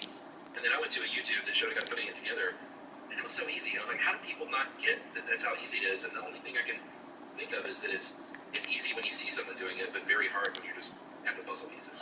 Okay. It must be because this famous puzzler, Chris Ramsey, took him 2 hours and 9 minutes and said that it was exhausting.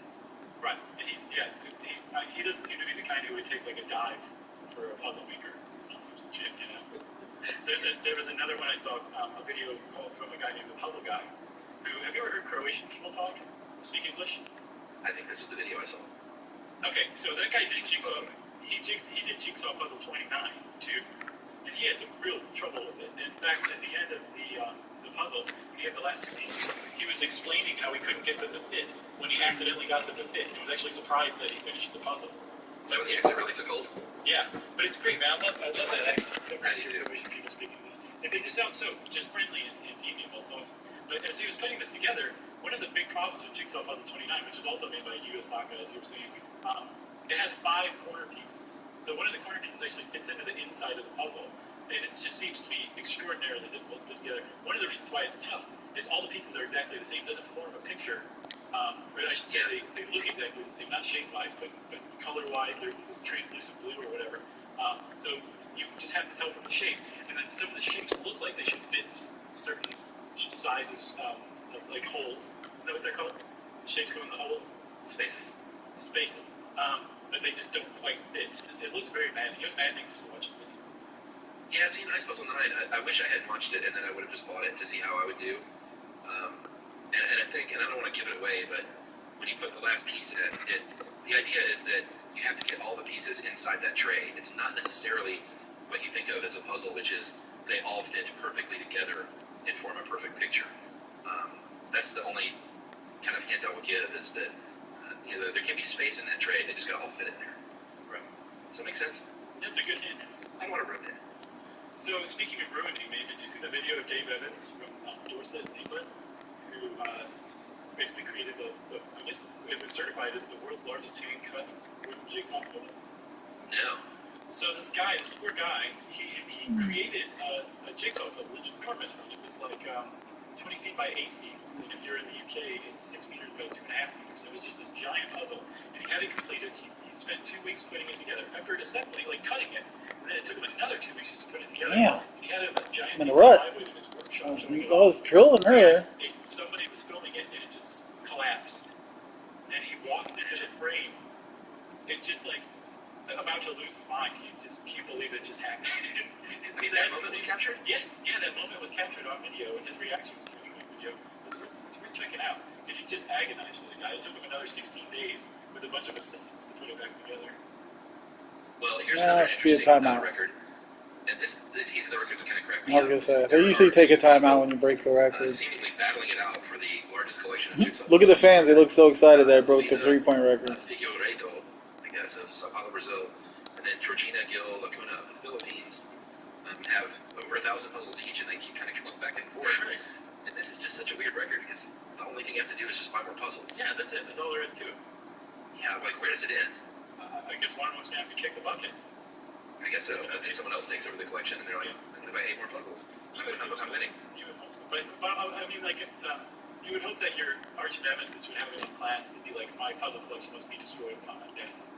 Oh, that's what you do. Yeah, just set it ablaze. Or distribute it in a bunch of different pieces to different people. No, set it ablaze. Don't give it to children. Okay, all right. No, how about this, Chuck? If you're in favor of setting it ablaze, you could give them to children in need, but you have to stipulate in your will that a piece is taken from every single one of those puzzles. Those pieces are set ablaze. How about that? Yeah, that's the worst. We've gotten a lot of hand-me-down puzzles, which is what happens when you're a kid, and all of them are missing pieces. Well, you should just know not to even take a hand-me-down puzzle, because that happens. So, you want to talk about this last thing, this 1,700 person puzzle? Sure. March of last year, 2019, more than 1,700 people got together to form the largest human jigsaw puzzle on record. And this one was cool because it raised awareness for autism spectrum disorder. And the piece itself that they formed out of human beings is the symbol for the Autism Speaks organization. And I think I don't know if it was controversy, but surely no one got mad about this, but the question did arise, is it a puzzle if it's just a puzzle piece? Or is it a puzzle piece if there's no puzzle for it to fit into? Oh, well, that too. Yeah. And Guinness said, you know what this is, everybody? This is a largest human image record. In other words, everyone getting together, when you look at it from space, it looks like something else. Some marketing research assistant saved the day. Oh, yes. Yeah. I guess the last thing we have to say about jigsaw puzzles is that one great Simpsons reference where there's some people sitting at a bed and breakfast putting a jigsaw puzzle together. It's clearly of a donkey. One puts a piece into like the donkey's shoulder and says, "Oh, it's a donkey." Right. That's like, oh, well, you're not watching Movie Doom Shadows, are you? No, I'm saving it all up, I think. Well, for the fans, just let me say that's like Jackie Daytona and his toothpick. Okay, there you go. I don't want to know anything else about it. Well, thanks for joining us on Short Stuff, everybody. Short Stuff is out. Stuff You Should Know is a production of iHeartRadio's How Stuff Works. For more podcasts from iHeartRadio, visit the iHeartRadio app, Apple Podcasts, or wherever you listen to your favorite shows.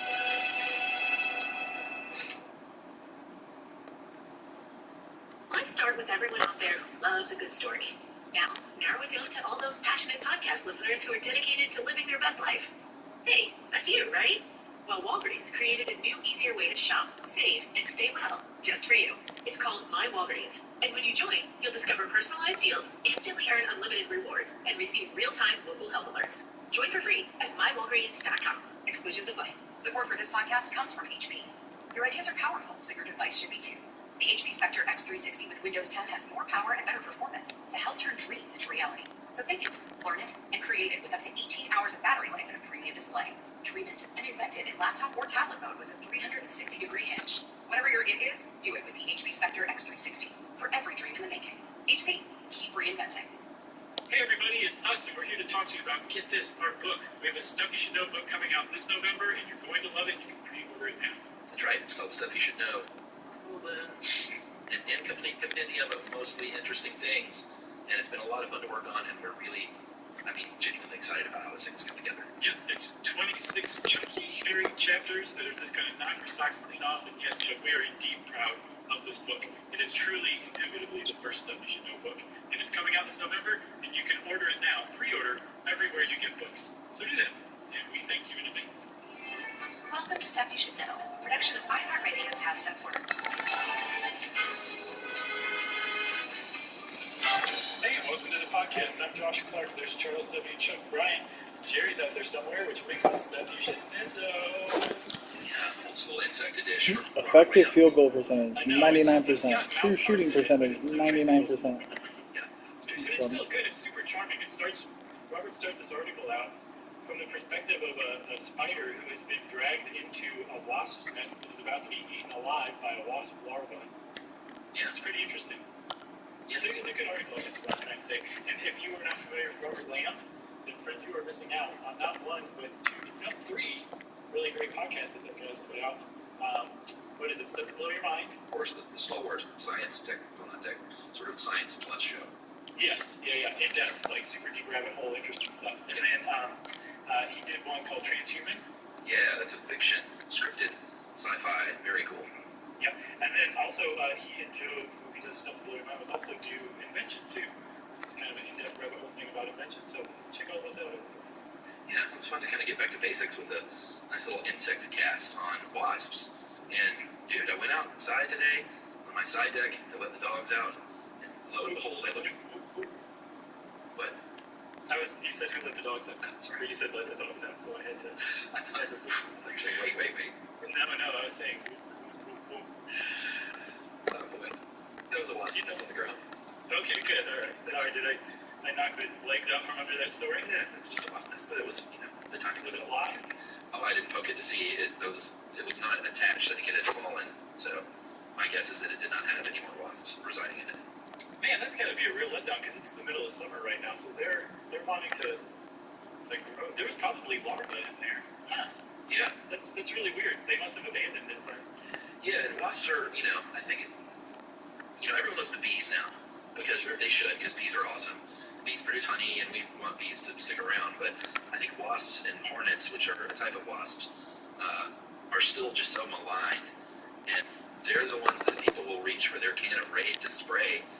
And no fault. Yeah, and you should, don't do it. Let the wasps live. I'll go ahead and say it now. We're going to say it a bunch. Yeah. Let them live. Totally. Thank you. Yeah, we're here to open everyone's eyes to the function and purpose of wasps' existence. They're not like mosquitoes. Remember in the mosquitoes episode, we basically concluded that there's no reason for mosquitoes to be around, and they just are terrible. Wasps are not like that, and I think Robert does a really good job of basically pinning down why wasps get such a bad rap.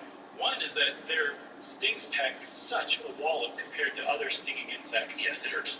And we'll talk about their stings and the venom that goes along with it, which is so okay. That's fair. Like nobody wants to be stung by a wasp. It can ruin your day. And then also the other thing is that if you pay attention to wasps, you realize that they live these really brutal, grizzled existences.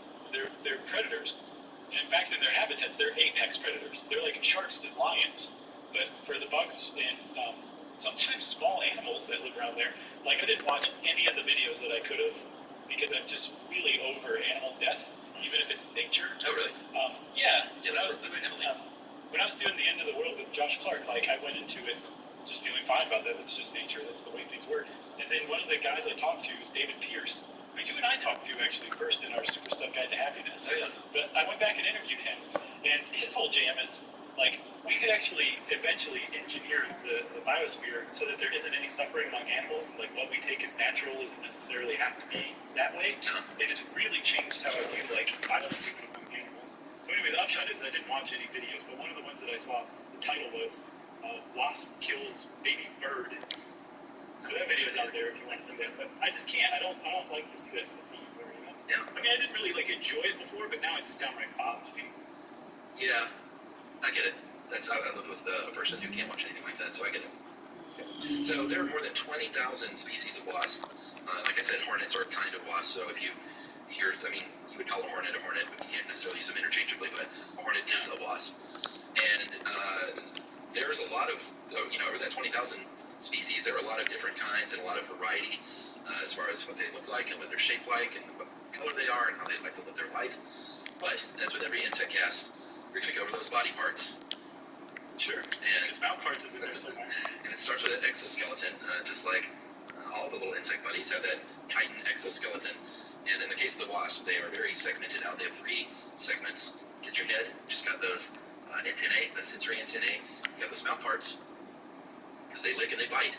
And then you have the very cool-looking compound eyes and simple eyes, these sort of kidney-shaped eyes of the wasp that are very sort of signature. What are they known as in your Italian accent? Ocelli.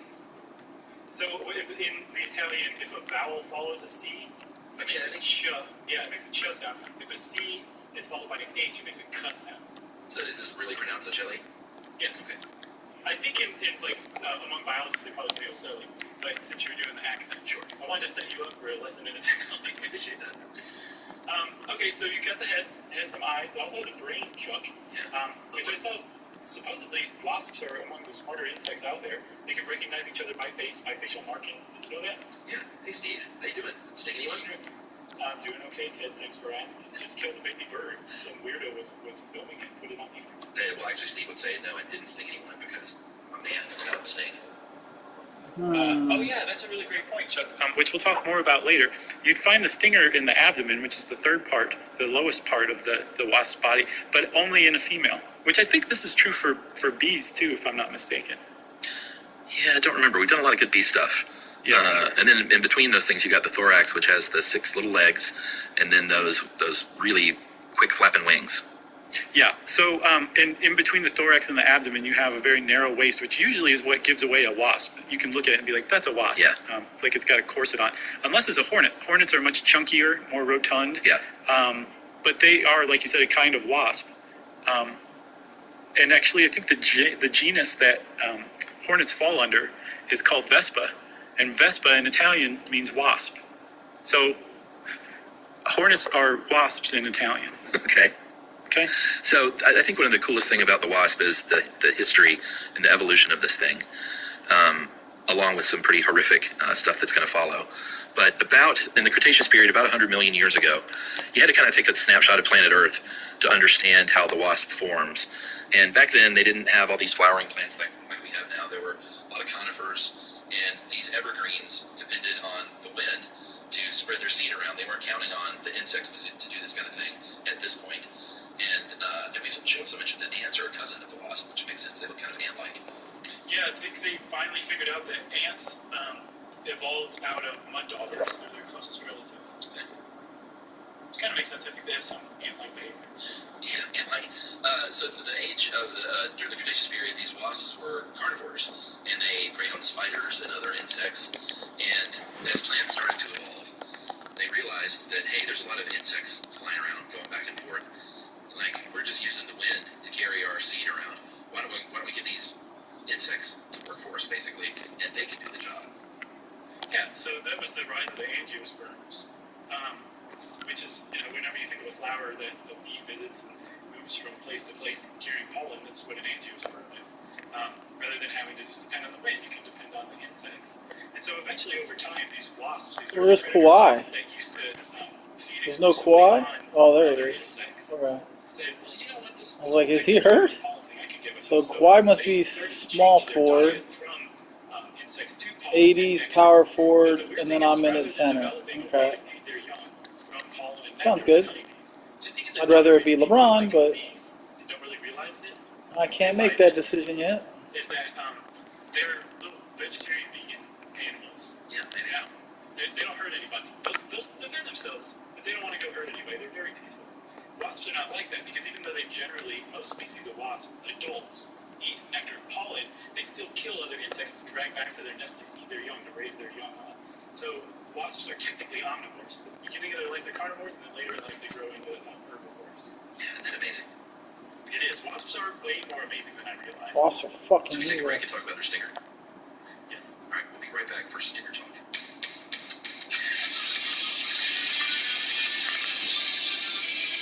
When I went to get this game, it was very in choosing either. Like, for example, you Follow X. We are here.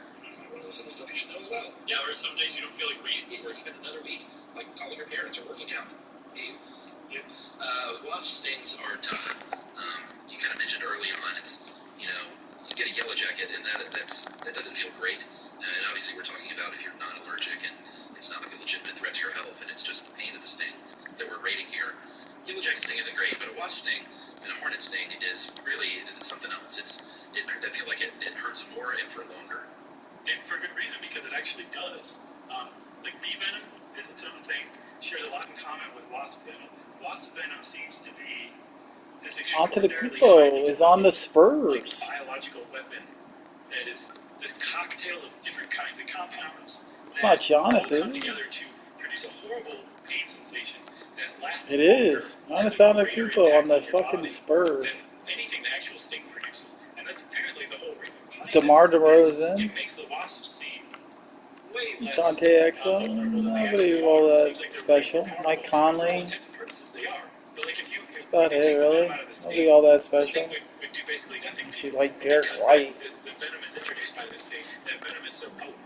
It's like one of They the probably worst traded things everything that away exists just to get on to Yeah, Kubo. and the actual stinger itself has a pretty remarkable evolutionary story. He looks good in black, though. So here's what Can't happens in lie. prehistoric times. This parasitic wasp would use this ovipositor that's actually the egg-laying organ. They would use this pointy thing to lay the egg on a living insect. Like, they would lay the egg on the caterpillar, then these little larvae would hatch out, and then they would eat that caterpillar, the larvae would. So at some point, as things are evolving along, Mother Nature says, you know what would be even better than this is if you could saw open that caterpillar with this ovipositor and lay eggs inside of this thing. And that's exactly what happened. Right. Which made a lot of sense, and I think there's a lot of wasp species, so there's at least some that still do this. Like, rather than build a nest, they just go find an insect host and lay some eggs on it or lay some eggs in it, and then just let the larvae eat the inside out. But most, I think, have evolved to kind of use some different techniques, which we'll talk about in a little bit. But the stinger itself stuck around even after it's not being used to actually deposit eggs into the insects directly. That's right. And you talked about the venom that's obviously produced in the venom gland, stored in a little venom sac, burlap sac. Slightly late, I hope. And then it seeps out. It's a barbless stinger. It's just like a straight little pointy If it thing. ever shows But it. it seeps out through these little valves and coats Slightly, the entire stinger. And so they store this stinger inside of a sheath. And remember, I just increased my 3-point rating, so I'm like trying to figure out the timing of all the shots again. Just in case they increase. It doesn't seem like it's that big of an increase this time. Aw, they take a timeout as soon as I get my team take. Which is just hilarious, but also, didn't that show like a certain level of intelligence as well? I think so. Or at the very least, there's some bluff, you know? That takes intelligence, which is, I think, another indicator that wasps are amazing. Yeah, and like you sort of hinted at, the reason this venom is so powerful is it has a couple of functions. One is just the simple function of paralyzing those insects, and the other is as a defense. Like, it's meant to sting something much, much larger and have that thing hurt so bad that it thinks it's Good job, Schroeder. worse than it is, and like just wants to get out of there, basically. Right, and then that combined with their usually very bright colorings. You know, usually the more colorful an animal is, the more toxic it is. Yeah. It's just kind of a universal symbol of nature to just steer clear. Don't think I'm a foul this time. Just not worth it. So The extra time. Can teach a larger animal pretty quickly to just leave them alone. And that's kind of how wasps have made it this long. I mean, they've been around for more than 100 million years, you know? Yeah. That's a pretty successful species or family of insects. Yeah, and that includes humans, obviously. If you go poking around a hornet's nest or a wasp's nest and you get stung, you're not going to finish the job. You're probably just going to get out of there. Yeah, hopefully. You can learn your lesson that first time, you know? Yeah. Or maybe you don't even have to learn it directly. You can just know to stay away from the lot. So what's in that venom? Some really good stuff. I actually found even more stuff than Robert included here. There's some peptides and some enzymes. Some of the enzymes include phospholipase A and B. Phospholipase A and B. And these actually break down the membrane lipid coating of cells in your body to basically spill their guts into your bloodstream. And that includes neurons. Neural cells can be spilled into your bloodstream when they encounter this peptide, which sends an excruciating pain notification to your brain. Get them half-court greens, boy. That's just like step one. Yeah, they also have... I like how they gave me good shot selection, too. Temporarily, and that's why, like, that when I said it feels like it lasts longer, I feel like that's the norepinephrine at work, because it just sort of sits in one place, and eventually the bloodstream is going to kind of dilute it away, but it kind of hangs out there for a little while. Yeah, it's just neat. There's also acetylcholine, which actually goes to your pain receptors and stimulates them, right? And there's also histamines. And histamines are released by your body. They're responsible for the inflammatory response. But they also, the venom in a wasp's venom includes histamines directly too, just to make sure that it gets that inflammation good and primed. Yeah, and then there's, I was hoping you would take this part because of that word. You want to try it? Hyaluronidase? Oh, well. I used hyaluronic acid under my eyes, so. Oh, do you really? Sure. What's that? It's like it's an acid that you put under your eyes. I don't know. I think for bags. Oh, like eye bags? To generally keep, just to keep your eyes looking sharp. No. I never tried something close. Looks so sharp. I thought you'd notice eventually. So, that thing that you just talked about, and then something hyaluronidase. MCDP, mast cell degranulating peptide. This stuff actually melts through the connective tissue between cells, and basically just sort of, it destroys those membranes and allows the venom to move a little more freely than it would ordinarily. Yeah, and the mast cell degranulating peptide, degranulating means that it basically goes to your mast cells and squeezes the histamines out of them. So not only does it contain histamines already, not only does it trigger a histamine response or release, it goes and gets it out of the cells that normally carry it around in your immune system. So it's just really mean, nasty stuff. One of the other things I saw that they just started to kind of pay attention to is called bradykinin. It's associated with chronic pain. So on top of acute pain production, they're like, how about a little dose of what it feels like to have chronic pain too in the mix of all of this stuff? And then, Chuck, tell me this isn't astounding. I got a couple more. One thing is just called antigen 5, which is as cryptic as it comes. They don't know exactly where role it plays, but they know it's a very powerful allergen. And then there's a couple of peptides that are antimicrobial, which prevent the wasp from contracting an infection from a prey that it's a stinger in. Yeah, isn't that amazing? Like, this is some amazing stuff. Yeah, and I didn't see. I saw that hornets can sting again and again and again, but I don't know about the wasp in general. Is that the case? Yes, definitely. Okay. Because a hornet is just a type of wasp. So you've got like mud dauber is the kind of wasp. A hornet is a kind of wasp. And there's like many types of hornets, but they're all wasps. That's right. Yeah. So yeah, they can sting again and again and again, which apparently is another reason why their stinger is so bad. They can do this to you and inject this venom into you. I saw one expert interviewed on a different HostaForce article that said an average of 10 times. Like if you get stung by a wasp, usually you're going to get stung more than once, and it can be 10 times, I guess, on average. I don't know if they just pulled that out of the air, but they were a wasp expert. So well, those murder hornets that are making the news these days in the States, those things can kill small rodents with a full charge of a sting. Right. The Asian giant hornet, which they found, I think 3 of them in the Pacific Northwest that they thought they got rid of last year, but it turns out they survived the winter. A queen did. Yeah. And, they call them murder hornets because they kill bees. And those, I didn't know this, it was a big, because it was just sort of a back page thing, but in 2016, a package of murder hornets was intercepted at San Francisco International Airport. And they destroyed that, so it didn't become a thing, but they're a real threat to bees, so that's why people are sort of writing about murder hornets now invading as an invasive species here in the U.S. Yeah, I mean, like, it's really doing an injustice to the hornets, unfortunately, because calling them murder hornets, like, if you read some of the articles on it, like, people will say outright, like, oh, no, they can kill people very easily, and that's just absolutely not true. And it makes it sound like they're a threat to humans. Like you said, the big threat is to honeybees. Specifically, it's to European honeybees, because they haven't evolved around murder hornets, or Asian giant hornets. Asian honeybees have, and they actually have a defense to where when the giant hornets show up, like you were saying, they just, like, murder hornet is a good term if you're a honeybee, because just a few of them showing up at a hive can just destroy a colony in a few hours, and they do it in a really brutal way. They decapitate the bees and just kill an entire colony in a few hours, and they do it because they're one of the few species that they're omnivorous, but most of their food comes from meat. They're mostly carnivores, so they're eating all these bees, basically. They just carry your baby right off out of its crib. But they can wipe out a whole colony like this. If they run into an Asian honeybee colony, those bees have developed a response where they'll swarm around one of the Asian giant hornets, and they'll flap their wings a bunch and generate heat, and they'll cook the hornet alive inside the swarm. That's their defense. European honeybees, which make up a lot of the honeybees, most of the honeybees in the United States, they don't have that defense. So it's a big problem if the Asian giant hornet gets a foothold here. Yeah, and it will pack a lot more of a punch, too.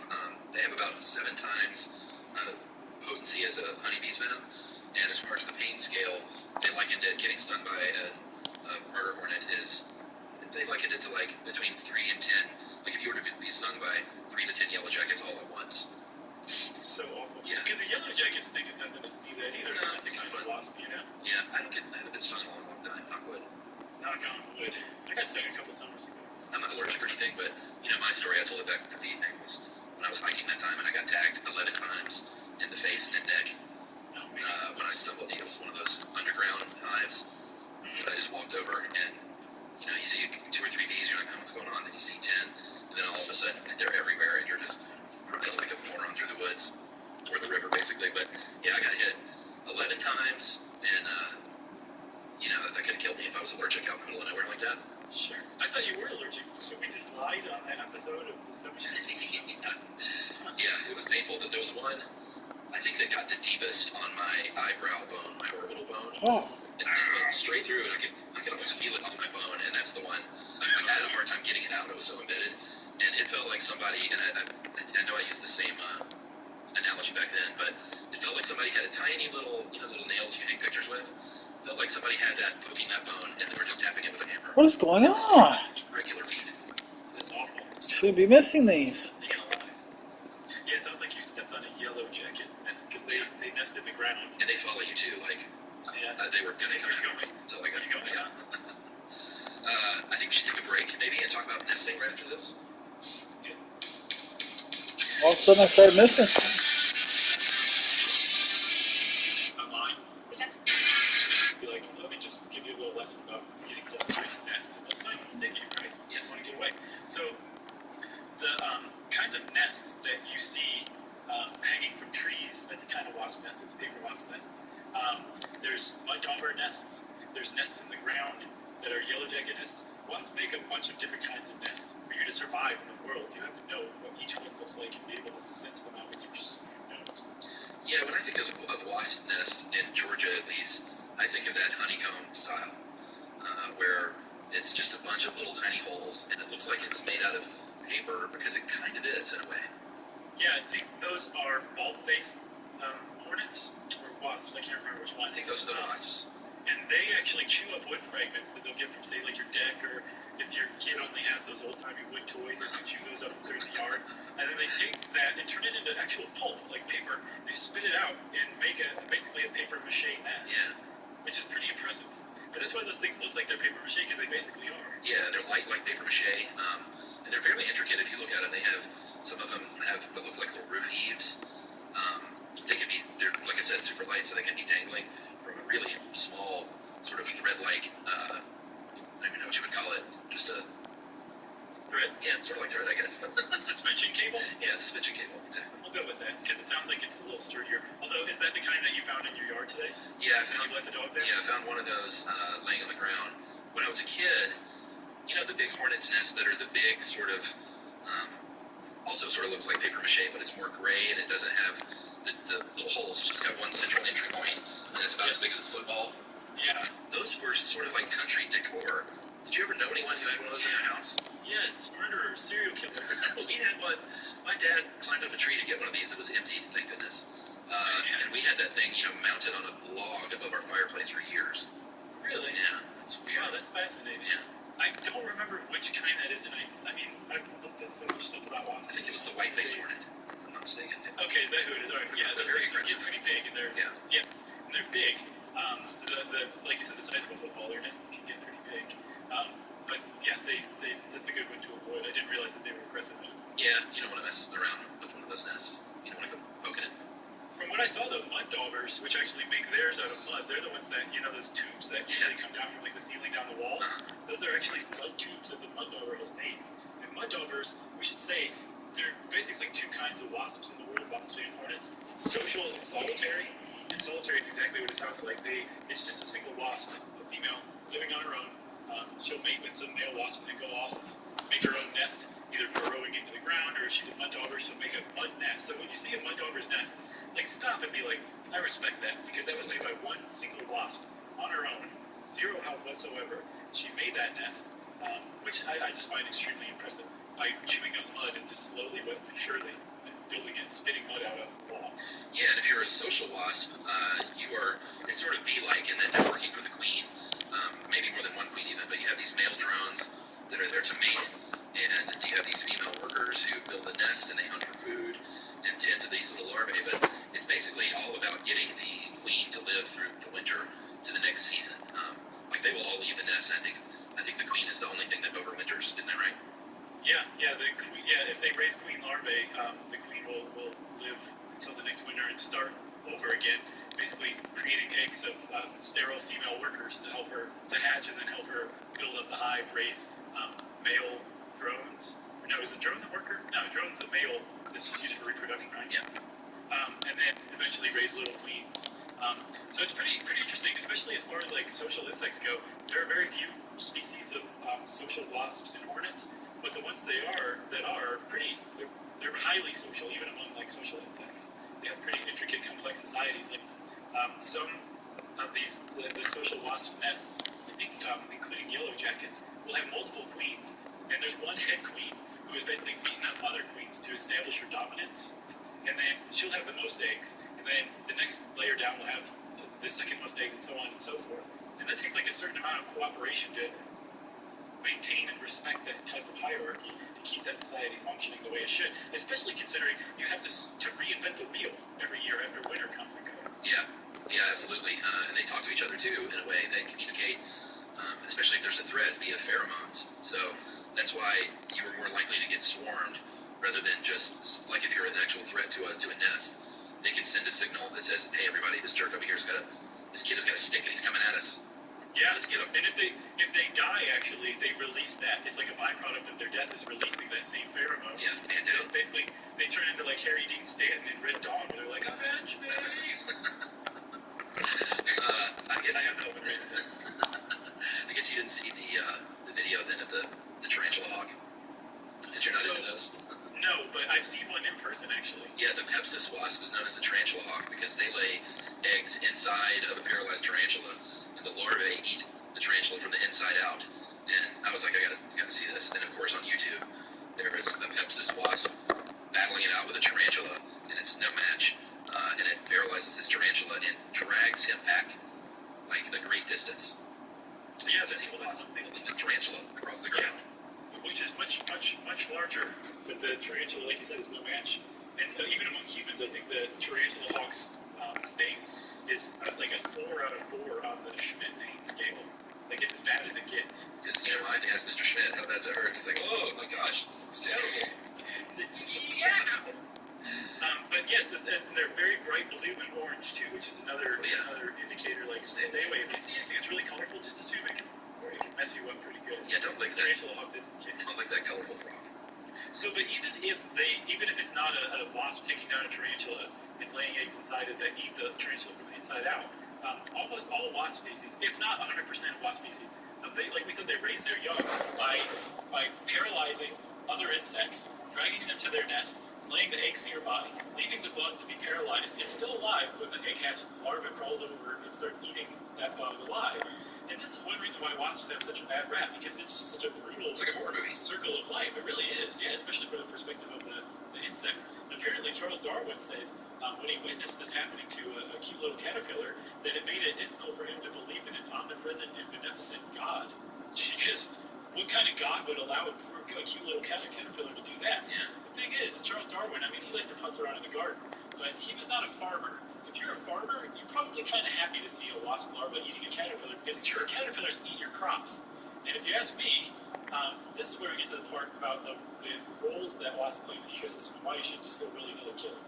Yeah, they'll bring in wasps. Farmers will sometimes, if they have like the insect issue, because the wasp is going to take care of that naturally, and you won't have to use insecticide and stuff like that. No, so plus also, bees are usually kind of finicky, I saw, as far as what they'll pollinate and what they won't. Wasps are not at all finicky. They'll pollinate whatever. So they're non-selective pollinators, which makes them, like, you could use them to pollinate any kind of crop, which makes them pretty helpful. And so they control other crop-destroying insects, and they also pollinate crops too. So they are pretty useful. So that means that you shouldn't just go around killing them. I think we should say it again. No, you shouldn't kill anything except mosquitoes, fleas, and ticks. And you also can't say, well, they're a threat to humans, because I looked up some stats, Chuck. You ready for this? Yeah, you're not going to get killed with purple wasp, are you? No.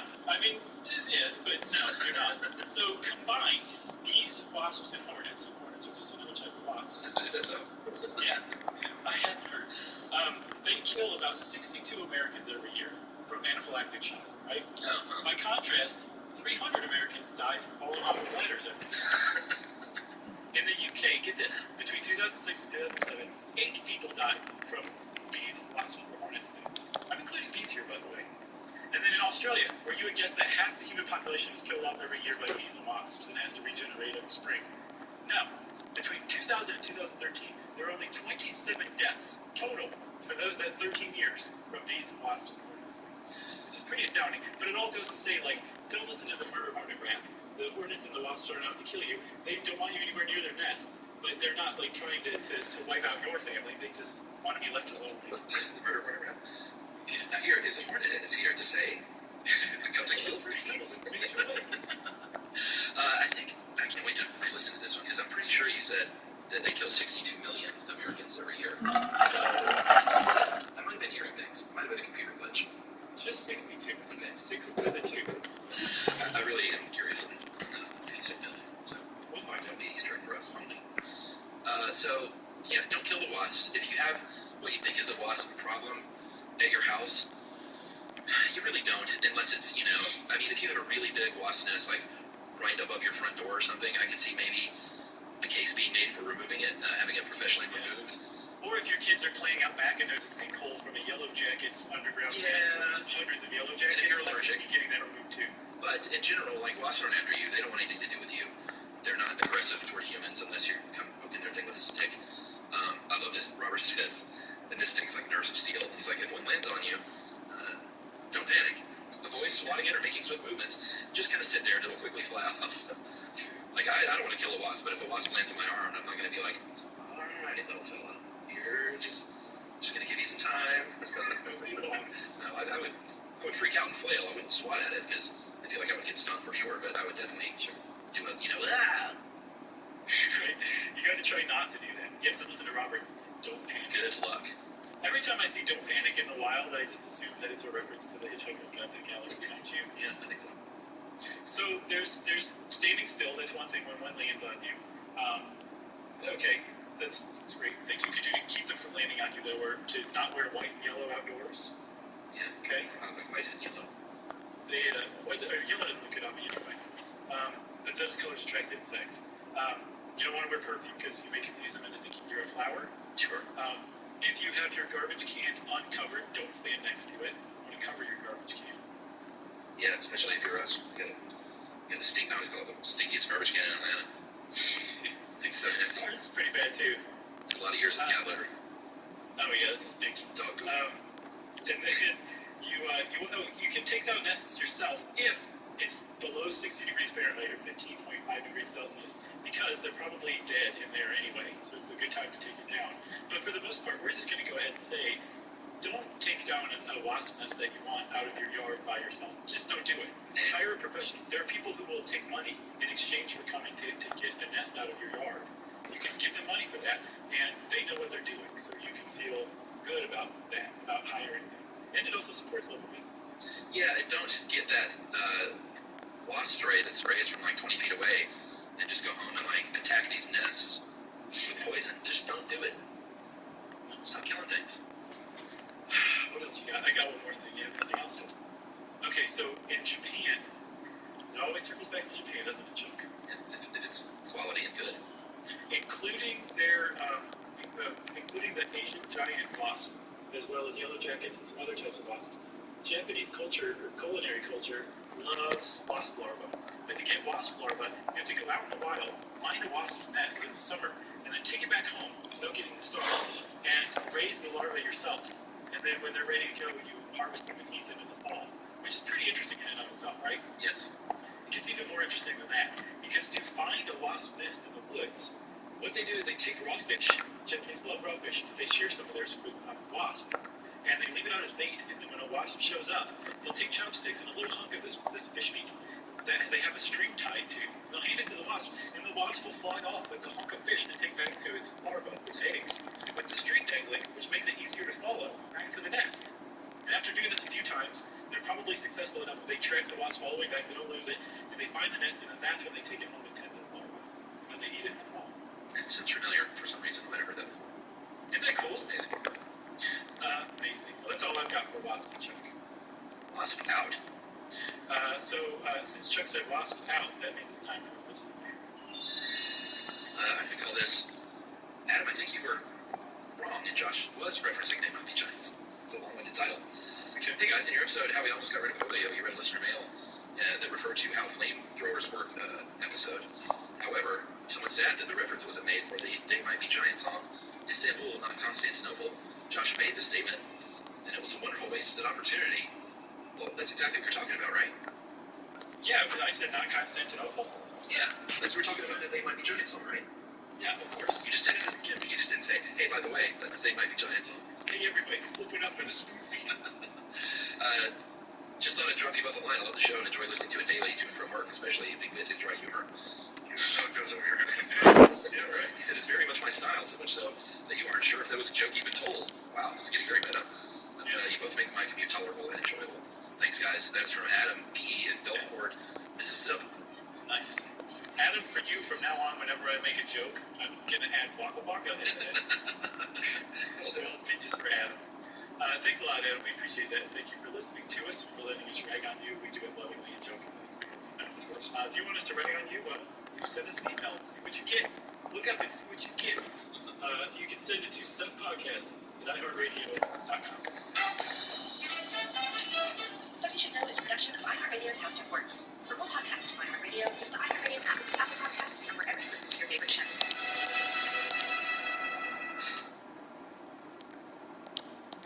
We're all shopping for essentials online these days, and now you can get rewarded for it. With the Bank of America Cash Rewards credit card, you can choose to earn 3% cash back on online shopping essentials. The essentials have never felt more rewarding. Visit bankofamerica.com. Interesting things. Pre-order now at Stuff. You know, friends, over the last 12 years, Subaru of America Incorporated in its Veterans have a lot to teach us about sacrifice. Remember, you listen to podcasts. Then visit never have figured out what the heck hieroglyphics mean, and they would have been lost forever, including the culture that formed the basis of a significant portion of Muslim civilization. So check it out. How the Rosetta Stone works. Coming at you. Welcome to Stuff You Should Know, a production of iHeartRadio's How Stuff Works. Hey, and welcome to the podcast. I'm Josh Clark. There's Charles W. Chuck Bryant, and this is Stuff You Should Know. the overly hot studio edition. I do. I'm not at all hot. Yeah, you also said it hurt when our new coworker shook your hand. So, what does that say? It is a strong handshake. You're always cold. And all these lamps in here. Well, Jerry's decorated. It's nice. It is nice. It's just like an IKEA cabinet. That's right. Chuck. Yes. How many times have you been to Egypt? Counting that trip in high school, 0. Same here. Yeah. And yet, we know an awful lot about Egypt. Yeah, it's popular. Especially ancient Egypt. Sure. Like, I would wager that we probably know more about ancient Egypt than modern Egypt. Oh, yeah. Most people in the West. Yeah.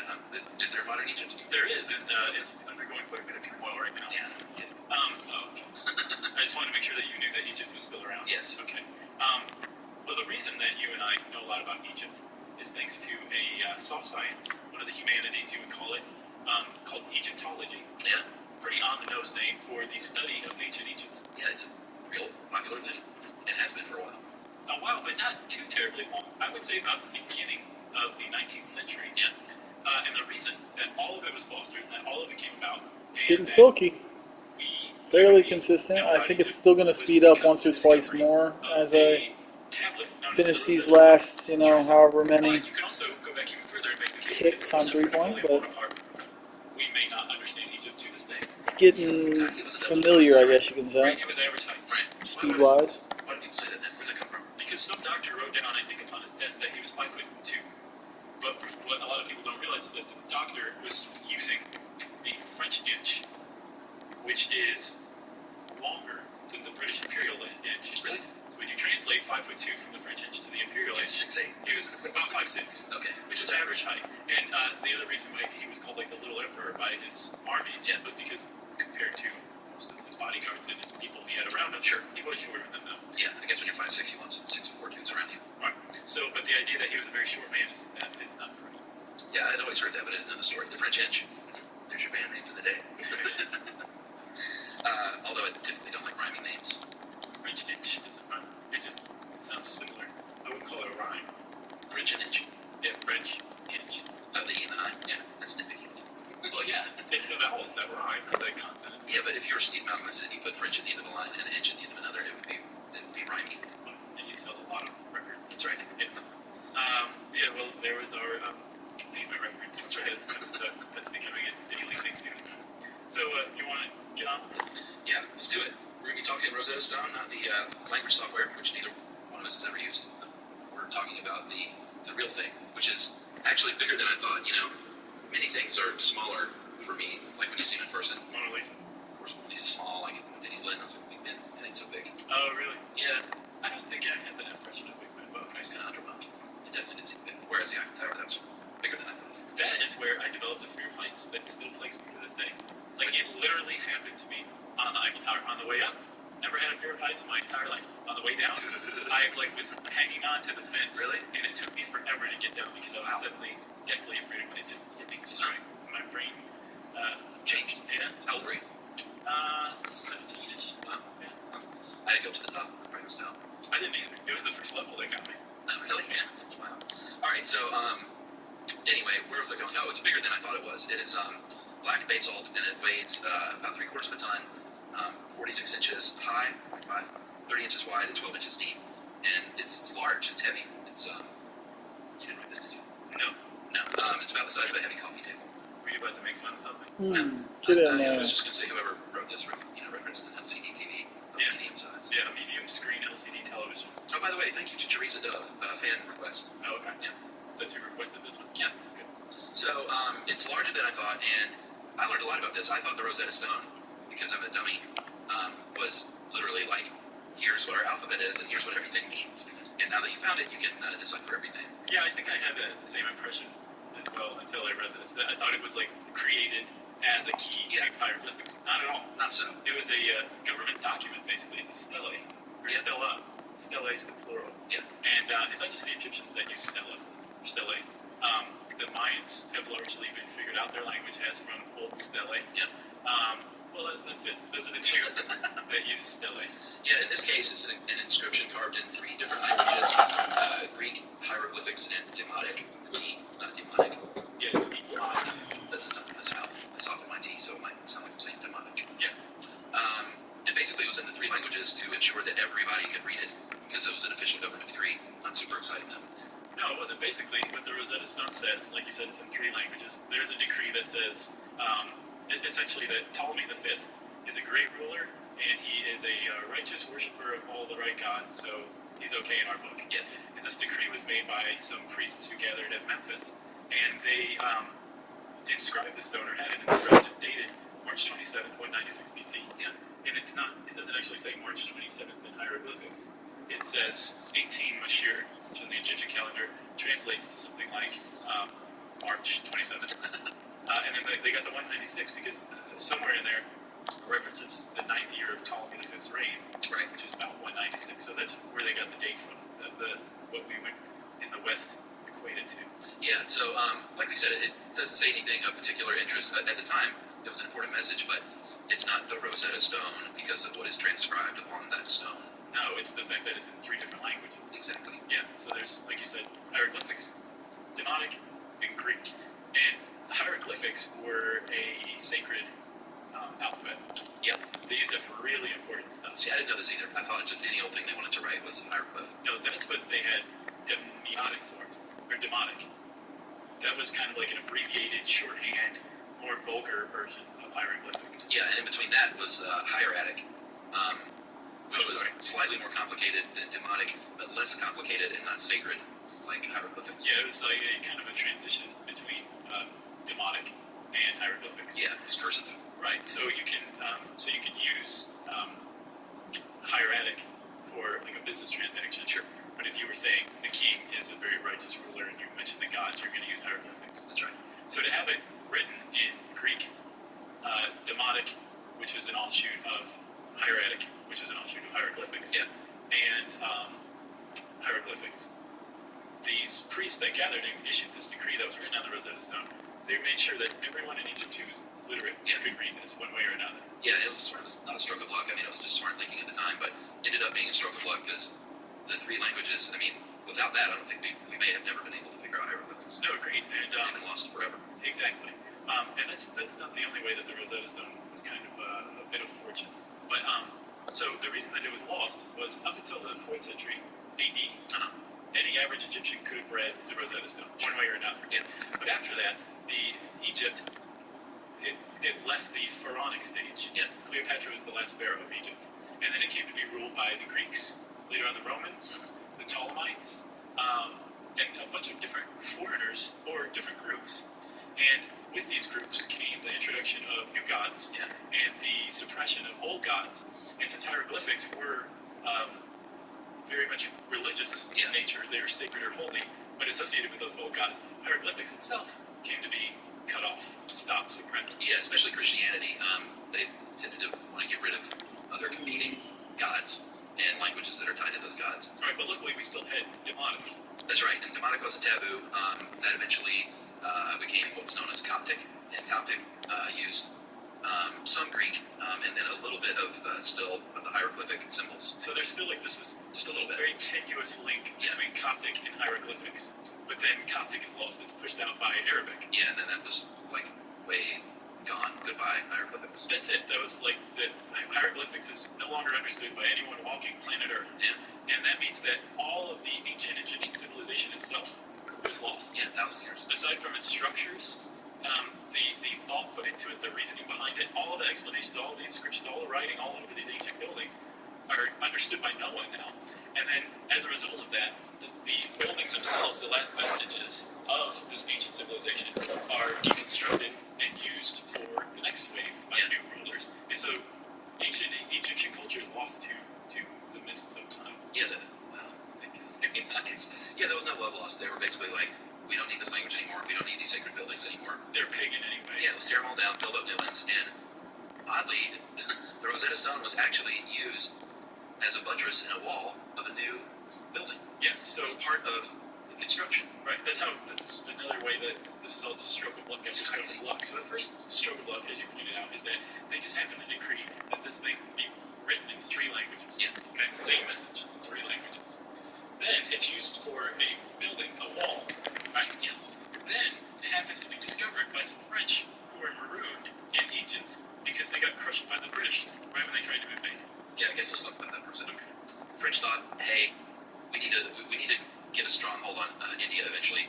And Napoleon said, I think a good way to do that is to start a little further away in, let's say, Egypt. Let's cut off the Brits' access to the Nile River, and that'll really help our cause. Unfortunately, the Brits had a great navy and pretty much destroyed all their ships and stranded them in Egypt for, 19 years? Yeah. And so for the French, whose ships were now at the bottom of Abu Qir Bay, they decided that they really kind of needed to set themselves to creating forts. Yeah, like since we're here. Right. And it wasn't just military that was there. Part of this invasion, this strategy that Napoleon had come up with to take over Egypt was kind of a hearts and minds strategy too. And so he created something called the Institute of Egypt, also known as the Scientific and Artistic Commission. Yeah. Mineralogists, mathematicians, art historians, engineers, chemists, all of these people from the letters and sciences brought together to understand and study Egypt. Yeah, they were actually given military rank, but they weren't. I think that was just more of a here, just so we'll call you military. Right. Like they weren't for military. Yeah, you could tell it's definitely solid though. Shooting 74% clips pretty comfortably. Man, I fucked up a good amount of shots, but most of them were just because it was off balance, you know. Yeah, I guess they're the first Egypt this. Yeah, it was close. They definitely were. Like that, you know, like pulling it before, I'm basically already holding square at that point, so it fucks up the shot a bit. If you get pulled in that direction. Don't ask any questions. Yeah. Don't ask why I have this measuring tape out. Exactly. Or why I'm transcribing things from papyrus. But they did become, I guess, embedded with the local population as well to help learn as much as they could. And so it's under this climate that a French soldier one day finds this very polished black stone that's inscribed, and something about it told him that it was pretty important. So he took it to these early Egyptologists, the French, and said, you guys think this is important? And they said yes. Yeah, that was Lieutenant Pierre-Francois Bouchard. And he took it to his boss, and they said, okay, this is weird that this is built into a wall, but it's clearly something of note, and maybe we should take a closer look at it. And immediately they started to get to work on trying to transcribe it. It was super difficult at the time. It would prove difficult over the years. It eventually ended up in the hands of England, of course. But luckily, these the Institute of Egypt people made copies of it. Yeah, I think they had like etchings or the plaster molds and things. I'm sure, yeah. But they had readable copies of the Rosetta Stone. So when they did give it up to the British, it wasn't entirely lost then. That's right. And give it up as in, not here, have this. It was more like, here, we're taking this in the Treaty of Alexandria. We're going to take this and a bunch of other stuff. So now, basically, you have the French and the British both have the Rosetta Stone. The one group that doesn't are the Egyptians. We'll get to that later. Yeah. Starfish. Hey, what's up? Welcome to the Ball Alert Show. Thank y'all for having me. I appreciate it so much. Talk about your experiences at HBCU. Yeah, I went to Hampton University. I got my degree from Hampton University in Business Management and Marketing. I was the first person in my family to go to college and graduate, so my parents told me I was going to a HBCU. I really didn't have a choice. So I went and visited all those campuses, and then when I went to Hampton's campus, there was nothing like Hampton's campus, so I was like, it's beautiful. What would you say you learned the most being at an HBCU? To learn myself. New York is always New York. But when I went to Hampton, and I had a roommate from Jersey, and I had a roommate from Mississippi, and I had a roommate from Philly, it puts you onto all that music. But now we're bringing that back home, so now I'm not just a New York DJ, I can speak anything. So what advice would you give a high school senior, male or female, about preparing and choosing either an HBCU or a regular college? I would say go see every college once. I took my daughter, went from here to Florida. We're getting there though. We're going up to 86. We're at 82 right now. It's going to cost me $9K now. Then we'll finally get to start branching out and getting everything done. You don't want to get distracted yet. Got to make sure you finish it so that way you have a consistent shot. Because if you fuck up and start branching out now, then your shot's not going to be consistent. You're going to change it all of a sudden whenever you increase it later, and you're going to be like, what happened? And I did that with my first stretch, honestly. Because, you can't just listen to stuff you should know all the time. It's a lot more organized than we are. That's right. Life with Alexa is the best because she provides balance and recognize that this is a very, very important something. They know that it's some sort of decree. Yeah. They recognize that it's in 3 different languages. And I think it becomes obvious to them that this could be the key to understanding hieroglyphs, which people have tried to understand. It's not new. No. People going back to a fellow named Horapollo, who was a 5th century scholar, supposedly. He may not have actually existed. He created basically what was a translation for hieroglyphics, right? But it was a false translation, as we'll see. But, dating back basically from the moment that hieroglyphics... I am quiet. He said, you pass me the ball, I'm going to jack this shit. This was he's only getting 12 points per game because I'm on the team. And that's with me, barely playing until the last few games. Really, because they didn't like each other very much, and they both wanted to be the first ones to figure out what these hieroglyphics meant and how to unlock this history. And so they sent their best and their brightest on the English side. The British side was a scholar named Thomas Young. And then on the French side, we had Jean-Francois Champollion, who he was sort of born to do this, apparently. He was way into Egypt as a kid, even, and as a young child said, I'm gonna figure out hieroglyphics one day. Yeah. He was even called the Egyptian because he had dark skin and dark hair. Mm-hmm. And I think a magician foretold his fame one day. Yeah, when he was born, supposedly a magician said this guy's gonna be famous. And he was. And he was a very talented linguist. He studied under a guy named Sylvester de Sacy. Yeah, Antoine Isaac Sylvester de Sacy. He took a crack at the Rosetta Stone, but he I was going to say, was that slightly early? It seemed like I kind of anticipated instead of watched. He trained him, but Champollion quickly became a student to master. He applied for... we're at the sweet spot right now. 81, 82, I'm used to, so I know exactly where the release point is, because that's where, 2 of my guys were sitting, was 81, 82. So I'm used to that speed. That's the reason you see me shooting 70, 80% from 3. Oh, this is the shitty fucking Hornets I just realized. So you got that ball garbage playing on that team. Overrated. Overrated. But there were quite a few people that could have done this. It wasn't like unlocking hieroglyphics. No, but it was a necessary part of the process. Bang. So we want to give them this due. So we have a translation, an accurate translation of what the Rosetta Stone says. Exactly. So that's step 1. And if you have one translated, then if you're a linguist, I guess, it sounds really difficult to do. I can't imagine the painstaking process of figuring out an alphabet. Yeah, think about how hard it is to translate a well-known language into a language that you speak. Imagine translating a language that's totally lost into something understandable. Yeah. Damn, why? So we had the Greek, and then eventually we had the Demotic as well. He's thirsty. Yeah, thanks to Antoine. Yeah. He may not pull good points, but at least he's not going to lose with me. Also translated the Demotic. And they both went. I'd rather have fucking LeBron on my team, like I keep saying. It annoys me that LeBron leaves every fucking career, basically. And he used those to match up sounds and symbols. Wow, are you kidding me? Probably had the bigger breakthrough. Yeah. He used a different technique. He recognized that there was something similar between... It's just like I'm only supposed to be playing 10 minutes a game according to my contract, but... Yeah, Now that I'm a starter, they're jacking that way up. I don't like playing so much. I want these games to be fast. Basically, this rough structure for demonic based on his awareness of Coptic. Yeah, that's only 11 letters. It's pretty impressive. Yeah.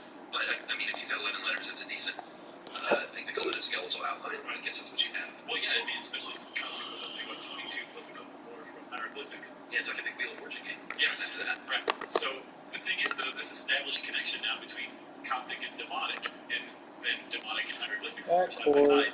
That kind of opened up this mentality that would be needed to finally crack the hieroglyphics for the Rosetta Stone. And Thomas Young was the first to really try it. He was the British guy. And he got somewhat far, but he gave up. Yeah, he in 1814, his big breakthrough was figuring out what a cartouche was. Yeah. And that is, it's, they say oval, but it's a little more squared away with round edges. But it's a loop, basically, with hieroglyphic characters in it. And he figured out that these are not only proper names, but royal names. Yep. Anything contained in a cartouche is a royal name, which was a big breakthrough because he identified Ptolemy, the pharaoh's name, in one of the cartouches. Yeah. Cartouches. And his queen, Berenica, was in there as well. So he said, you know what? Again, I've got these two names now to work with. But he was still working on Herodotus' false premise that hieroglyphics was not phonetic in nature. That was based just on symbols. Right, that's what Herodotus' big contribution was, to confuse a century's worth of scholars. I felt bad for Young, because he was onto something, and if he wasn't using the fake, or not fake, but just the poor system, then he might have figured it out. Right, so this is the thing, like, everyone believed Herodotus because Herodotus claimed that his translation was a direct translation from hieroglyphic. It was written in the 5th century AD, right around the time we lost hieroglyphics. So it was considered to be a primary source, and basically completely reasonable. Yeah, that was wrong. It was wrong, because it said that hieroglyphics are symbolic. So, like, if you see a cart, a picture that looks like a cart next to a cat, and then a lizard, what that should say under Herodotus' translation is cart, cat, lizard. This kept throwing everybody off because it didn't make sense, especially when compared to the Greek translation and the translation of demonic. It didn't make any sense whatsoever. So, like you said, Young gave up, but he published his findings, and you can really strongly make a case that had it not been for Young's breakthrough, Champollion would not have cracked the Rosetta Stone. No, which we should mention here that, like, they should just accept each other as co-workers and colleagues and get along. But it was a competition that exists to this day of what country claims that they translated the Rosetta Stone. The French still say that Champollion was really the one. The Brits obviously say no, it was really Young. And even when they displayed it in 1972, one of the few times it's left England, or maybe the only time, they let France display it for a year. They argued about the size of the photos of the two on both sides of it. But in fact, the photos were the same size. Of Young and Champollion? Yeah, not photos, but portraits. Yeah, but the French were like, well, no, Young's is bigger. The Brits were like, no, this is bigger. Right. They were the same size. So they were really, they never came to a common ground on who did it with their people. And there were rumors, apparently, during that time that France was going to just steal the Rosetta Stone and keep it, not return it back to England. And this was 1970s, so it's not like a long time ago. Right. So Champollion picked up in 1814 where Young left off and started to think, you know what, I need to think more about this simple thing that Herodotus, like, I don't know if he was on base after all. And that was actually the breakthrough. He got some old cartouches, and he figured out that the last two letters of one of them were identical. So that's a good thing, because, you know, it's the same letter. He figured out that it was the letter S. And then the first character was a circle, and he said maybe that's the sun. Right. And in ancient Egypt, the sun god was Ra. In Coptic. Yeah, and so basically figured out that that name was Ramses. Yeah, and that was a huge breakthrough. He figured out the identical letters, the last two were S's. First one was Ra, and since he knew that it was in a cartouche, that it was a royal name, from that era, the only person it could have been was Ramses, so that's how we cracked the code, like you say. Yeah, and cracked it in, like, hey, this is a phonetic thing. He was wrong the whole time, and apparently he fainted on the spot. Yeah. Which is dramatic. Yeah. He was French, sure. So out of that moment, Egyptology was fully born. Like, now we had a way to understand all this stuff that hadn't been destroyed and used as building material. Which took a long time, though. It wasn't like they could just read it. It still took a lot of translating. Oh, yeah. But they had the basis. Exactly. Yeah, all they'd done is transcribe one single stela. They had millennia worth of things, like papyruses or papyri, and building inscriptions and sarcophagi and all that letters and whatever, you know, sure. And so Egyptology is born, and now that it's understood at that moment, there's also a great desire to protect Egypt and all of its treasures. Yeah, and to get things right, because previous to that, Napoleon and gang did a pretty good job. They also speculated a lot. Yeah, because they couldn't read hieroglyph. Yeah, so they ended up correcting a lot of things about what they thought about Egypt. And like you said, they wanted to protect things because Egypt at the time was, they were selling these things off to collectors left and right because A, they didn't know their true value, and B, there was a market for it. Sure, doctors during the Middle Ages who were just big dummies would use mummies from Egypt. They grind it up and use it to cure disease, which didn't work. And so there was this move to protect Egyptian antiquities from Egyptians. There was kind of this patriarchal mentality, especially among the British, that we need to get everything out of Egypt and into museums and into like the hands of us who will preserve them and not sell them to Middle Ages doctors for cure-alls. But to his credit, in my opinion, Champollion argued very strongly in favor of keeping them in founding a museum in Egypt to store these and keeping them in Egypt. Yeah, I think he was a little bit of a control freak. Like, he knew that he could care for things in the proper way, and I don't think he trusted even other museums at the time to care for things in the right way. He's not right because a lot of it was destroyed. Yeah, like apparently to preserve an ancient papyrus, you have to store it in a low humidity area in a bamboo box container. Yeah. And they didn't know this, and they shipped them by sea to the UK, and they all like crumbled to nothingness. So the Rosetta Stone still sits in the museum in London, where it's been since 1802, except for the time it went to France briefly. And in 2003, Egypt was like, you know what? I want this thing back. Not I. We want this thing back. And it's ours. And I don't care if we found it. It's ours. And England said in 2005, took them 2 years to build a replica and say, hey, how about this? This is just like it. I guess at least they didn't try to pass it off as the real one. Well, yeah, that's true. He sent them a replica, and they were like, I appreciate this is nice, but we really would like the real thing. And England said no. And not just England, but a lot of the big museums, the Louvre and a bunch of the world museums, kind of all got together in support of one another and said, you know what? Repatriation we're not into it. We're just not going to give things back anymore because we care for it best. It belongs to the world now. And they just sort of banded together and said, we're keeping our stuff. And that's, I think, where it's going to stay. They are trying to get it for I think in 2012, they tried to get it for the grand opening of the Grand Egypt Museum. Sounds like it didn't happen. And even then they said no. They wanted it for like 3 weeks, and they said no. Under the guise of, well, not of its guise, but they said it'd be too dangerous to transport it. That's the story they have of these. Oh, yeah. Huh. So that's how museums work. Pillage and deny. Pillage and deny. You got anything else? No, sir. That is the Rosetta Stone, everybody. If you want to learn more about it, you should type that word, those words, ROSETTA, stone, search bar, how's it works. And we'll bring up this article. And since I said search bar, it means it's time for a message.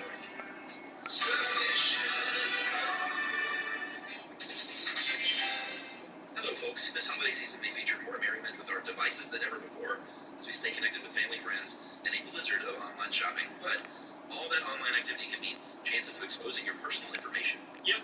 Whether you're buying gifts or getting something special for yourself, you may not know that your identity's been compromised or that your info has been sold on the dark web. You don't want that. Don't spend your holidays without identity theft protection from LifeLock. It monitors for uses of your personal information, and if you have a problem with identity theft, the U.S.-based identity restoration specialist will work to fix it. No one can prevent all identity theft or monitor all transactions at all businesses, but LifeLock can help you feel safer and warm this holiday season and all year long. So save up to 25% off your first year by going to lifelock.com/stuff. That is LIFE. That's what I get for not setting. /STU. Stupid. Save 25%. Green, catch and shoot, but I held square, so yeah. Completely different shot. This show is brought to you by Infinity, making your car buying experience as convenient as it is luxurious during the Infinity Winter Sales event. Whoa, this is why you don't That's correct. change. I mean, this is why I should just be doing catch and shoot. Is because it's ruining me. Because walking it up, you know, I'm hitting every single one. I'm shooting like 70-80% easily. But then it throws off your catch and shoot when you start trying to catch and shooting it. And this guy is going to be a catch and shoot, period. Not going to be walking things up and wreck. ShopInfinityNow.com. Available at participating Infinity retailers.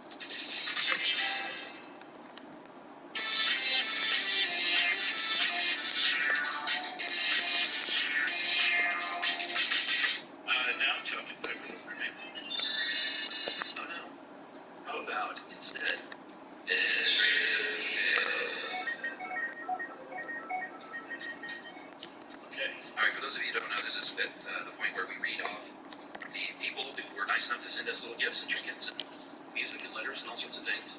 And here we go. Good. All right, Sarah sent us some cool graphic prints. One of which was "You Can't Take the Sky From Me" from one of my favorite shows, Butterfly. Yeah, very cool prints. Amy sent us a lovely carved wooden cicada from Timber Green Woods. Yeah, very cool. Ann McDonough sent us a Snoopy postcard and a hammock for her place. Nice.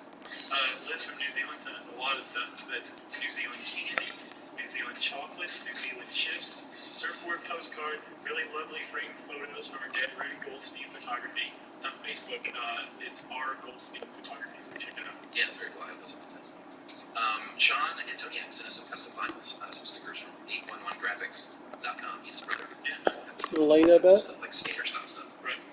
Buycostumes.com. That's BUYcostumes.com. Sent us a full-size adult gremlin costume, which Ben Bolin wore all day yesterday at the office. Yeah, Ben Bolin from stuff LA and Noah Car stuff. He's weird. Did you see that? He emailed me that he did that. Did you actually see that? I haven't seen the picture. I put on the Hamlet and tried to creep out Strickland. He was like, it's not the first gremlin hand I've had a bunch of later. Cat TV. Megan sent a cat TV my way because I have 2 cats. And my big boy Laurent gets it in it. We call it a spirit tent. He just hangs out in there, and it's pretty neat. I mean, it's what you think. It's like a little small TV for your kitty. That is very cute. So if you have a cat, I would suggest you buy one. Let's see. Susan sent you a birthday card with a dog drinking beer. Yeah, that's nice. Kellen Clark sent us some T-shirts. And he's a handyman in Brooklyn, and he gifted us 2 hours of handyman work to give to someone we know. That's very cool. So I've actually texted our buddy Joe Randazzo that he needed work done. We had 2 free hours of handyman work. So if you're in Brooklyn, you can go to notjusthandyman.com and give Kelly a call to picture sync or whatever you need around the house, I guess. What's he going to do for Joe? I don't know. Joe didn't respond. We'll go to the hospital next, I guess, and just work our way through the although hospital can afford to pay people. Okay. Figure it out. Clive Fantasy gave us some really cool canal postcards. Yeah, that's neat. Yeah. Rachel from Burger. It's sort of like a taxi cab service now. Oh, yeah. But it's town cars. They have an app that you can like say, just come get me now. Right, yeah, you was telling me about that. Yeah, they sent us Uber gift cards. And I was sending your gift code for us. Awesome. Like $100. Wow. Thanks a lot. Somebody's going to be going to the airport for free. Yeah. Kristen Curran has been taking us along with her on a tour of Europe. It seems like we got postcards from Edinburgh, Bruges, Amsterdam, Slovakia, Berlin, all over the place. Yeah, thanks for those. We also got something from Threadless, self-designed T-shirt, Bigfoot cradling and alien. Loch Ness monsters in the background. Yeah, there was also like a Men in Black and an abduction, all sorts of stuff. Very cool. And then Kira Newman sent Delight some jewelry, and you can visit her store. Thank you very much, Kira, at KiraBooClassics.etsy.com. So that's our administrative details for now, right? Yeah, part 1. We'll have part 2 on next episode. Yes, we will. Where we'll cover music and books. Nice. If you want to get in touch with us, you can tweet to us at SYSK Podcast. You can join us on Facebook.com/StuffYouShouldKnow, and you can join us at our home on the web, StuffYouShouldKnow.com. Stuff You Should Know is a production of iHeartRadio's How Stuff Works. For more podcasts from iHeartRadio, visit the iHeartRadio app, Apple Podcasts, or wherever you listen to your favorite shows. We're all shopping for essentials online these days, and now you can get rewarded for it. With the Bank of America Cash Rewards credit card, you can choose to earn 3% cash back on online shopping essentials. The essentials have never felt more rewarding. Visit bankofamerica.com/more-rewarding to apply now. Copyright 2020 Bank of America Corporation. Nearly 600 years after the invention of the printing press, the most important book in the history of the world has arrived. That might be overstating things. Stuff You Should Know, an incomplete compendium of mostly interesting things. It will change your life forever. Well, that's not necessarily true. Most scientists agree that Stuff You Should Know, an incomplete compendium of mostly interesting things, is proof that time travel is possible. Because that is the only way to explain how a book this impressive was possibly made. What? Stuff You Should Know, an incomplete compendium of mostly interesting things. Regrow hair, whiten your teeth, and improve your love life. That's just not at all right. Well, the love life part, maybe, if you find someone who thinks smart is sexy. Stuff You Should Know, an incomplete compendium of mostly interesting things. Available for pre-order now at StuffYouShouldKnow.com. Now that is true. We're all shopping for essentials online these days, and now you can get rewarded for it. With the Bank of America Cash Rewards credit card, you can choose to earn 3% cash back on online shopping essentials. The essentials have never felt more rewarding. Visit bankofamerica.com/more-rewarding to apply now. Copyright 2020 Bank of America Corporation. Veterans have a lot to teach us about sacrifice, dedication, and community. That's why T-Mobile is helping launch iHeartRadio's Vets You Should Know podcast. I happened to be at a training exercise one day we were in Germany, and I saw these guys parachuting out of the back of helicopters. And I pointed up to my first sergeant who was standing next to me. I said, that's the stuff that I want to do. Check out iHeartRadio's Vets You Should Know podcast, available now on the iHeartRadio app, Apple Podcasts, or wherever you listen to podcasts. Then visit T-Mobile.com/military to learn about T-Mobile's military discounts and ongoing support of military and veteran communities. T-Mobile, ready to serve those who serve. Hello, friends. We have a book coming out finally, and it is awesome. You're going to make me say the title again? Yeah.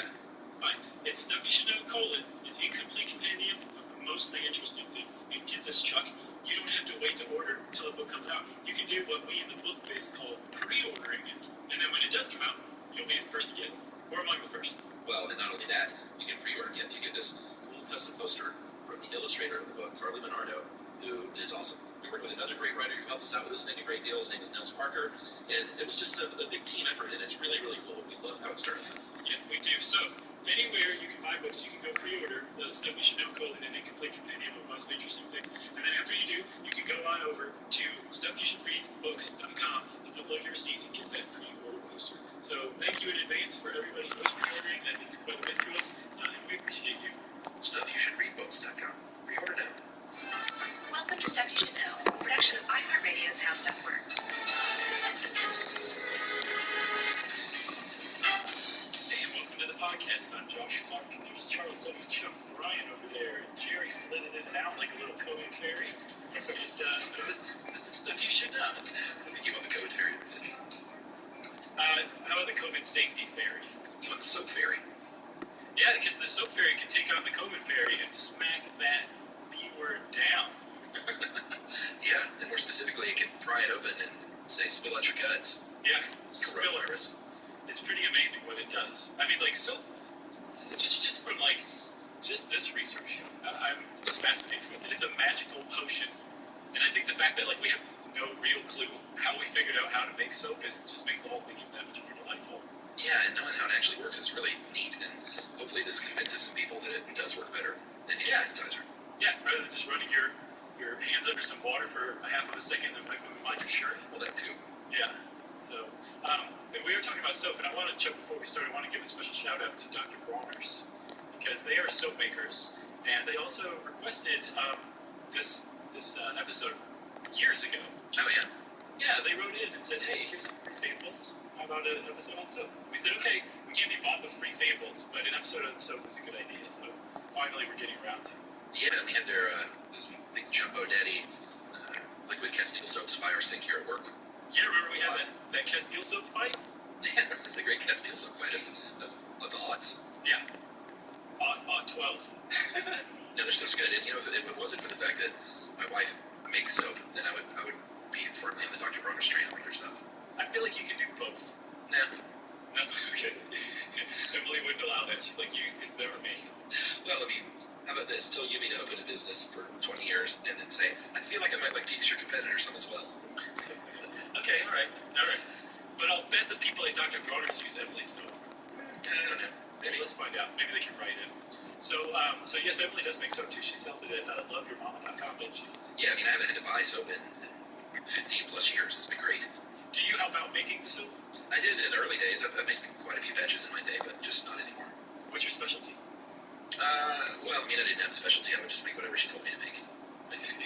Gotcha. So I have to make genital soap again. Oh, God.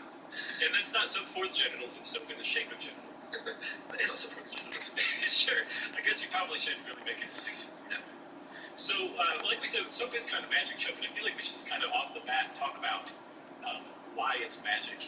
Because it's one of those things where science can explain it, but it doesn't really make it any less impressive, you know? Actually, it makes it kind of more impressive. Yeah, and, you know, what soap is just a couple of things. Like, if you were to go back a long time, and we'll talk about the history, or go out in the middle of the furthest reaches of, the jungle, where people are sort of making their own versions of soap, you really just need a couple of things, which is some sort of a fat, or an oil, and an alkali. And that's really it. You know, a lot of people through history have used animal fats and stuff like that. Obviously, Fight Club had the big joke about using lard from liposuction lard, I think, right? Yeah. So that's fat too, but, Emily's is an olive oil based soap, and I'm a big fan of that.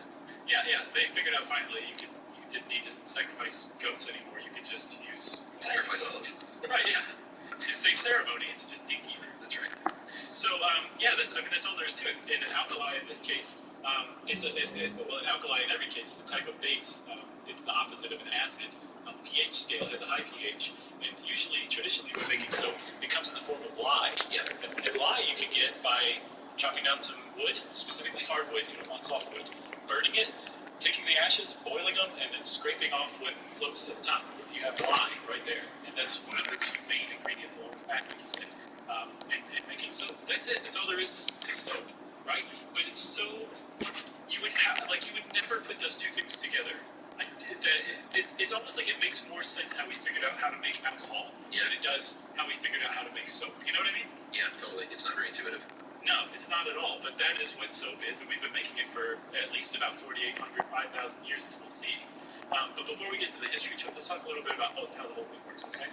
Yeah, so, you've got water, and that's a key component to washing your body. And if you've ever heard the term oil and water don't mix, that's true, because it's all about, it goes down to a molecular level. And water molecules, they like each other a lot, but they don't like oil, they don't like fat, because the oil molecules are big, and they don't have these poles that have different electrical charges. And it really is interesting that it comes down to literal chemistry in this case. Yeah, do you remember, I think in our pepper spray episode, we explained why if you rinse your face off with water after you've been pepper sprayed, it doesn't work. It's because the water and the capsaicin don't bind together. But if you use something like milk, like fat, and fat binds the capsaicin, so that's why you want to use milk to wash your eyes out and pepper spray. Yeah. Yeah, really good. So there's a very similar thing going on with water. Water, like you said, likes to bind to itself. And that binding, Chuck, is what accounts for surface tension, which is how you can fill a glass of water up with water slightly over the rim of the glass and it will hold its shape. It's because water molecules are so attracted to each other that they form like basically a tense surface, hence surface tension. So when you add soap, things change. Soap comes along and says, I see what you like, see what's going on here, but I'm going to shake things up. Yeah, and it's so cool because soap basically gets oil and water to party together. Right. Soap comes in, they have these pin-shaped ends, and each end, it's almost like it was meant to be this way or something. They have very distinct ends, and they bind with the water on one side and the oil on the other, as if it was just made to say, you guys need to get together and clean things. Yeah, but not only do they bind with the water on one end and oil on the other end, they have polar opposite ends, as a single soap molecule does. So not only does the end to bind with oil, which means it's oleophilic, it hates water, which makes it hydrophobic. Yeah. And because that end is hydrophobic, it does everything it can to get away from water, including pushing through water, separating water into its constituent molecules, which loosens that surface tension of water, which makes soap a surfactant, a surface active agent, which means that it makes water a little more permeable. Like water can get into tinier cracks and crevices than it normally would because that hydrophobic end of the soap molecule is keeping the water from coming together because it's just plowing right through trying to get away from the water. Yeah, that's the tail end. The head end of the soap has a little bit of a negative charge, and that says, all right, I really want to bond with that positive hydrogen atom and water, so that makes it hydrophilic. So that end loves water, the other end loves the oil, and when they come together, and I love the way Dave Bruce put it, he said the hydrophilic head and the hydrophobic tail act like it's even bouncers that surround the particles, and say, get out of here. And I think the one thing we didn't mention that makes this all work is the fact that and the reason why just rinsing your hands off doesn't work as well as with soap is that all the dirt and all that stuff that builds up on your body has oil in it. Right. So let's give an example here, Chuck. Let's say that you have some cake frosting on your hands. Don't ask. Well, you take care of that. Yeah, but you've licked it. So I'll make one more. If I make this next shot and get to 81%, I'm gonna stop shooting for the game, just to get that stupid incentive out of the way. When you wet your hands with water, you get it nice and primed. Then when you add soap and you lather the soap up, what you're doing is you're introducing those. So this shot right here, baby. Come on. Special magic little molecules. Oh, game. You're creating like a solution, soapy water. It's above solution. 80%. And so those soap molecules are basically trying to get away from the water on one side, and on that side they're saying, oh, hey, a little bit of oily hydrogenated cake frosting, great. I want to be attracted to you. And a bunch of different soap molecules are going to do that to a single little particle of cake frosting, and they essentially surround it. So the tail ends of a bunch of different soap molecules. We got AD. Developing basically a little particle of cake frosting, and then on the outside, they're connecting to the water molecules that are surrounding that, right? So that's basically stage one. And the cake frosting starts to sweat a little bit. It's like, well, what's going to come next? What's coming next? So I don't really like being surrounded like this without knowing what's coming next. The cake frosting doesn't want to know what comes next because it doesn't pan out well for it.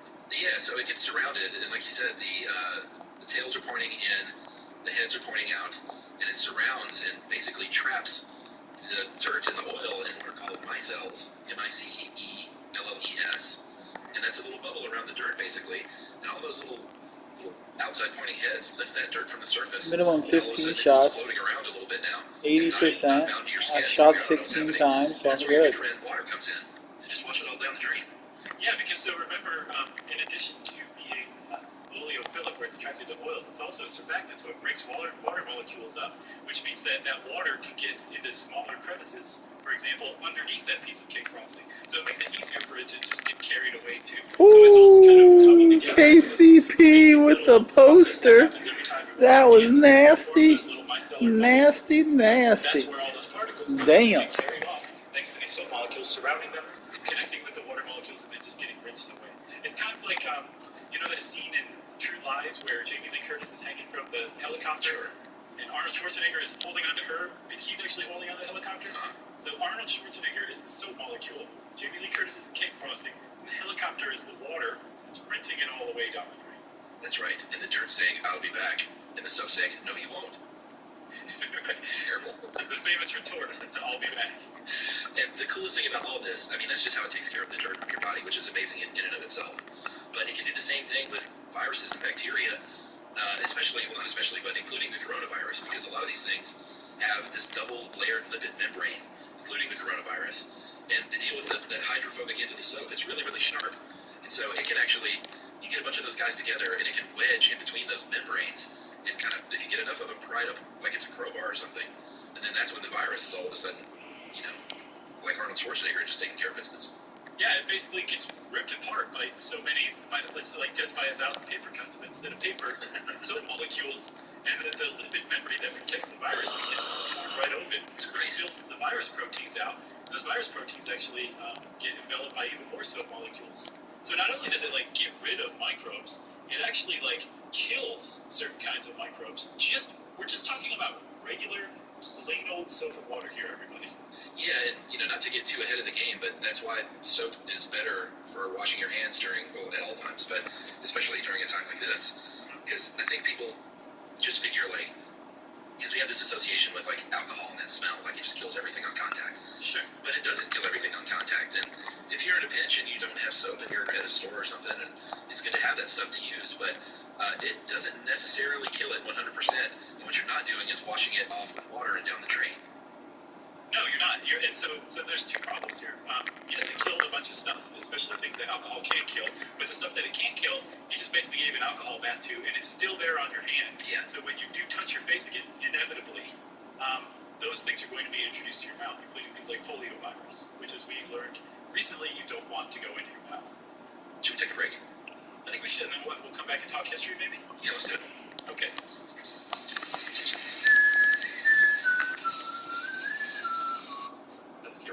Is that not correct, Charles? That's correct, because Infinity is now.com. We did hieroglyphics, cuneiform tablets, all that jazz. Making batches of soap, I heard that word a lot from Emily, because I would, there's a lot of mixing involved, and I would think I was done with the mixing, and she'd say, it hasn't saponified yet. And, it's sort of an easy test. You would lift the mixer out, kind of sling a little bit of it on the surface, and it's almost like seeing when a pasta noodle's done. You can just sort of tell by the way the thickness is, the way it sits. Yeah. And when you finally reach that saponification point, you're ready to rock. It's a great word. It is. I always called it, I would always say that we're pulling in a saponification station, which was fun. It's a good one. So saponification, actually, Chuck, I didn't realize that it was from that was legendary vicious. mythical mountain. Did you know that? Mount Sapo? Is that the Roman one? Yeah. Yeah, that's the sort of the legend, and no one knows if it's true, but it makes for a good story. From what I understand, it is definitely not true. Okay, but it does make for a good story, so we're going to tell it anyway. Agreed on that. In ancient Rome, there was a Mount Sapo, and as the legend goes, that is not true. Ancient priests would sacrifice animals up there And when it would rain, that animal fat from that disgusting animal sacrifice ceremony would flow down along with the wood ash that you already mentioned was the alkali, and go down there to the river, the Tiber River, and people were washing their clothes down there. And when that happened, they would be like, "Man, this stuff sudsing up, and my clothes have never been cleaner." Yeah, that's not just plain clean. Yeah, that's Sapo clean. Right. So, from what I understand, there's just no question that there is no such thing as Mount Sapo, and that this is all just kind of made up origin story. It really is. God, I didn't know that was fake. That Mount Sapo was fake? I just thought the legend was fake. I didn't know, like, are they Romans? Are they fake? I don't know. The jury's kind of still. There are today, but we're not sure where they came from. No, from what I know, there's not a real Mount Sapo. But the fact is, the Romans felt compelled for some reason to say, where'd this come from? Oh, well, let me explain with this made-up story. So, and by the time this Mount Sapo legend came around, I mean, people had been making this stuff for a couple thousand years already. So it definitely did not originate in Mount Sapo because there is no Mount Sapo. But we do know the Romans were into it, not just from that legend, but also Pliny the Elder mentioned it in his Naturalis Historia from 77 CE. You know what else the Romans were into? Yeah, orgies. They were into a lot of stuff. They're like, I got a great story for you about this stuff. Come on into this room with these other 35 people. Yeah, have you met my friend Priapus? I'll tell you all about it. You're gonna love him. So they were definitely producing what you would call soap, though, by 200 BCE. That was from curd and like goat fat and beech tree ash. And they would clean stuff in towns with that kind of stuff. They would wash their pots out. Other people would use it to clean cotton, to make textiles and stuff like that. But it wasn't like it wasn't for personal use yet.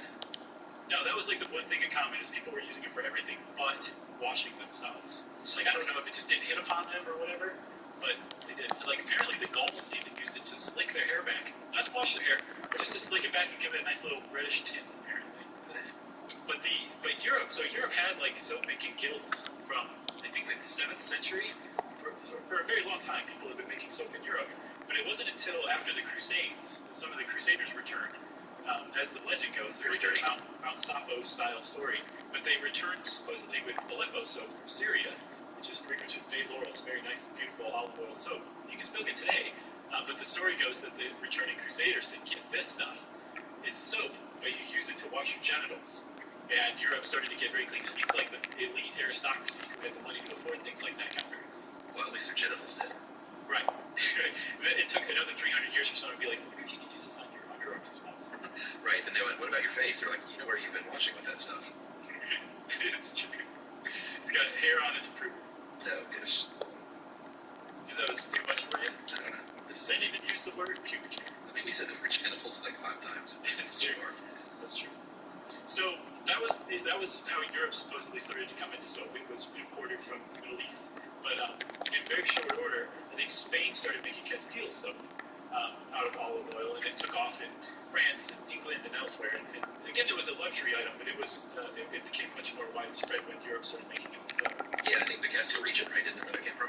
Mm-hmm. Yeah, and as long as it's supposedly originally it was made from olive oil, but qualified as a Castile soap. But even now, you can make Castile soap from like palm oil or coconut oil or whatever. It's still considered Castile soap. So I think it's just free for all. Yeah. You know, what I like about Emily's liquid soap and the Dr. Bronner's is that it's how liquid soap should be, which is to say thin. It's almost like has the same sort of viscosity as water. And whenever I see, and I don't want to name, like slam a name brand, but sure, let's just say the very popular hand soap that they've had around since the 80s. And the way that stuff comes out all gooey and pearly, it's just so gross. Pearly? Mother of pearly. It's really nasty looking to me now that I've seen like good real liquid soap. Yeah. Ugh. So, one of the other things I like about Castile soap, Dr. Bronner's and Emily's in particular, is that your hands feel washed afterwards. Yeah, totally. It doesn't feel like you've missed any, like there's a residue, it's like, it's gone, but it also has left behind like a clean view. It's just its own thing for sure. Yeah, and you know, since we're talking about this, I want to say a huge thanks to people that went out and bought stuff from her store after the Essential Oils episode. We've given her plenty of shout-outs over the years, and there's always been little spikes in her business, but I think the topic in small business and hurting because of the coronavirus and everything kind of came together, and they've been overwhelmed with support. It's been that's great. Really, really sweet, and a little bit munchy, but it's kind of like be careful what you ask for, you know? Right, that's corporate buzz speak, so that's a good problem to have. Yeah, so if you're going to order soap, just wait a week or two. Okay. Fair warning. warning, everyone. Or just be prepared to wait a week or two on the back end. Hey, by the way, you can also order something now, too, that you have to wait for. And that would be our book, An Incomplete Compendium of Mostly Interesting Things, which you can order right now, anywhere you buy books. And if you're lucky enough to live in the United States and Canada currently, you get a free poster as a gift for your order. That's a nice segue, my friend. Thank you. So, it took hundreds and hundreds of years, thousands of years, Chuck, think about this, thousands of years after the invention of soap, before we finally started to use it on ourselves. And then apparently it wasn't until after the Civil War, at least in the United States, that using soap really took off. And soap making and the soap making industry became like kind of a thing all around the same time. Yeah. Like I think Ivory soap was released in 1879. Palmolive was released around the same time. And I never realized Palmolive soap is so named because it has palm oil and olive oil in it. Did you know that? I didn't, but, I know those are two potential soap ingredients, and palm oil is a little controversial these days because of the way it's sourced. Yeah. And, we don't have to go down that rabbit hole, but just when you're shopping for stuff, just sort of try and figure out where that stuff's coming from. That's all I'm saying. And then let's see, what else? Lifebuoy? The one that Ralphie hated so much? Was that Lifebuoy? Yeah. That one came out in 1895, and what was remarkable about Lifebuoy is that it was, they were the ones who coined the term body odor BO as part of a marketing campaign to get you to actually buy and use soap. Did not know that. I feel like we must have talked about that in our body odor episode, I don't know. I do like that little Ivory story, too, though, that in 1879, a soap maker at P&G made a mistake, as the legend goes, and forgot to turn off the mixer. And then that whipped a bunch of air in there, and this is what happens when you over-mix something. Yeah. And shipped him out anyway, because he was like, I don't want to get pinned for this. And apparently a lot of people wrote in and were like, I love that floating soap. And that was sort of always a selling point for Ivory, was that it floats. Yeah. And the moral of the story is that they fired him anyway for withholding the information. That's right. Jimmy Ivory. Yeah, they kept his name. And then the hand soap, in 1865, William Shepard patented the first liquid soap. But it took all the way until 1980 when, soft soap came around. Yeah, and here's the thing. Did you know the story from the Minnetonka Corporation? I didn't previous to reading this. This is so great. Before that, it was like, you had bar soap, that was your option. But in 1980, they said, we're going to release this, and I think it's going to be a big deal. So we're going to go around and buy up all of the soap pumps that anybody could possibly use. And they cornered the market on liquid soap just for buying up all the soap pumps. Do you think that's a good thing? Before they released, as far as like from the lens of a robber baron, okay, it's a great thing. It seems like a jerk move to me. At the very least, it's a good story, And everyone they talk to, they're like, no, go out and make liquid soap. What you gonna put it in? Yeah. What are you gonna do? Deliver it by hand to people? Just be like, here, hold your hand. Cup your hands. We'll give you some of our liquid soap. You gonna wrap it in paper? I don't think so. I only have a 2-point rating, so. Soap lore. You ever use Irish Spring? I did in college. Okay, yeah, that's the appropriate time to use Irish Spring. Yeah. And did you know that scent? There's actually a name for it. It's not like publicly named, but internally at Colgate Palmolive, it's called Ulster scent. Ulster fragrance. And when they came out with Irish Spring, it wasn't debuted in Ireland. No one in Ireland invented it. It was actually invented in Germany in 1970. And then it made its way to the United States in 1972. And initially, for the first decade that Irish Spring was around, on the package, it said a manly deodorant soap. How interesting. So it's for men. They couldn't call it German Spring either, because that sounds some kind of nasty offensive or something. They called it Irish Spring, but in German. I don't remember how it's pronounced. I don't remember that one. You can't put two and two together from that? No. Let's see if I can find it. Okay. So should we talk about how you should wash your hands, since that's relevant? Yeah, I think so. And I know we talked about this on the COVID episode, but I love the way that this doctor put it. It was a health official, I think. It said, wash your hands like you've been chopping jalapenos, and you need to change out your contact lenses. That's really great advice. It was sort of like this reminds me of when we did Poison Ivy, and they said you need to scrub like there's grease, like black auto grease on your body. Do you remember saying that? No, I mean, that was just the advice from the Poison Ivy episode. Okay, but that's what I'm saying, like, I don't remember giving that advice. I'm impressed. Yeah, I remember that, because you gotta get the poison oil off your body, and it's very greasy. I got poison ivy again the other day, man. It's terrible. How bad? It was very concentrated in a small area, I think, of my genitals. on my ankle, around my ankle, I think.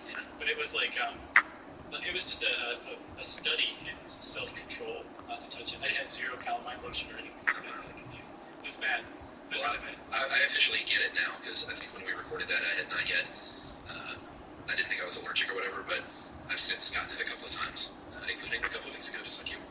Wow. Not much, though, just a couple of tiny little spots. Maybe here's your sympathy, poison ivy. Maybe. Because I have it, you know. Yeah. My genitals itched. Your genitals always itch in sympathy. Oh, man. How many times have we said that now? 8. We should put in a little ding. A buzzer or something. Let's see if we can get Jerry to do that. All right. Hey, do you want to know what Irish Spring is in German? Yeah. Irischer Frühling. Oh, all right. That was my German. Great. Is that how you would say it? Irischer? I guess so. How does it spell? Just Irish with an ER? No, I-R-I-S-C-H. Yeah. Yeah, that's about right. Okay. Frühling was in it. All those amounts. So do you want to take a break and talk about how to wash hands, or do you want to wash hands and then take a break? No, let's take that break. Okay, everybody, we'll be right back.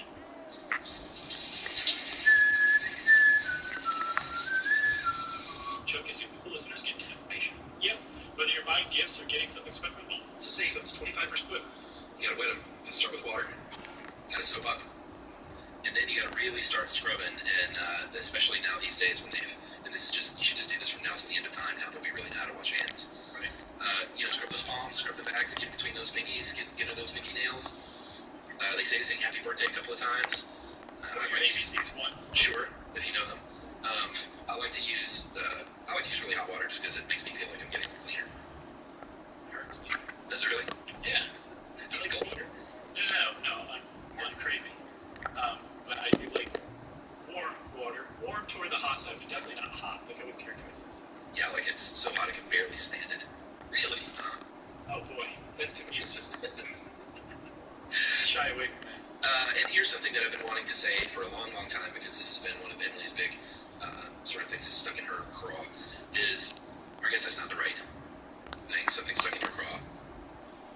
No, that's not quite right, but you know what I mean. A thorn in her side. Okay, I can see both working. Is that antibacterial soap is not more effective, people. It's not. No, and in fact, it's actually kind of harmful in the larger scheme of things, but it doesn't do anything that soap can't do. No, you're falling for some marketing gobbledygook. Stop it. And I mean, it makes sense when you think like, okay, I'm washing my hands, but I'm also washing my hands with something that has an antibacterial agent in it, so it's killing stuff. And yes, it kills some things, it's true, but the problem is the stuff that it doesn't kill stays around and evolves to be resistant to those antibacterial agents, right? And the problem is that those same bugs are just on your hands and don't just encounter soap. We use antibiotics against them, and if they've learned to be resistant from soap washing by millions of people every day, it makes it way harder to kill them with antibiotics. And so they finally figured out that some of the antibiotic-resistant bugs that we were starting to see were basically in training through antibacterial soap, and eventually the FDA banned 2 of the ingredients that were commonly used in antibacterial soap, right? Yeah, they banned triclosan and triclocarbon and said, use regular soap, everybody. The FDA said that. It's not just me talking. No, and I mean, it's because that regular soap does all the same things that antibacterial soap does too. And I have to say, Chuck, so we're talking about hand washing. One of the things that I found astounding in all this is that, so hand washing is so prevalent now, but it's not like it was anything new when the COVID pandemic came around, right? Right, sure. But apparently it's At least they added the fucking Mamba jerseys. They weren't in there at first. But the CDC issued their first hand washing guidelines, and that was for hospitals. Hospitals didn't have hand washing guidelines issued by the CDC until the 80s. Isn't that astounding? It is, but I wonder if that was just because they were like, duh, everybody, and then someone said, well, you should probably just codify it. Keep forgetting to change my number. I saw that it was in response to some hospital-acquired infection outbreak, so maybe the CDC was like, you know this, right? Yeah. And it turns out the hospitals were like, no, not really. Yeah, very interesting. All the doctors were walking around touching their genitals and doing surgery. Yeah. So here's another thing, liquid soap versus bar soap. You would think that, and I think a lot of people may be disgusted by bar soap that other people use, especially when they're hairy. Sure. But they have done studies. They did a study in 1965 where they contaminated the hands of the researchers with 5 million bacteria and then had them wash their hands and then had other people afterward and found that the bacteria was not transferred to the second user. This was confirmed in 1988 with another study, and the conclusion they came to basically is there could be some surface bacteria on a bar of soap that's just left out like that, but it definitely doesn't transmit infection. Huh. Why wouldn't it? I don't know. Because it's soap. They just showed that it didn't. Yeah, they showed that it didn't transmit infection, and I mean, I don't know. Maybe it's the properties of the soap at work, or maybe it just doesn't live that long on a surface like that. I can see that. I can see soap not being a very hospitable surface for microbes. Like when I do pick up bar soap in the shower, like I always give it a rinse off first. You gotta get it wet. Get the layer of gunk off first. You know. Yeah, that's true. And I think people probably would be grossed out if public restrooms just had a bar of soap in there. But it's not going to get you sick. But I get it. You know, you have those pumps of individual soaps. I get it. It's true. Plus, also, usually when you encounter liquid soap, it has like other stuff in it that maybe moisturizes your hands or does things that a bar soap might not. What's the deal with detergent? So here's the thing. Most of the stuff that you have in your bathroom right now that you consider soap are actually detergents. The detergent is simply a synthetic soap. The only way for something to qualify as a soap is for it to have gone through some codification station. Right past. I'm glad this came up because Emily came through when I was researching, and she was like, soap isn't even soap anymore. She's like, they can call it soap legally, but it's not even soap. Yeah, so you've got your fats, and you've got your alkaline, and you put them together, and they undergo saponification, and you have soap. If you don't start with fats and alkalines, and they don't undergo saponification, you have something that does the same thing, and in many cases is even more desirable, has more desirable traits than just natural soap, but it's just not soap, it's a detergent. And the first detergents, plenty of detergents still around today, were derived from synthetic chemicals that came from petroleum, actually. Yeah, because the deal was, once they figured out soap many, many years ago, they just washed everything with soap. Clothes and your dishes, and they would clean floors, and it was, that's not what it was made for. So it would leave a residue. It's called soap scum. And especially when it's mixed with hard water, if it's really high in mineral salt, magnesium and calcium, it's going to make a lot of soap scum. And it was a big problem back in the old days when it would be left over on your kitchen floor or big time on your washing machine. Yeah, well, that was a big problem because washing machines came out before laundry detergent did, and it could really gum up the works when you had a all that comment. That's right, but detergent solved all that. It did, because detergent doesn't leave soap scum, because it doesn't interact with calcium and magnesium in hard water, which made it vastly preferable to use for laundry. So the first detergents that they ever came out with were laundry detergents. And specifically, from what I saw, the first detergent was Dreft in 1933, which is still around today. You can get Dreft. Oh, really? Yeah, it's still very much around. And in Canada, it's called Ivory Snow, because Canadians are just weird with everything. I've heard of Ivory Snow. Thanksgiving, Dreft, everything. Well, Dreft came around, and that handled pretty decently soiled things, but nothing too heavy. And so, was it the same company that went on to create Tide? I'm pretty sure it was Procter & Gamble that did Dreft. Did they do Tide too? I want to say yes. I want to too. But I don't want to get sued, actually. Let's just go with yes. Okay. The next big one in 1943 was Tide, and that was a combination of these synthetic surfactants and something called builders. And the builders kind of worked in concert with the synthetic surfactants to just kind of get out tougher stains. And in 1946, they brought it onto the test market as a heavy-duty detergent. Everyone loved it. And this is kind of cool. But where did you get this piece? I think that one was from Thought Company. And I also want to give a shout-out to another Thought Company piece that was written by an historian named Judith Rudner, who gave us a lot of that history stuff, too. Well, Tide has tried to improve it a lot over the years and has not stopped. And it says that each year they basically try and duplicate mineral content of the water in all parts of the U.S. Like, what are all the kinds of water that we have in the United States? And let's do 50,000 test loads with Tide just to make sure we're still up to snuff. Yeah, every year, 50,000 test loads. Imagine being the person in charge of that one. Wouldn't you just go totally out of it? 50,000. I wouldn't make it to 50. Yeah. 50 loads of laundry? No way. Taking a stand against laundry. Although I have to say, one of the things we were talking about Castile soap, in addition to just being soap, it does help soap to do a lot of stuff. And one of the things supposedly is laundry. So I did a test grease stain on some shorts. Oh, yeah. Gross. With some Castile soap. And I will report back eventually to let you know if it worked, okay? Where was it? Treated it. Around the genitals? Okay. Not the leg, not too far from the genitals, now that you mention it. Ding, ding. So So a detergent, again, it's just a synthetic soap. It doesn't do anything differently, but the reason why companies prefer detergents is because they can control it a lot more. It's something that they create themselves. They don't have to rely on nature. They don't have to keep high priest on the payroll to oversee the goat sacrifices to get the tallow. It's just a lot easier to control from beginning to end. The problem is a lot of times some of those synthetic detergents can be harsh on your skin. Yeah. You can dry things out. They can be irritants for sure. If you have eczema, that's definitely something you might, or dermatitis. And Emily's had a lot of success with people that specifically use her soap because it's real soap, and they had eczema and skin problems, and that really helped it out. Yeah, because I mean, like, even soap it's high up on the pH scale, higher than your natural skin pH, but it's usually much lower than, say, like a detergent. The thing is, modern chemistry and modern soap making can adjust things as needed to make things easier for stuff, for sure. Yeah, and those detergents aren't great for getting the gray water getting into the eventual fresh water supply. It's no good for animals and fishies, especially.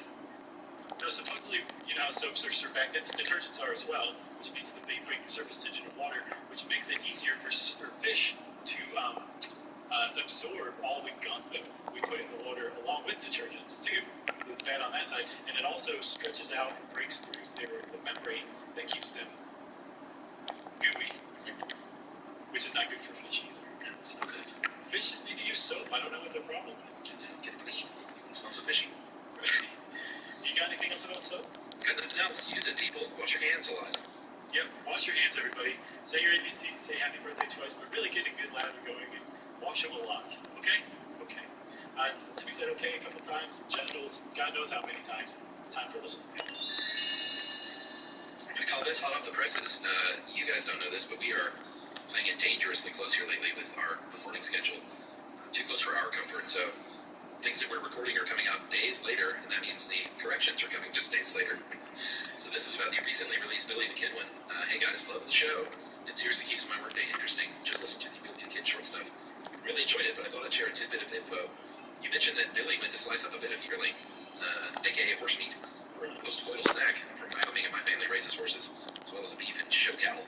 I just thought I'd share in the livestock industry. Technically, almost all livestock is a yearling. Once they've hit a year of age, it's especially common to call younger butcher cattle yearlings. And then I looked up the movie The Yearling. Remember that? It's about that little baby deer or so. Oh, I thought that was about a horse, too. It's about a deer. Or at least there's a deer on the cover. Well, that's probably about a deer. Very misleading if it wasn't. Either that or, like, the person who was in charge of the cover design didn't bother to read the book. Well, Jewel says this. While it's very possible it was a horse, because people did eat horses back then, yearling horses don't have much meat on them. So unless the family was really starving, it's unlikely they'd butcher a horse that young for dinner. More than likely, Billy was carving up a little bit of beef. Okay, that makes a little more sense. But is this from Jewel, did you say? Is it Jewel the singer? Well, it's from a Jewel. I don't know. I don't think it's not, because I'm going to get the last name. Oh, okay. I don't know what Jewel's last name is. I didn't even realize she had a last name. I want to say it's Kircher or something like that. Okay. Well, either way, she's great, because I was listening to some of her old stuff not too long ago. Big series. Yeah, and I was like, this is still really good music. Oh, okay. Yeah, give Jewel a listen, Chuck. I think you'll be like, oh, Josh is right. Well, thank you, Jewel, for writing. Yeah, thank you, other Jewel, for writing in. And if you're the same Jewel, I'm on to you. If you want to get in touch with us like Jewel did, you can send us an email like Jewel did. Go ahead and send it off to stuffpodcast@iheartradio.com. Stuff You Should Know is a production of iHeartRadio's How Stuff Works. For more podcasts from iHeartRadio, visit the iHeartRadio app, Apple Podcasts, or wherever you listen to your favorite shows.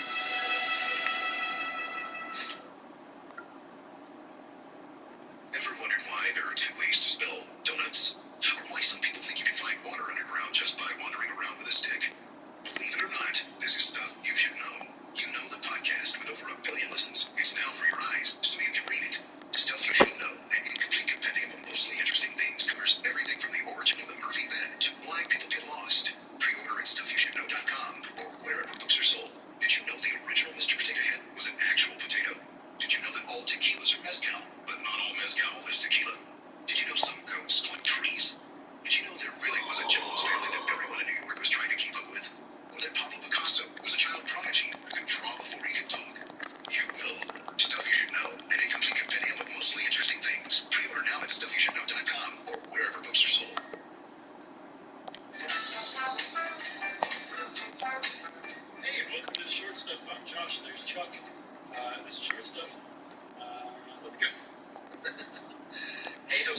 with the Habsburg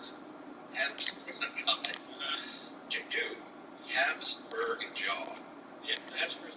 Oh man, I said it out loud just now. Big trouble. The Habsburg's jaw. I think the tendency is to want to say Habsburg with a P, but it's Habsburg with a B. Although in America we've added the P, and it's just so prevalent now. We're America. That's what it is now. It's Habsburg. Yeah, with a B, as in, boy, would you look at that jaw. Right. This is not to be confused. The Habsburg jaw is not to be confused with the Hellsberg jaw, which is what happens when you walk into a Hellsberg diamond store. Your jaw hits the floor because the prices are so reasonable on really great jewelry. Oh man, you don't get a kickback on that. I just see you next time and you've got the big love-hate diamond rings, like Radio Ruggy from Do the Right Thing. I want a love-hate diamond grill. That's sweet. I wonder how they'd sound podcast. Probably great. Well, Hellsberg diamonds. Let's figure it out. All right, so who we're talking about are the Habsburgs, and they were a big ruling family in, kind of all over the place in Europe. At the peak of their fame, I guess, or at the peak of their rule, they had Austria, Hungary, Slovenia, Bohemia, Slovakia, Croatia, and a little bit of Italy, Romania, and Poland, all under their purview. Yeah, like not just their purview, under their thumb and their iron grip of this dynastic family that ruled these areas for hundreds of years. Yeah. I mean, up until 1918, it took the First World War to break up the Habsburg dynasty. Yeah, that's a long time. It really is, because they originally came to power, Chuck, in I think the 13th century in Germany, when a guy named Rudolf I became the Roman German king, which is nothing to sneeze at for sure. But apparently he had a rival in nearby Austria in the form of Ottokar Premizel. I'm going with Premizel. Yeah, it feels like there should be another vowel in there, but there's not. So that Y's doing like double or triple thing right there, but it's working. Well, anyway, we're going to call him Ottokar. Ottokar said, you know what, I don't really recognize you as the Roman German king, so we're going to be rivals, which really doesn't matter in this story beyond the fact that it drew Rudolf I's attention to Austria. So when Ottokar was killed, he kind of moved in and set up shop and basically took over Austria. Yeah, so that's where they got their start, and then for the next century, basically, they really did a lot of conquering. They took over. Hey, don't want to say something dumb. It's great. It's charming. They took over the Tyrol, which is the place in the Alps that Austria and northern Italy shared in the mid-1300s. Yeah, and also Chuck, where Uzi lived and died thousands of years ago. That's right. He was Tyrolian. And by the time the 1500s rolled around is when they were really rolling. The Emperor Maximilian, or I guess future Emperor, married Charles the Bold's daughter, Mary, and then all of a sudden they had control of Burgundy and also a little cachet. Yeah, and from what I understand, like that was an enormous move. So they were making all sorts of moves, right? They were making moves, gaining and consolidating power through conquering, through marrying. Well, just basically those two things, but it was working for them. That was one more thing. Let's see. How would you do that? You would conquer things, you would marry people, and then you would be known for sending really great thank you notes as follow-ups. Sure. They could definitely win you some friends. Yeah. Okay. That's what the third thing is. So here's the deal with this jaw, because you saw the title of the episode and you've heard us say that a couple of times. Is they had jaws that would make Jay Leno blush. If you looked up some of these folks, Joseph I, Charles I of Spain, Charles II, Leopold, Wilhelm, they had this very, very prominent lower jaw. And basically, people got together and studied this over the years, and we'll get a little bit more into why this happens. And they said, we're just going to go ahead and name this the Habsburg jaw, because it's so prevalent in this family line. Yeah. And they did. That's why everybody calls it the Habsburg jaw. And if you've never seen it before, you probably haven't, didn't really realize it, but if you haven't, either way, just go look up Habsburg jaw, Habsburg, jaw, and it will bring up some old-timey Middle Ages, Renaissance era oil paintings, and you will see quite clearly what people are talking about when they say the Habsburg jaw. So if you haven't seen it before, it's just a very prominent lower jaw, and there's an underbite, and it's very distinctive. Yeah, and if you're driving or something right now, you can't look it up. You know, like the cartoonish characters, like the Blue Bloods are like, oh, that's astounding.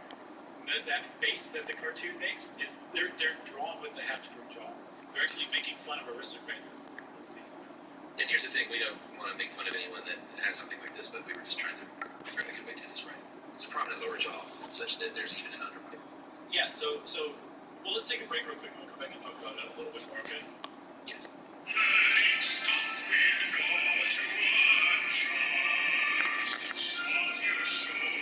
Needs to move stuff all the time. Alexa is a lot more where the lower jaw juts really far forward, so that you have what you would colloquially call an underbite, right? With the Habsburg jaw in particular, it's to such a degree that the teeth no longer even line up. It's just really sticking out there, this mandibular prognathism. And then what they also figured out is that the Habsburg also had something called mandibular deficiency too, right? Yeah, and that can affect your ability to eat, your ability to speak. And, I don't have anything to this degree, but, for bruxism, I've got a sort of an even bite in my lower jaw. It sticks out a little bit. I'm not Habsburgian, No. But I feel their pain. With the Habsburg jaw in particular, it's pronounced enough to a degree that, like, the musculoskeletal composition is different. It's just very prominent look, like you said. So what they figured out was that because of this, and based on some documentary evidence too, that some Habsburgs, at least, I believe Charles II, the ruler of Spain, there's a contemporary account of him from the 18th century that basically said, like, his jaw was so out of line, his teeth were so out of line because of this jaw, he couldn't chew. He had to swallow his food whole. Can we just read this? It's so Yeah. This is from Spain under Charles II by Alexander Stanhope. It's Doug Stanhope's grandfather.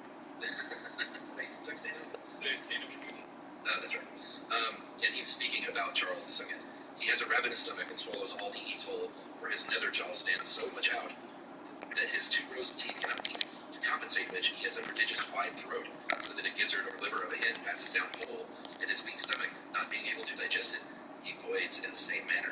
So he's just pooping out whole chicken gizzards. Gizzard out. Yeah. that's the old statement. So when people started talking about the Habsburg jaw, like it's because they figured out over time that this was a real thing, and it was very distinct for this family. And it became a thing years ago, centuries ago. People were aware of the Habsburg jaw and just remarked on it. But it wasn't until, I believe, the 21st century that people started doing studies on it as best they could.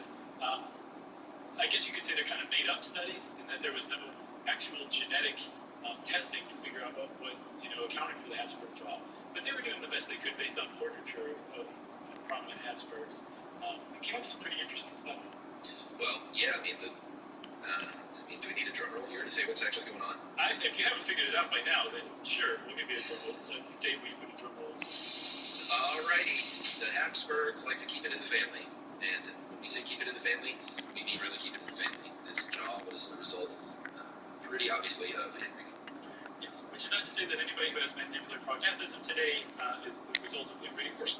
Yeah, it's a recessive trait. And, when people that aren't in the same family get together, you're going to have those heterozygous genes, and they're going to carry different traits, and that's all how it works. If you are in the same family, that may not be the case if you have homozygous alleles and get together with a family member and pick another family member, you're going to have those same traits. Right, because the chromosomes are going to be so similar.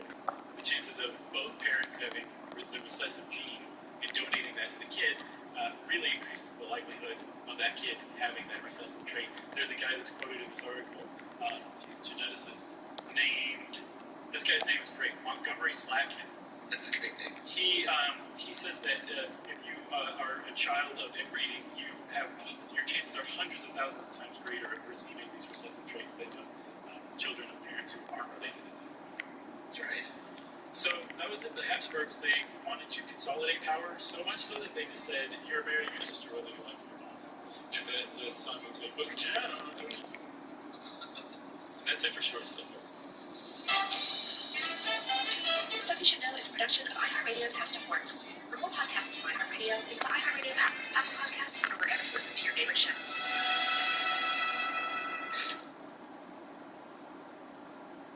Holiday season means stocking up on some essentials, like decorations and an ugly sweater. With the Bank of America Cash Rewards credit card, you can choose to earn 3% cash back on online shopping. The essentials have never felt more rewarding. Visit bankofamerica.com/more-rewarding to apply now. Copyright 2020, Bank of America Corporation. Support for this podcast comes from the first one with DJ Khaled. A new podcast only available on Amazon Music. What's up, y'all? This is DJ Khaled, and this is the first one. I talk to the most iconic artists on the planet about songs that didn't change the game, but ever changed their life. We hear from all the A-list music stars like J Balvin, Nas, and Kelly Rowland, who tell us stories about the first hits that took them to being overlooked to being overbooked. Join me every Thursday only on Amazon Music. Hey everybody, you may not know this yet. If you don't prepare to be blown away, we are creating right now the first ever Stuff You Should Know book. It's called Stuff You Should Know, an incomplete compendium of mostly interesting things. And you can pre-order it now. That's right, and if you pre-order, everyone, there's an incentive because you get a free gift. And don't worry if you've already pre-ordered, because you can just head on over to stuffyoushouldreadbooks.com. Very beautiful little webpage, and it's got all the information. And if you've already pre-ordered, can you just like upload your receipt and get that pre-order gift? Yeah, you can, and they will mail it off to you, and you will get it. And I'll say, oh, thank you, don't mind if I do. And it's a poster that you will love and cherish and possibly pass on down to your children as a heirloom. That's right, everyone. We couldn't be more excited about this book. It's really coming together well. It's us through and through, and you can go check out some excerpts at stuffyoushouldreadbooks.com. Welcome to Stuff You Should Know, a production of iHeartRadio's How Stuff Works. Hey, and welcome to the podcast. I'm Josh Clark, and there's Charles W. Chuck Bryan over there. Jerry's around here somewhere, so this is Stuff You Should Know, everybody. The Wrath of God edition. Hi. I've been singing that Bob Dylan song all day. Oh, yeah. You know what's weird? I have too, and I hadn't realized it until you just said that. Really? Yeah. My brain is effed. Which song? Heart Rate's Gonna Fall or Hurricane? Hurricane. Heart Rate's Gonna Fall. I guess it would. It hadn't even occurred to me. Great song, Hurricane. Now I'm going to be singing Heart Rate's Gonna Fall, which is not nearly as good as the Hurricane song. I'm surprised you know any Bob Dylan song. That's shocking. Those are the two. You know that. No, that's it. I know that one that goes. What's that one? Oh, it's all of them. Gotcha. God bless him. He's got a new album out. It's great. Dude, how many does that make? He's got a lot of Yeah, it does. Jeez. Well, good. Hurricane's a great song. It is. It was a good movie too. Sad. I didn't see that. Yeah, Denzel Washington, I believe, played him. And yes, if you like Injustice, you're gonna love that movie. You mean if you like movies about fighting injustice? That's what you mean, right? Yes. Either way, you're gonna like the movie. I love injustice. Sadly, there are people who say things like that these days. It's true. So, Chuck, we're talking Chevelle McGee. about the actual weather system. I like how it's showing his stats versus us. It's revenge games, even though he loses because we're undefeated. You mean cyclones? Kind of, yes. All three of those are one and the same. Did you know that? You know, I think I knew that and just sort of forgot because when I read it, I was like, oh yeah, I think I knew that. Right.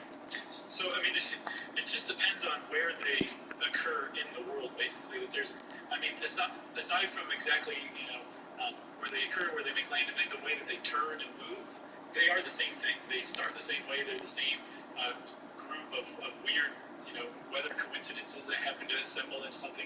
And hurricanes, to me, are as good as it gets, natural disaster-wise. They are as interesting as they come.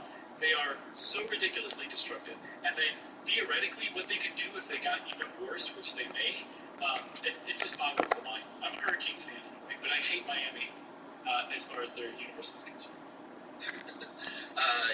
You hate the U? Nah, not really. Yeah, and I think the other thing about hurricanes is so fascinating is it's a regular thing. It's not like a volcanic eruption or a tsunami, or an earthquake. It's, every year there are going to be, like 100 tropical storms, and 30 to 50 of these are going to develop into hurricanes. You can count them, right, Jack?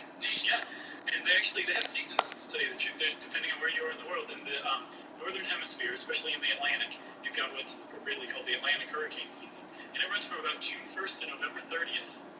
Down under, in the southern hemisphere, they have a hurricane season that runs from about January to March. And again, there's some differences to them, but it's essentially the same thing. It's just that hurricanes tend to form over the North Atlantic and Northeast Pacific, and then cyclones are over the South Pacific and the Indian Ocean, and typhoons tend to hit the Northwest Pacific Ocean around Asia to the Middle East. That's right. So I think the Australians would call them cyclones. Right. Is that right? Yeah. And we call them good old hurricanes. That's right. And actually, hurricane, since we're just spouting out facts about hurricanes at this point right now, it actually comes from an old Mayan word, hurcan, which is the name for one of their gods of destruction, of thunder and lightning and wind and, I believe, maybe rain, who brought the flood that destroyed almost all people and that made it recede because humanity got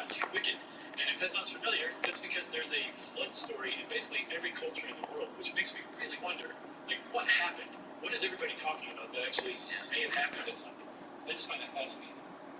Yeah, and how a hurricane forms can get very convoluted, as we realized when we started diving into this research. And we'll describe it in a bit more detail, but me and my Earth Science for Kids websites, they're shut in the door. In the very simplest of terms, hurricanes form over warm ocean waters near the equator in the tropics, and that warm, moist air rises up and then is replaced by cooler air. Then that air warms up and starts to rise, and that just causes a cycle and starts these clouds to form, and they start rotating, and they get a little more organized, and if there's enough of that warm water, eventually that wind's going to pick up and you're going to get a hurricane. Yep. And they move in the northern hemisphere, especially in the Atlantic. Yeah, you can have that. Atlantic He earned it. Again, most of the stuff we're talking about applies to cyclones and typhoons too. But in the Atlantic in particular, they usually start off the west coast of Africa and move down toward the equator, where they slide over through the Caribbean and then up along Florida, the Carolinas, sometimes to New England, but most of the time they'll hit the Gulf Stream and will be carried up to England, where they peter out and show up for a pint of pub. Yeah, hurricanes they eventually will die out 100%. Landfall will make them die out because, that's the worst part for the people, living on planet Earth, because that's where it hits the land. But that actually means the hurricane is dying because there's not that warm water anymore. Right. Or the further north they go, the cooler that water gets, and that'll just peter it up as well. Yeah, which, if you really think about it, when you take all these factors into consideration, just those two, that it needs warm water and that it can't be over land, a hurricane is a startling series of coincidences that happen again and again repeatedly during a certain section of the year in certain sections of the world. And it just takes everything being perfect, like a perfect storm, but over and over again for these things to happen. And like you said, there's so many different storms that form off the west coast of Africa or off or off the west coast of Australia that can form into these things. But they usually don't, because all of those factors just aren't working just perfectly for the thing to not only kind of catch, to ignite in a way, but also to kind of develop steam and to really pick up and become a problem. Yeah, and I know what you mean about loving hurricanes in a certain weird way. Obviously, the landfall and the destruction is terrible, and we don't wish that ever. Absolutely. But when you see those images from above of the hurricane rotating and how big it is, it's just it's humbling and just sort of mind-boggling display of nature at work, Right. It is that hits it on there. It's definitely not only death and property destruction that I'm a fan of. No. I'm like, I love injustice. No, it's nothing you over me. So let's talk about this. Let's talk about how a hurricane actually forms and then what it forms into. Okay, we're gonna do the Earth science thing. Okay, well, I'll take over. Everybody, I hope you like my voice, because that's all you're gonna hear for a little while. I think it's probably used to that. When we first started this, I couldn't stand my voice. Couldn't stand it. Yeah. I finally reached a daytime. I reached a daytime with it. I just ignore it. So, Chuck, you got air, right? Okay. Air over the ocean and over the land, the stuff that's closest to the surface, is actually the warmest. Which, as you know, if you've ever been skydiving, it's really cold up there. I haven't. Oh, it's really cold up there, trust me. And when you, or if you're ever, if you climb a mountain or something, it's always cold up there. One reason why is because I've never done it. Just trust me. Trust me. The upstairs of my house is cooler. It shouldn't be. It should be much warmer because heat rises in your house. Yeah, but the AC up there in your rooms is really active. Okay. You're making this Earth science thing way hard. So the air at the surface of the Earth is warmer because it gets warmed by the Earth or by the ocean, right? Ocean temperatures kind of tend to warm with the seasons. And so by around June 1st, which is when hurricane season starts, you've got an ocean with surface temperatures hovering around 79 to 80 degrees Fahrenheit. Okay? Yeah, and I think 80 is where you've got to be kind of as a threshold to even get, if you want to talk about hurricanes, it's got to go to 80 degrees. Exactly. Not just at the very surface. I think it needs to be that down to about 150 feet because hurricanes mix a lot of water together, and if it's not warm water that stays available, it's just going to peter out, right? So you need 80 degree at a minimum surface temperature water down to 150. And so you've got that going on in the ocean around certain times of year. And if we can travel into the interior of Africa, all the way to Sudan, a little monarch butterfly will flap its wings, and it creates an air disturbance. And weeks later, that develops into an even bigger disturbance, and it moves further west across Africa, and finally off the coast. And it will encounter that warm water and warm air that's being heated by the water. And that disturbance will actually encounter that water that's evaporating and rising. And as that water evaporates and rises, it's becoming less dense, right? The molecules that make up that air, the water vapor, are further apart than cold air that's above it. Well, nature abhors a vacuum, right? And when that air leaves that area right above the surface of the ocean, cold air starts to move in below it, right? Which pushes the other air further upward. He's snagging them rebounds, man. And that starts to rise. I'm playing no games. He says, I'm going to get a couple points here. The air that was created by a butterfly's wings in Sudan is this motion. That's the only thing that surprises me of when they even stay at all, is just their points per game goes down so much playing with me because I'm a ball hog. Of course, because I'm not a ball hog online, obviously, but on here it's all about you and getting yours. Fuck everybody else, fuck assists, unless you're working on passing badges, which I only have 4, so no. Some storms starting, and you have all the ingredients now for what could become a hurricane. That's right, and that heat exchange is going on. That's going to create a lot of wind, and that's just going to make everything worse because those winds converge at the surface, and they're colliding with each other, and that's pushing that warm, moist air up and up, and that cycle just starts to happen. That rotational cycle. It's so tied to like the image of a hurricane, and those winds get involved, and everything kind of just synchronizes. Yeah. It seems like. Right, exactly. I mean, like, that's what I'm talking about with all the different coincidences that have to, number one, be present, and have to work just right.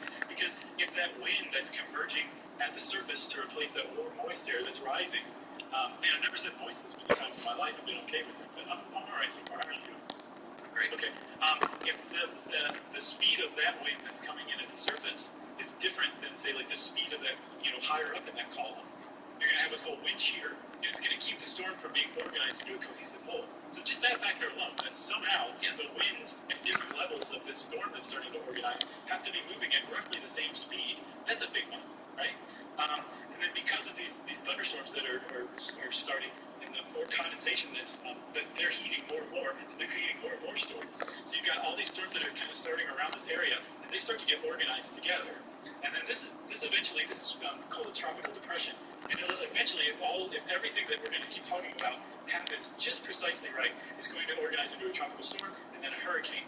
And then the hurricane, as we'll see, goes through different stages of categorization. It all has to do with the speed of those winds that have now kind of organized into this rotational monster, which is really a tight or sometimes a loose collection of storms that form one big storm. That's what a hurricane is, that are all kind of moving in the same direction at about the same speed. And it all has to do with that thing that started all this, that rising moist air in that one spot. Because as these different storms assemble into a larger, more cohesive whole, the center, the lowest pressure center, right, where there's the warmest, moistest air is rising up, it also has the lowest pressure because nature abhors vacuum. Higher pressure air is trying to come in to fill it. But there's something that we have to talk about called the Coriolis effect. And here's where things really run off the rails for us. Take it, Chuck. Yeah, the Coriolis effect is when you see that hurricane rotating, that's a byproduct, or I guess a product of that Coriolis force, which is double. It's rare right now. Yeah, I don't have any rebounding. Yeah. In the northern hemisphere or to the left in the southern hemisphere, not toilets in Australia. I thought we said that. Okay, so I thought I said it wasn't true, and somebody showed us that it was. It was the opposite. I think it's not true. Well, we'll find out again. But at any rate, in the northern hemisphere, your winds deflect to the right. The southern hemisphere, they're going to deflect to the left. And it's that deflection that gets the storm spinning. And that's why you get different rotations in each hemisphere. They rotate counterclockwise here in the northern hemisphere and clockwise in the southern hemisphere. Right, but we do need to keep going with the Coriolis effect. Sorry, I didn't mean to scare everybody. But the Coriolis effect does two things. It makes the hurricane rotate, like you were saying, basically on an axis around that lowest pressure center. And then it also moves the hurricane physically itself as it kind of travels southward from West Africa toward the equator, which is really bizarre because at the equator, the Coriolis effect is at its absolute weakest and strongest at the poles. But for some reason, something about the Coriolis effect moves the hurricane. Like a hurricane could theoretically cross the equator from the northern hemisphere to the southern. Who knows what would happen when it transferred over to the other, like the opposite Coriolis effect? As far as we know, probably. As far as we know, it's never happened. But we've only been keeping track of this stuff for about 100 years. But it just doesn't ever seem to happen. For some reason, the Coriolis effect, despite being weakest at the equator, moves hurricanes back upward, over and up. back and to the left, right? That's right. So the Coriolis effect does two very important things for hurricanes, but probably the biggest one, the most important one, as far as the hurricane itself is concerned, is to keep that thing spinning around in the same motion, clockwise or counterclockwise, depending on your hemisphere. All right, I think we should take a break, and we can come back and talk a little bit about what these different categories mean right after this.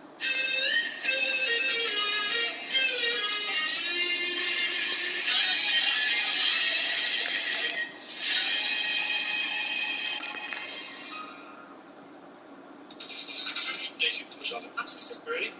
Sure.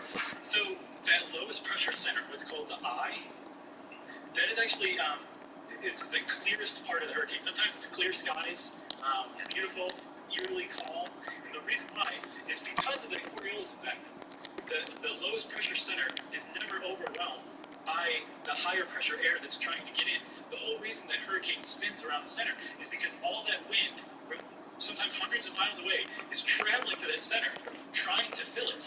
But the Coriolis effect deflects it. They end up going around that center, the winds, and then up, so lifting more air up. And they never make it to that middle, which is what causes that. And the stronger the winds, meaning the stronger the pressure gradient between the center of the hurricane and the outer bands beyond the eye wall, the stronger the difference between that gradient, the stronger the hurricane's going to be, because the stronger the winds are going to be trying to fill that low pressure void. That's what causes hurricanes to spin around, clockwise or counterclockwise. That is absolutely fascinating to me. That's very cool. The storm, calmest place in the world. It really is. Although it's counterintuitive. It is. So these categories, category 1, and this is all broken down in very sort of, I mean, it's pretty stiff as far as how they categorize these things. Right? It's not willy-nilly. They don't say, like, it's getting pretty bad, I think it's a 2. They actually measure things, and there are demarcation lines by usually wind speeds is one of the big parts. Yeah. 74 to 95 miles per hour is the category 1, and that's going to, you could blow a tree branch into your roof, or get some shingles shuttering. We might have to get out the pruners. Category 2 is 96 to 110 miles per hour. That's getting pretty dangerous, and you're going to get some pretty extensive damage at this point. Like, the siding of your house, the frame of your house, shallow trees can be snapped or uprooted at this point. You're probably going to get some power loss. Right. Number 3 is a major hurricane. Category 3 is 111 to 129 miles an hour. They rank this as devastating damage. And, lots of trees uprooted. You definitely will lose probably power and water for a period of time with category 3. And then you've got your category 4, which is 130 to 156. Category 5 is 157 or higher. You're probably not going to see many Cat 5s, but the Cat 4 is pretty catastrophic, and those are the ones that we've seen more and more of in more recent years. Right. Category 5s are just, that's extreme catastrophe. They're monsters. So category 4 and 5, there's not a tremendous amount of difference. They're both, like you said, considered catastrophic damage-causing hurricanes. But I get the impression that the difference between 4 and 5 in real life is substantial. But either way, they're going to leave so many trees and power lines down that whatever area gets hit substantially by one of those category 4 or 5s are going to basically be isolated, both without power, but also the roads are going to be made impassable, and sometimes you can be stuck in the midst of this for weeks before you can be reached again. The destruction can be so bad. Yeah, and if you are a coastal liver, this is a part of your life every year. Hurricane season is a big deal. You've got your house retrofitted, ideally at this point. I think like almost any coastal house these days is on stilts, if it's built in the last 20 plus years. Well, not just that. I think after 2005, I want to say it was Hurricane Andrew, Florida in particular passed new building codes that said if you put a roof on, it has to have this kind of joist, and whatever windows are put in have to be windproof up to 130 miles per hour. They definitely started to take that seriously because so many people were dying before, but also because of the billions and billions of dollars of property damage that would happen every year. Yeah, I mean, here in Atlanta, obviously we don't get hurricanes. Coastal Georgia, we certainly do, but we do get the outer bands of the hurricane, and we can get some really bad wind and rain and some flooding and stuff like that, but we're obviously far enough inland to where the eye of the hurricane is not going to really affect us. But if you're in the Gulf or along the Florida or South Carolina, North Carolina, up into Virginia even, and then, like you said, they can go higher, Maryland and New England, and even New York City, but generally I think kind of from Virginia down is where you're going to be the most worried in hurricane season. So, you mean I have a place in Florida, right? We were down there once, and I think it was Hurricane Michael a year or so ago came through, and we got out of there and came up to Atlanta, and that thing followed us all the way up to Atlanta and knocked the power out at our place there. Was that a Shaggy Dog story? Do you know a Shaggy Dog story is a story that seems... Fucking Dane, he's averaging 40 points a game now. It's crazy. He's not fucking around. I have no idea. We need to get to the bottom of this. No, I think it's a great story. And 9.5 assists. You do? Sure. Wow. I love it when my life is part of your life. It's like it's 2 or 3 times a year. Sure. And every Tuesday. That's right. Yeah, I totally remember that. And you've also, like any good coastal liver, you've got hurricane shutters and stuff like that, right? Oh, yeah, for sure. And like the high impact windows and all that stuff. Yeah, you just gotta do that stuff these days. Oh, you definitely do. And it's like really kind of scary if you're out there not like that, because it was 2005 when they passed that building code. There's a lot of places that have a retrofit. And, like the whole community kind of comes together to take care of everybody who needs help around that time, which is pretty cool. But one of the reasons why everybody has, days to prepare for this kind of thing and go to the store and buy every banana you can get your hands on and like 5 loaves of bread and all that, and put up sandbags and stuff is because of the modeling and forecasting that has been developed in the last 50, 60 years. It's really saved a lot of people's lives because we didn't have warnings before. It was just the sky started to look pretty bad, and an hour or two later, your town was gone. Yeah, and it's I rent the beach house on Isle of Palms every year usually, and all those houses are 15 feet off the ground on those legs, and it's just crazy to me to think about the old days when you would just have a house sitting on the sand, 75 feet from high tide. It's just such a bad idea because one of the big problems that make hurricanes so destructive, Chuck, is that not only is it the wind that can come through, and once it reaches, I think, like a category 3, 4, or 5, that's when you're going to start to lose your deck. Not just your deck, sorry, your roof decking is really what I meant. You'd be like, my deck, which would suck because decks are kind of expensive, but it's your roof decking that you'd really be worried about. And that happens when the wind itself pierces the envelope of your house. Like it breaks a window or something like that. Now all of a sudden you've got a pressure difference inside and outside your house, which can actually pop the roof right off of your house, which once that happens, your walls start to give way. It's a bad jam. Wind is very destructive too, but the reason people started putting houses on stilts is because that wind is so strong and the hurricane can be so massive that it actually pushes the ocean inland. It's not like a huge wave. Here's the ocean way further inland than it should be. And it's called a storm surge, and it's a huge problem with hurricanes. They got me at 20 fucking minutes. Supposed to be at 10 minutes a game. Just from year to year on vacation, and it can literally remake the coastline. They look vastly different after a hurricane. I think one of the years we went to Isle of Palms, it was after a hurricane, and instead of the walk to the beach from the house, instead of that sort of gradual decline to the water, it was in some places like a 12 to 15 foot drop, right, of just a sheer wall cliff of sand, and people had ladders and stuff like that. You would literally have to climb down a ladder to get down to the ocean beach part. Yeah, that's not good if your house is built on that sand that used to be there. And as we saw in our We're Running on the Sand and That Really Matters episode, that we need that sand. We can't afford the ocean to just come reclaim that. That's our sand. Yeah, but the good thing about Isle of Palms is those houses are set back a great deal. They're not on that sand. There's that big area of seed, grass, and just shrubbery and stuff in between. Yeah. And so it's just a safer bet when you're trying to book a place, right? Because it's not hurricane proof. But by the time the water gets there, I mean that would have to be a really big surge. Yeah. But it happens. It does happen. I mean, it definitely, like a storm surge can be pretty bad. I think Hurricane Harvey in Houston in 2017. One of the reasons it was so destructive, from what I saw, it was the second most expensive storm that's ever hit the U.S. It cost $128. That's it. It cost $128 billion in damages, and one of the reasons why is because of that storm surge. And not just flooding houses and causing property damage.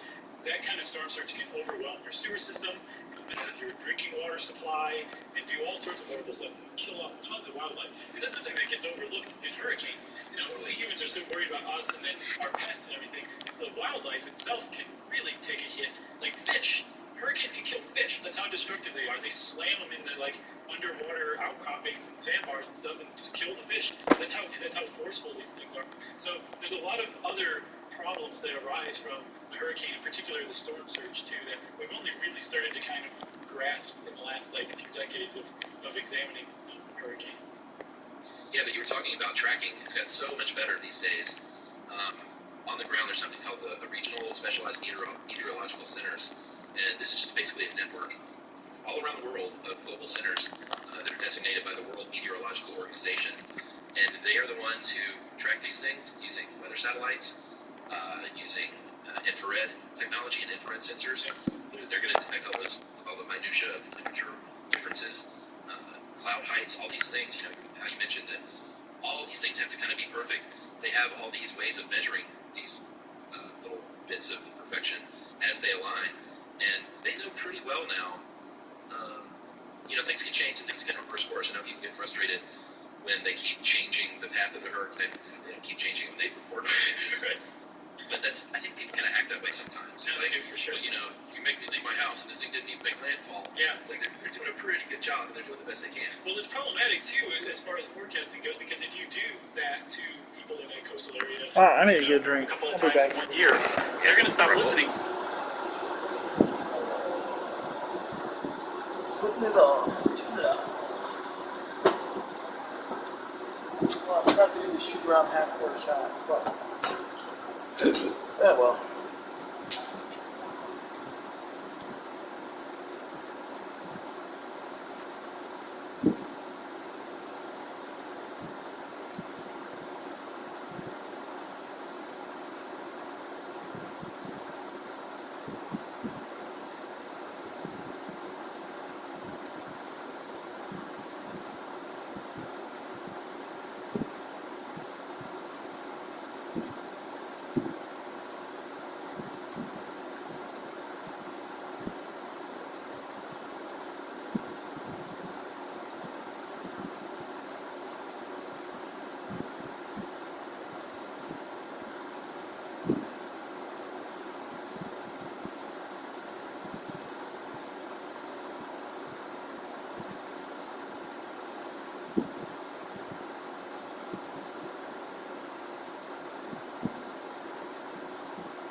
So I need to work. This is typically when I'd be going to bed. But I might play for a bit longer. Unless I get pissed off. To you, and you might be 100% right. Somebody's going to make landfall right on top of them, and they're not going to leave. So there is definitely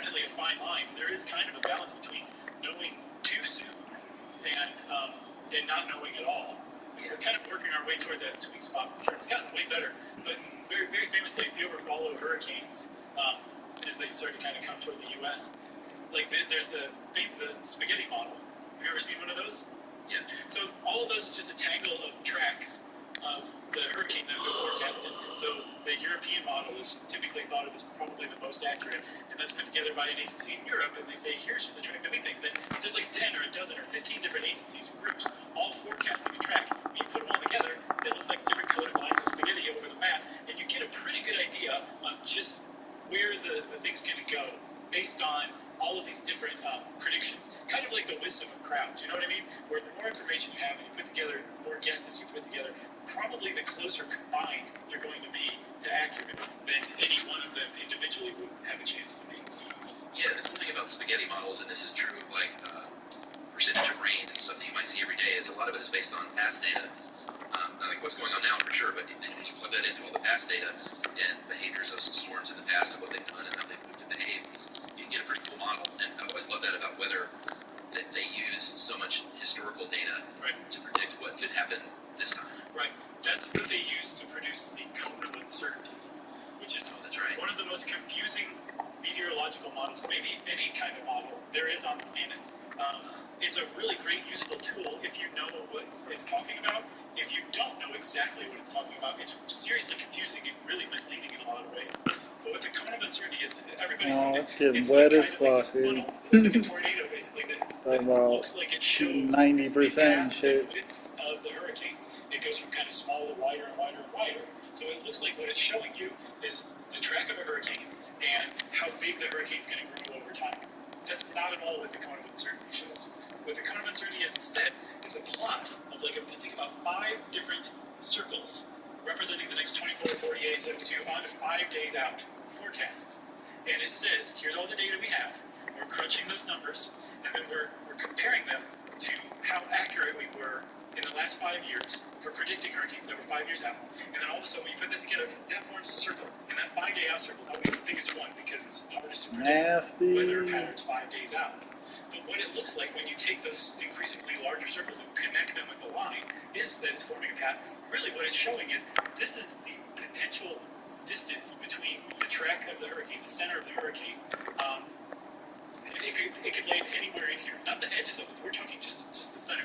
So every time hurricane season rolls around, people go and look up what the cone of uncertainty means because it doesn't mean at all what you think it does. Hopefully I've cleared it up for like 2 people, and I probably just confused the other million even further. The cool thing about those two is that they can be changed with a Sharpie. That's right. It's really neat. Seen it done. All right, I think we should take a break. Maybe come back and talk about these hurricane names and the history. How about that? Let's do it. I knew I was gonna miss out.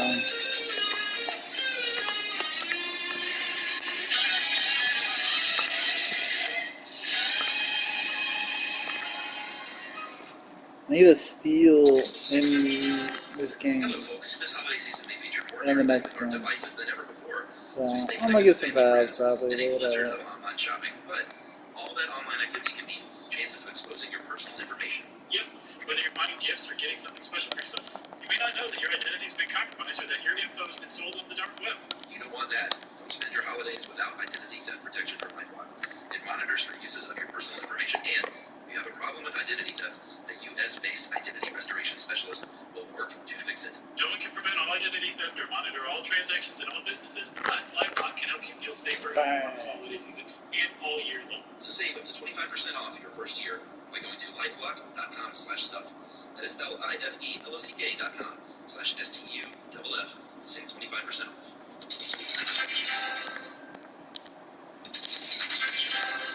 Stuff You Should Know is brought to you by Infinity, making your car buying experience as convenient as it is luxurious during the Infinity Winter Sales Event with Infinity Now. Is that not correct, Charles? That's correct, because Infinity has rethought every step you take. So each aspect of the process can be on your terms. That means that purchasing and leasing is offered online, so you can do it from the comfort of your home, or I'll try you can and test steal drive without going to a dealership. I'm gonna start cutting them off at half short. Get a steal attempt in every time. It's a type of luxury that's made to fit you and your lifestyle, so you can shop, buy, and service the way you want. Infinity Now. Experience the new way to buy an Infinity at shopinfinitynow.com. Available at participating Infinity retailers.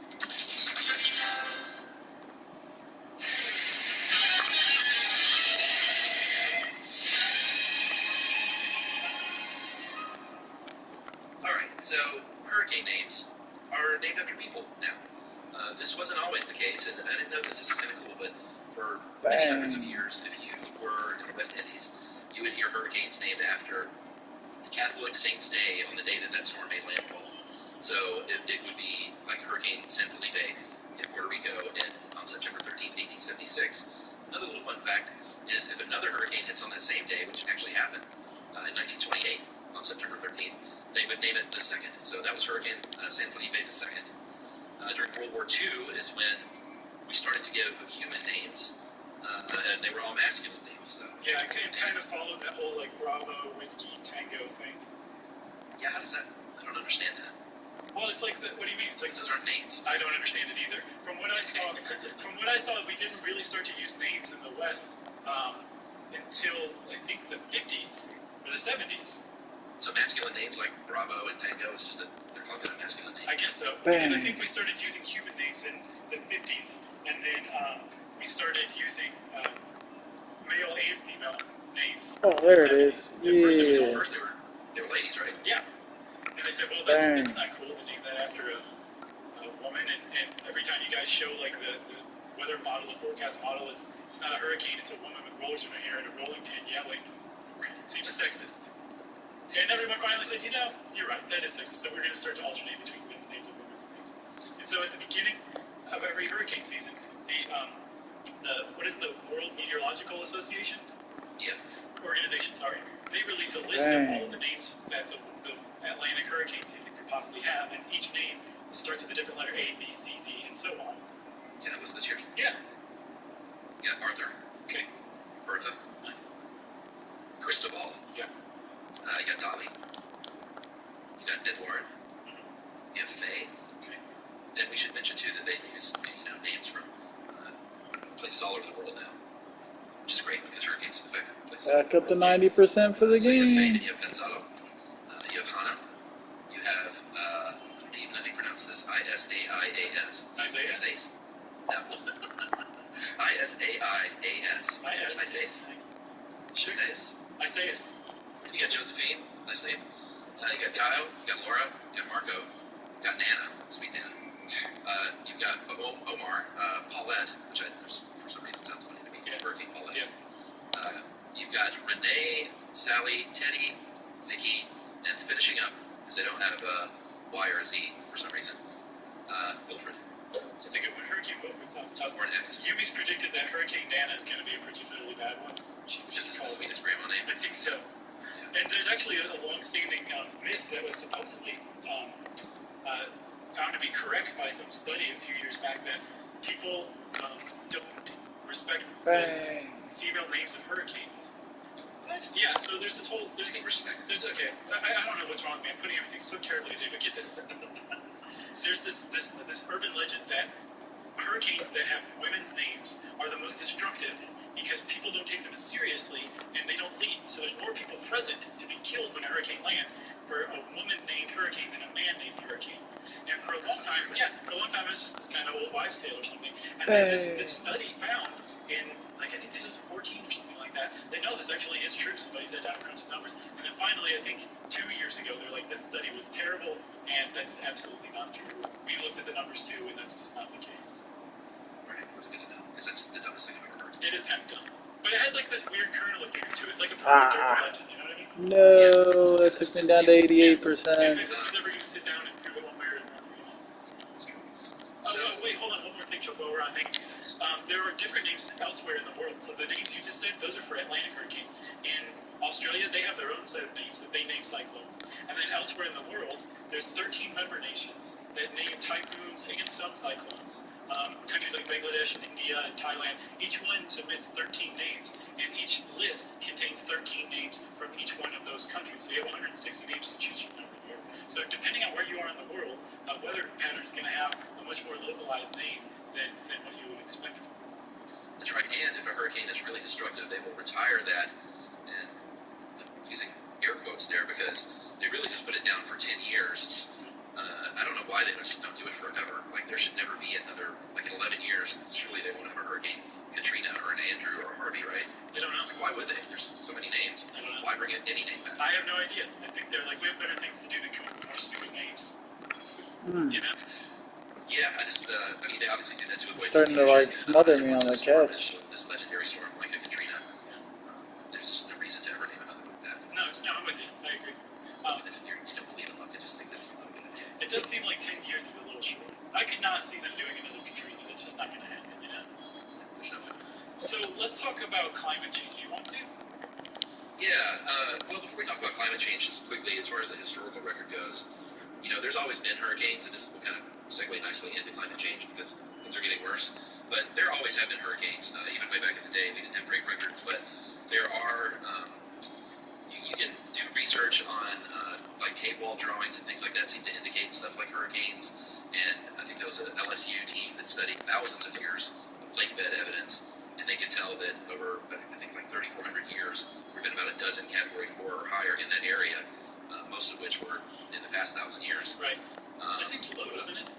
Yeah, it does. But I mean, that's just for that area. Another one, there was a really big hurricane, historically speaking, when Genghis Khan was going to invade Japan in 1274. The Mongols were invading Japan. There was a fleet that had something like 100 or 200,000 people on board. They were really going to invade Japan. And a hurricane blew in and sunk the fleet. And the Japanese had a name for this incredible, miraculous act of mercy, and whatever God was watching over them. They named it Divine Wind. And that actually would come into use later on in World War II, because Divine Wind in Japanese is kamikaze. Kamikaze? Yeah. And that's a chapter in our book, right? I'm so glad. I was teeing you up. I was like, come on, Chuck. I didn't know if we could reveal that, but yeah, we got a book coming out this fall, and you can pre-order it now.